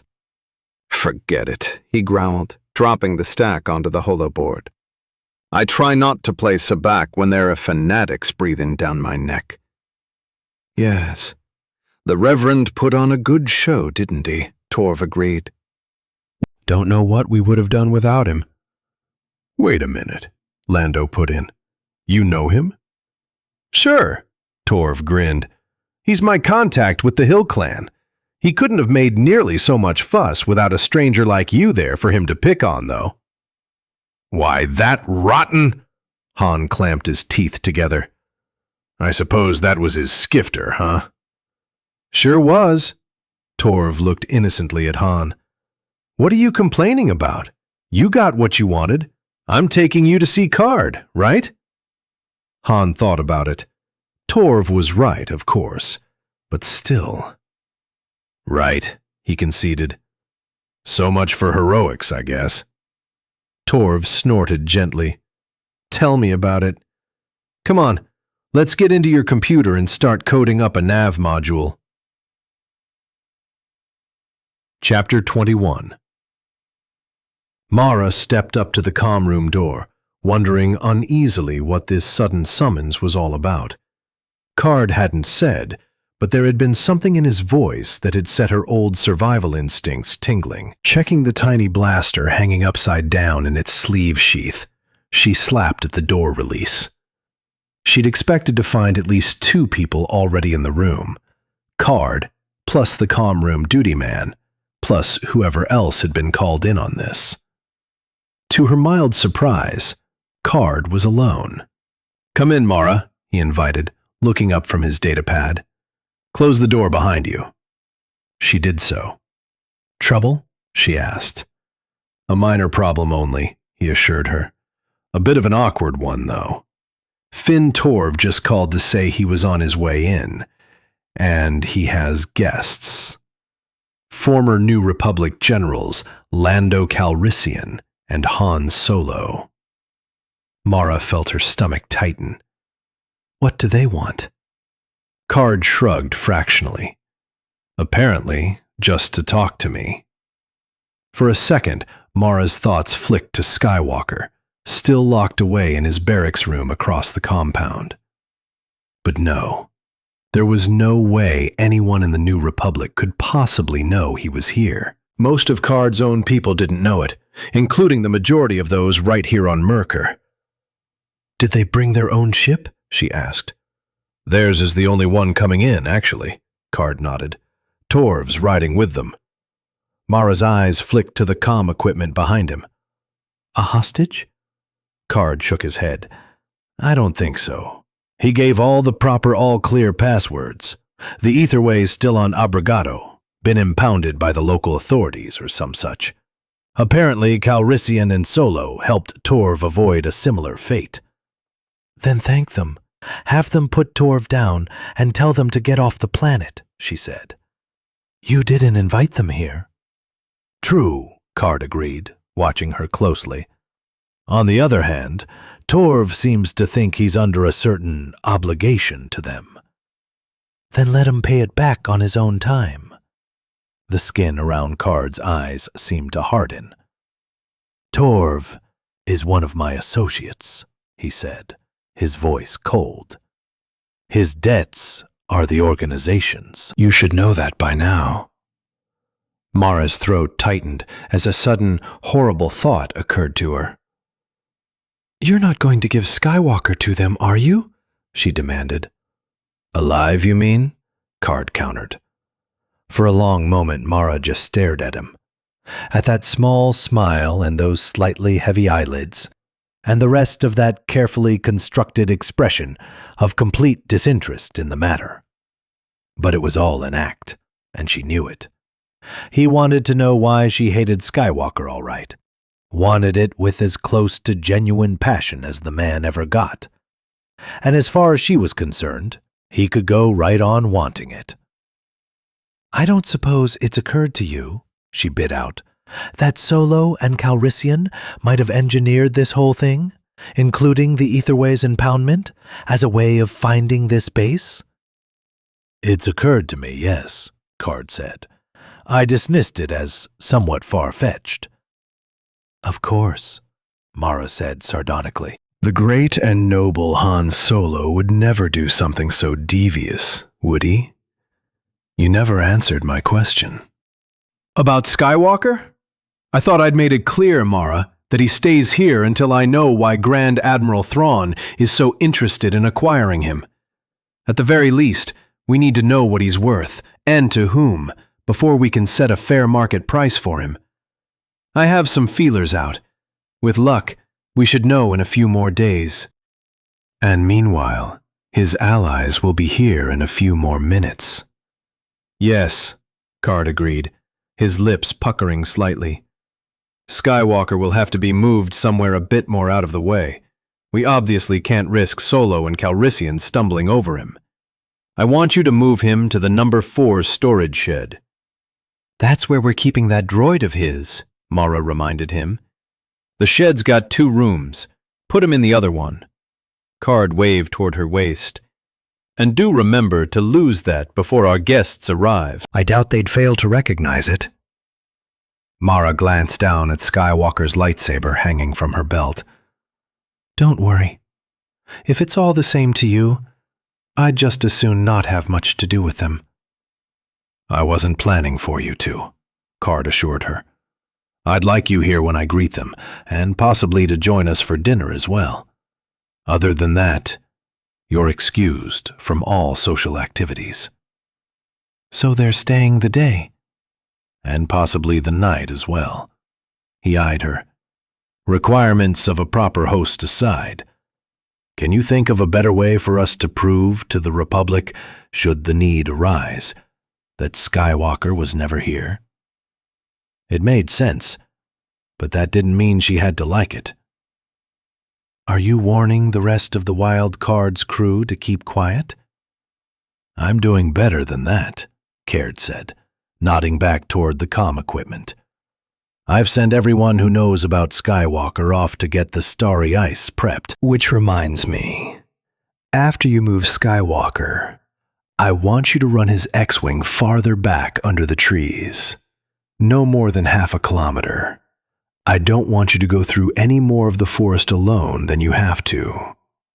Can you fly an X-Wing?" "I can fly anything." "Good," he said, smiling slightly. "You'd better be off then. The Millennium Falcon will be landing in less than 20 minutes. Mara took a deep breath. "All right," she said. Turning, she left the room. The compound was empty as she walked across it to the barracks building.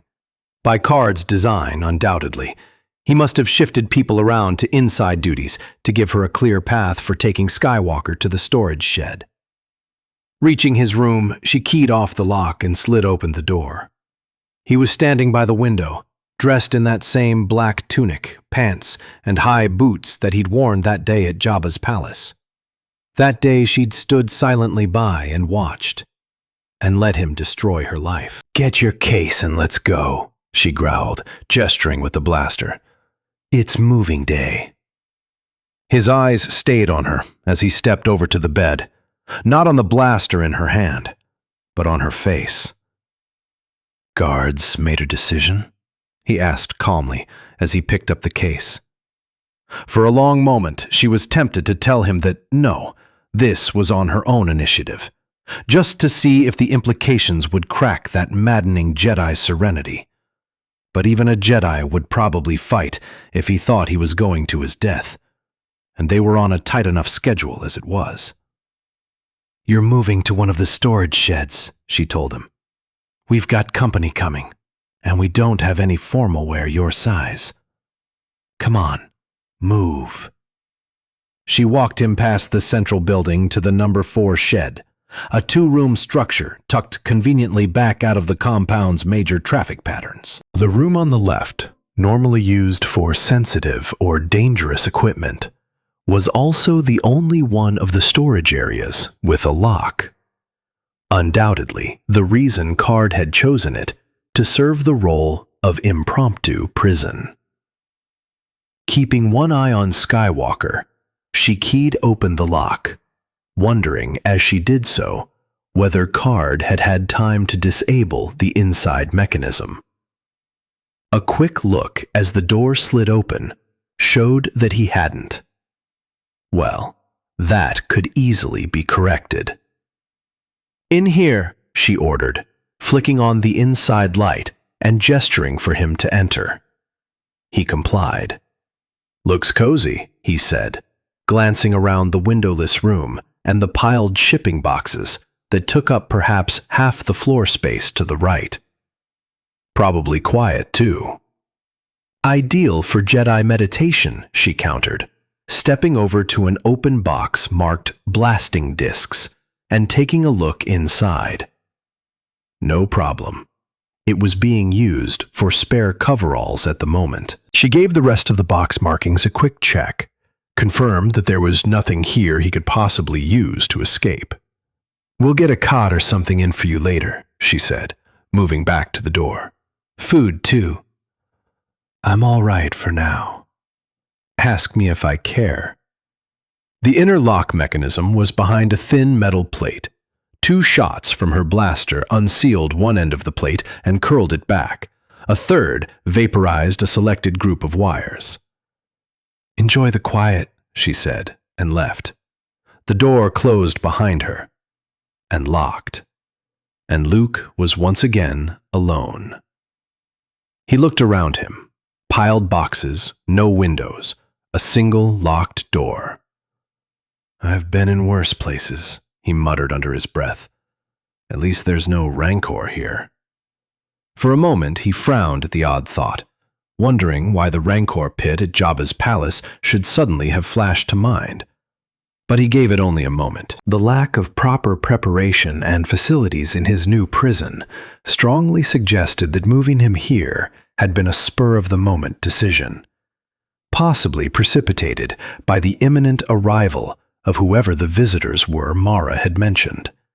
And if so, there was a good possibility that somewhere in the mad scramble they might finally have made a mistake. He went over to the door, easing the still warm metal plate a little farther back and kneeling down to peer inside at the lock mechanism. Han had spent a few idle hours once trying to teach him the finer points of hot wiring locks, and if Mara's shot hadn't damaged it too badly, there was a chance he might be able to persuade it to disengage. It didn't look promising. Whether by design or accident, Mara's shot had taken out the wires to the inside control's power supply, vaporizing them all the way back into the wall conduit, where there was no chance at all of getting hold of them. But if he could find another power supply... He got to his feet again, brushed off his knees, and headed over to the neatly piled boxes. Mara had glanced at their labels, but she'd actually looked inside only one of them. Perhaps a more complete search would turn up something useful. The search, unfortunately, took even less time than his examination of the ruined lock. Most of the boxes were sealed beyond his capability to open without tools, and the handful that weren't held such innocuous items as clothing or replacement equipment modules. All right then, he told himself, sitting down on the edge of one of the boxes and looking around for inspiration. I can't use the door. There aren't any windows. But there was another room in this shed. He'd seen the other door while Mara was opening this one. Perhaps there was some kind of half-height doorway or crawl space between them, hidden out of sight behind the stacked boxes. It wasn't likely, of course, that Mara would have missed anything that obvious. But he had time, and nothing else to occupy it. Getting up from his seat, he began unstacking the boxes and moving them away from the wall. He'd barely begun when he found it. Not a doorway, but something almost as good. A multi-socket power outlet set into the wall just above the baseboard. Card and Mara had made their mistake. The metal door plate, already stressed by the blaster fire Mara had used to peel it back, was relatively easy to bend. Luke kept at it, bending it back and forth until a roughly triangular piece broke off in his hand. It was too soft to be of any use against the sealed equipment boxes, but it would probably be adequate for unscrewing the cover of a common power outlet. He returned to the outlet and lay down in the narrow gap between wall and boxes. He was just trying to wedge his makeshift screwdriver against the first screw when he heard a quiet beep. He froze, listening. The beep came again, followed by a series of equally soft warbles. Warbles that sounded very familiar. R2? He called softly. Is that you? For a pair of heartbeats, there was silence from the other room. Then, abruptly, the wall erupted with a minor explosion of electronic jabbering. R2, without a doubt. Steady, R2, Luke called back. I'm going to try and get this power outlet open. There's probably one on your side, too. Can you get it open? There was a distinctly disgusted-sounding gurgle. No, huh? Well, just hang on then. The broken metal triangle wasn't the easiest thing to work with, particularly in the cramped space available. Still, it took Luke only a couple of minutes to get the cover plate off and pull the wires out of his way. Hunching forward, he could see through the hole to the back of the outlet in R2's room. I don't think I can get your outlet open from here, he called to the droid. Is your room locked? There was a negative beep, followed by an odd sort of whining, as if R2 was spinning his wheels. Restraining bolt? Luke asked. The spinning slash whine came again. Or a restraint collar? An affirmative beep with frustrated overtones. It figured in retrospect. A restraining bolt would leave a mark, whereas a collar snugged around R2's lower half would do nothing but let him wear out his wheels a little. Never mind, Luke reassured him. If there's enough wire in here to reach to the door, I should be able to unlock it. Then we can both get out of here. Carefully, mindful of the possibility of shock from the higher current lines nearby, he found the low-voltage wire and started easing it gently toward him out of the conduit. There was more than he'd expected. He got nearly 1.5 meters coiled on the floor by his head before it stopped coming. More than he'd expected, but far less than he needed. The door was a good 4 meters away in a straight line, and he would need some slack to get it spliced into the lock mechanism. "It's going to be a few more minutes," he called to R2, trying to think. The low-power line had 1.5 meters of slack to it, which implied the other lines probably did as well. If he could cut that much length off 2 of them, he should have more than enough to reach the lock, which left only the problem of finding something to cut them with. And, of course, managing to not electrocute himself along the way. "What I wouldn't give to have my lightsaber back for a minute," he muttered, examining the edge of his makeshift screwdriver. It wasn't very sharp, but then the superconducting wires weren't very thick either. It was the work of a couple of minutes to pull the other wires as far out of the conduit as they would go. Standing up, he took off his tunic, wrapped one of the sleeves twice around the metal, and started sawing. He was halfway through the first of the wires when his hand slipped off the insulating sleeve and for a second touched the bare metal. Reflexively, he jerked back, banging his hand against the wall. And then his brain caught up with him. "Uh-oh," he murmured, staring at the half-cut wire. There was an interrogative whistle from the other room. "I just touched one of the wires," he told the droid, "and I didn't get a shock." R2 whistled. "Yeah," Luke agreed. He tapped at the wire, touched it again, held his finger against it. So Card and Mara hadn't made a mistake after all. They'd already cut the power to the outlet. For a moment, he knelt there, holding the wire, wondering what he was going to do now. He still had all this wire, but no power supply for it to connect with. Conversely, there were probably any number of small power sources in the room, attached to the stored replacement modules, but they were all packed away in boxes he couldn't get into. Could he somehow use the wire to get into the boxes? Use it to slice through the outer sealant layer, perhaps? He got a firm grip on the wire and pulled on it, trying to judge its tensile strength. His fingers slipped along the insulation. Shifting his grip, he wrapped it firmly around his right hand and stopped. A sudden, prickly feeling on the back of his neck. His right hand. His artificial right hand. His artificial dual power supply right hand. "R2, you know anything about cybernetic limb replacements?" he called, levering the wrist access port open with his metal triangle. There was a short pause, then a cautious and ambiguous-sounding warble. "It shouldn't take too much," he reassured the droid, peering at the maze of wiring and servos inside his hand. He'd forgotten how incredibly complex the whole thing was. "All I need to do is get one of the power supplies out. Think you can walk me through the procedure?"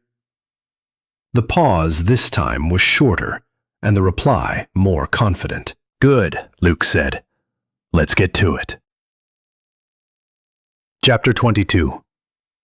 Han finished his presentation, sat back in his chair, and waited. "Interesting," Caird said, that faintly amused, totally non-committal expression of his, hiding whatever it was he was really thinking. "Interesting indeed. I presume the Provisional Council would be willing to record legal guarantees of all this?" "We'll guarantee what we can," Han told him. "Your protection, legality of operation, and so forth. Naturally, we can't guarantee particular profit margins or anything like that." "Naturally," Caird agreed, his gaze shifting to Lando. "You've been rather quiet, General Calrissian. How exactly do you fit into all of this?" "Just as a friend," Lando said. "Someone who knew how to get in touch with you, and someone who can vouch for Han's integrity and honesty." A slight smile touched Card's lips. "Integrity and honesty," he repeated. Interesting words to use in regard to a man with Captain Solo's somewhat checkered reputation. Han grimaced, wondering which particular incident Card might be referring to. There were, he had to admit, a fair number to choose from. Any checkering that existed is all in the past, he said. Of course, Card agreed. Your proposal is, as I said, very interesting. But not, I think, for my organization. May I ask why not? Han asked. Very simply, because it would look to certain parties as if we were taking sides, Card explained, sipping from the cup at his side. Given the extent of our operations and the regions in which those operations take place, that might not be an especially politic thing to do. I understand, Han nodded. I'd like the chance to convince you that there are ways to keep your other clients from knowing about it. Card smiled again. I think you underestimate the Empire's intelligence capabilities, Captain Solo, he said. They know far more about Republic movements than you might think. Tell me about it, Han grimaced, glancing at Lando. That reminds me of something else I wanted to ask you. Lando said you might know a slicer who was good enough to crack diplomatic codes. Card cocked his head slightly to the side. Interesting request, he commented, particularly coming from someone who should already have access to such codes. Is intrigue beginning to form among the New Republic hierarchy, perhaps? That last conversation with Winter and her veiled warnings flashed through Han's mind. This is purely personal, he assured Caird. Mostly personal, anyway. Ah, the other said. As it happens, one of the best slicers in the trade will be at dinner this afternoon. You'll join us, of course. Han glanced at his watch, too, in surprise. Between business and small talk, the 15-minute interview that Torv had promised him with Caird had now stretched out into 2 hours. We don't want to impose on your time. It's no imposition at all, Caird assured him, setting his cup down and standing. With the press of business and all, we tend to miss the midday meal entirely and compensate by pushing the evening dinner up to late afternoon. I remember those wonderful smuggler schedules, Han nodded wryly, memories flashing through his mind. You're lucky to get even 2 meals. Indeed, Caird agreed, if you'll follow me. The main building, Han had noted on the way in, seemed to be composed of 3 or 4 circular zones centering on the great room with the strange tree growing through it. The room Caird took them to now was in the layer just outside the great room, taking perhaps a quarter of that circle. A number of round tables were set up, with several of them already occupied. We don't stand on protocol regarding meals here, Caird said, leading the way to a table in the center of the room. 4 people were already sitting there, 3 men and a woman. Caird steered them to 3 vacant seats. Good evening, all. He nodded to the others at the table. May I present Calrissian and Solo, who will be dining with us tonight. He gestured to each of the men in turn. 3 of my associates, Wade Warren, 4 Chin, and Ghent. Ghent is the slicer I mentioned, possibly the best in the business. He waved to the woman. And of course, you've already met Mara Jade. Yes, Han agreed, nodding to her and sitting down, a small shiver running up his back. Mara had been with Card when he'd first welcomed them into that makeshift throne room of his. She hadn't stayed long, but for the whole of that brief time she'd glowered darkly at Lando and him with those incredible green eyes of hers, almost exactly the same way she was glowering at them right now. So you're Han Solo, the slicer, Ghent, said brightly. I've heard a lot about you. Always wanted to meet you. Han shifted his attention away from Mara to Ghent. He wasn't much more than a kid, really, barely out of his teens. It's nice to be famous, Han told him. Just remember that whatever you've heard has been hearsay, and that hearsay stories grow an extra leg every time they're told. You're too modest, Card said, signaling to the side. In response, a squat droid rolled toward them from around the room's curve, a tray of what looked like rolled leaves perched on top of it. It would be difficult to embellish that Zygerian slaver incident, for example. Lando looked up from the droid's tray. Zygerian slavers, he echoed. You never told me that one. It wasn't anything important, Han said, warning Lando with a look to drop the subject. Unfortunately, Ghent 5 either missed the look or was too young to know what it meant. He and Chewbacca attacked a Zygerian slaver ship, the kid explained eagerly. Just the two of them. The Zygerians were so scared they abandoned ship. They were more pirates than slavers, Han said, giving up. And they weren't afraid of me. They abandoned ship because I told them I had 20 stormtroopers with me and was coming aboard to check their shipping licenses. Lando raised his eyebrows. And they bought that? Han shrugged. I was broadcasting a borrowed Imperial ID at the time. But then you know what he did, Ghent put in. He gave the ship over to the slaves they found locked up in the hold. Gave it to them, just like that, including all the cargo, too. Why, you old softy. Lando grinned, taking a bite from one of the rolled leaves. No wonder you never told me that one. With an effort, Han held on to his patience. The cargo was pirate plunder, he growled. Some of it extremely traceable. We were off Genodral Mizar. They had a strange local law at the time that pirate or slaver victims got to split up the proceeds if the pirates were taken or killed. That law is still in force as far as I know, Card murmured. Probably. Anyway, Chewie was with me, and you know Chewie's opinion of slavers. Yeah, Lando said dryly. They'd have had a better chance with the 20 stormtroopers. And if I hadn't just given away the ship... Han broke off as a quiet beep sounded. Excuse me, Card said, pulling a comlink from his belt. Card here.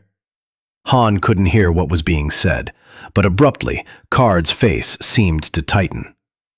I'll be right there. He got to his feet and slipped the comlink back onto his belt. Excuse me again, he said. A small matter needs my attention. Trouble? Han asked. I hope not. Card glanced across the table, and Han turned in time to see Mara stand up. Hopefully this will only take a few minutes. Please enjoy your meal. They left the table, and Han looked back at Lando. I've got a bad feeling about this, he muttered. Lando nodded, his eyes still following Mara and Card, a strange expression on his face. I've seen her before, Han, he murmured back. I don't know where, but I know I've seen her. And I don't think she was a smuggler at the time. Han looked around the table at the others, at the wariness in their eyes, and the guarded murmuring back and forth between them. Even Ghent had noticed the sudden tension and was studiously eating away at his appetizers. "Well, figure it out fast, buddy," he told Lando quietly. "We might be about to wear out our welcome." "I'm working on it. What do we do until then?" Another droid was trundling up, his tray laden with filled soup bowls. "Until then," Han said, "I guess we enjoy our meal." "He came in from Lightspeed about 10 minutes ago," Aves said tightly, tapping the mark on the sensor display. Captain Pelion signaled 2 minutes later, asking for you personally. Card rubbed a finger gently across his lower lip. "Any signs of landing craft or fighters?" he asked. "Not yet," Aves shook his head. "But from his insertion angle, I'd guess he'll be dropping some soon. Downpoint probably somewhere in this part of the forest." Card nodded thoughtfully. Such propitious timing for someone. "Where did we wind up putting the Millennium Falcon?" "It's over on Pad 8, Aves said. "Back in under the edge of the forest, then. That was good.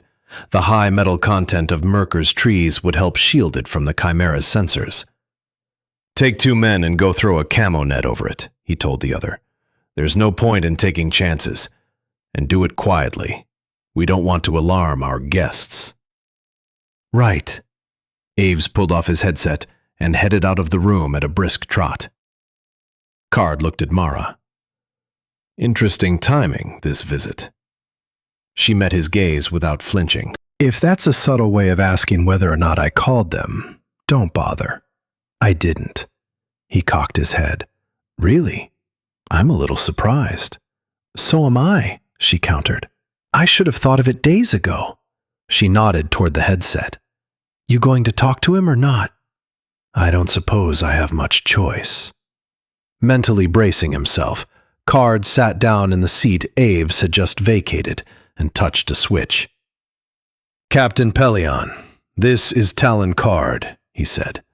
"My apologies for the delay. What can I do for you?" The distant image of the Chimera disappeared, but it wasn't Pelion's face that replaced it. This face was a nightmare image. Long and lean, with pale blue skin and eyes that glittered like 2 bits of red-hot metal.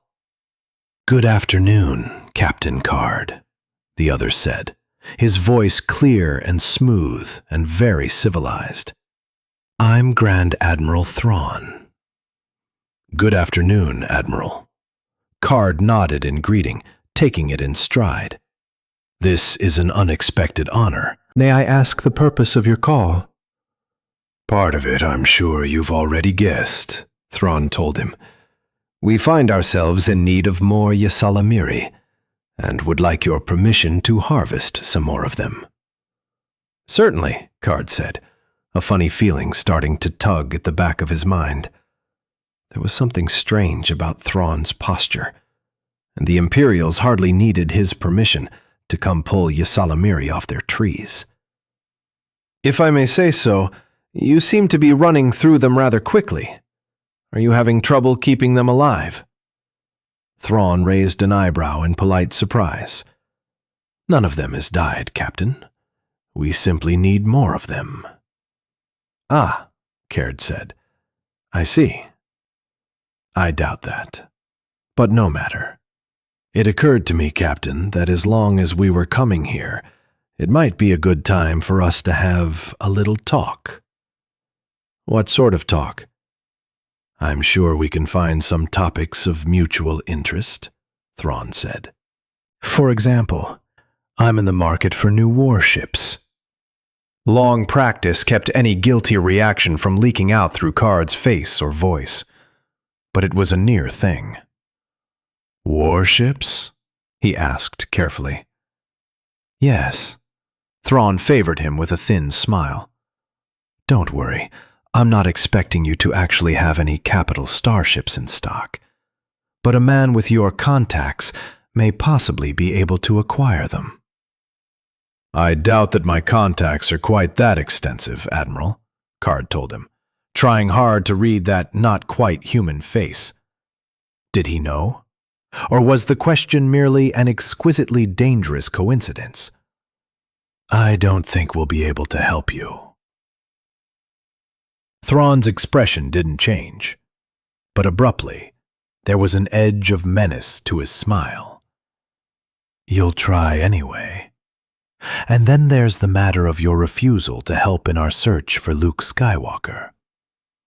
Some of the tightness in Card's chest eased. This was safer territory. I'm sorry we were also unable to help there, Admiral. As I explained before to your representative, we were under several tight scheduling deadlines at the time. We simply couldn't spare the ships. Thrawn's eyebrows lifted slightly. At the time, you say. But the search is still going on, Captain. Silently, Card cursed himself for the slip. Still going on, he echoed, frowning. But your representative said Skywalker was flying an Incom X-Wing starfighter. If you haven't found him by now, his life support will surely have given out. Ah, Thrawn said, nodding. I see the misunderstanding. Normally, yes, you'd be correct. But Skywalker is a Jedi, and among a Jedi's bag of tricks is the ability to go into a sort of comatose state. He paused, and the image on the screen flickered momentarily. So there's still plenty of time for you to join in the hunt. I see, Card said. Interesting. I suppose that's just one of the many things the average person never knew about Jedi. Perhaps we'll have time to discuss such things when I arrive on Merkur, Thrawn said. Card froze, a horrible realization shooting through him like an electric shock.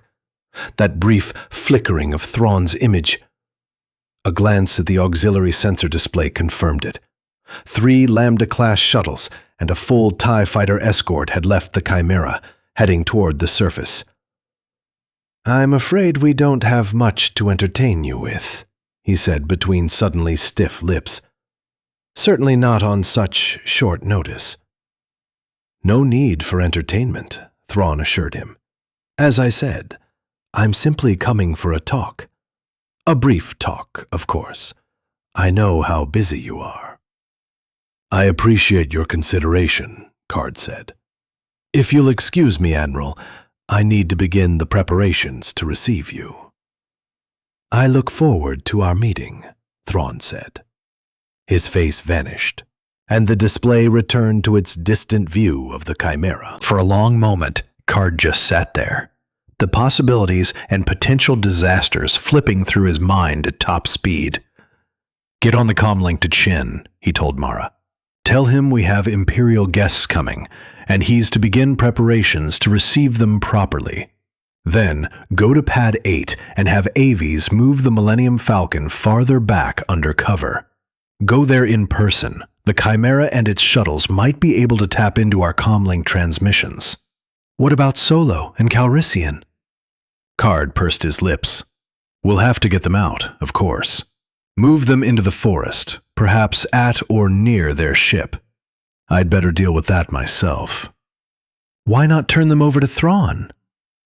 He looked up at her, at those burning eyes and that rigid, tightly controlled face. With no offer of a bounty? He asked, relying on the Grand Admiral's generosity after the fact? I don't find that a compelling reason, Mara said bluntly. Neither do I, he countered coldly. What I do find compelling is that they're our guests. They've sat at our table and eaten our food, and like it or not, that means they're under our protection. Mara's lip twitched. And do these rules of hospitality apply to Skywalker too? She asked sardonically. You know they don't, he said. But now is not the time or the place to turn him over to the Empire, even if that's the way the decision ultimately goes. Do you understand? No, she growled. I don't. Card eyed her, strongly tempted to tell her that she didn't need to understand, only to obey. It's a matter of relative strength, he told her instead. Here on the ground, with an Imperial Star Destroyer orbiting overhead, we have no bargaining position at all. I wouldn't do business under such circumstances even if Thrawn was the most trustworthy client in the galaxy. Which he's not. Now do you understand? She took a deep breath, let it out. I don't agree, she gritted, but I'll accept your decision. Thank you. Perhaps after the Imperials leave, you can ask General Calrissian about the perils of making bargains while stormtroopers are strolling around your territory. Card looked back at the display. So, Falcon moved. Solo and Calrissian moved. Skywalker and the droid should be all right where they are. The 4 shed has enough shielding to keep out anything but a fairly determined probe. And if Thrawn is determined? Then we may have trouble, Card agreed calmly. On the other hand, I doubt that Thrawn would be coming down himself if he thought there was the possibility of a firefight. The upper military ranks don't achieve that status by risking their own lives unnecessarily. He nodded at the door. Enough talk. You have your job, I have mine. Let's get to them. She nodded and turned to the door, and as she did so, a sudden thought struck him. Where did you put Skywalker's lightsaber? He asked. It's in my room, she said, turning back. Why? Better get it and put it somewhere else. Lightsabers aren't supposed to be highly detectable, but there's no point in taking chances. Put it in with the resonator cavities in 3 shed. They ought to provide adequate shielding from stray sensor probes. Right. She regarded him thoughtfully. What was all that business about capital starships? You heard everything that was said. I know. I was talking about your reaction to it. He grimaced to himself. I'd hoped it wasn't that obvious. It wasn't. She waited expectantly. He pursed his lips. Ask me again later. Right now, we have work to do. For another second, she studied him. Then, without a word, she nodded and left. Taking a deep breath, Card got to his feet. First thing to do would be to get back to the dining room and inform his guests of the sudden change in plans. And after that, to prepare himself for a face-to-face confrontation with the most dangerous man in the Empire. With Skywalker and spare warships as 2 of the topics of conversation, it was going to be a most interesting afternoon. Okay, R2, Luke called as he made the last of the connections. I think we're ready to try it. Cross your fingers. From the next room came a complicated series of electronic jabbers. Probably, Luke decided, the droid reminding him that he didn't have any fingers to cross. Fingers. For a moment, Luke looked down at his right hand, flexing his fingers, and feeling the unpleasant pins and needles, tingling/numbness there. It had been 5 years since he'd really thought of the hand as being a machine attached to his arm. Now, suddenly, it was impossible to think of it as anything but that. R2 beeped impatiently. Right, Luke agreed, forcing his attention away from his hand as best he could, and moving the end of the wire toward what he hoped was the proper contact point. It could have been worse, he realized. The hand could have been designed with only a single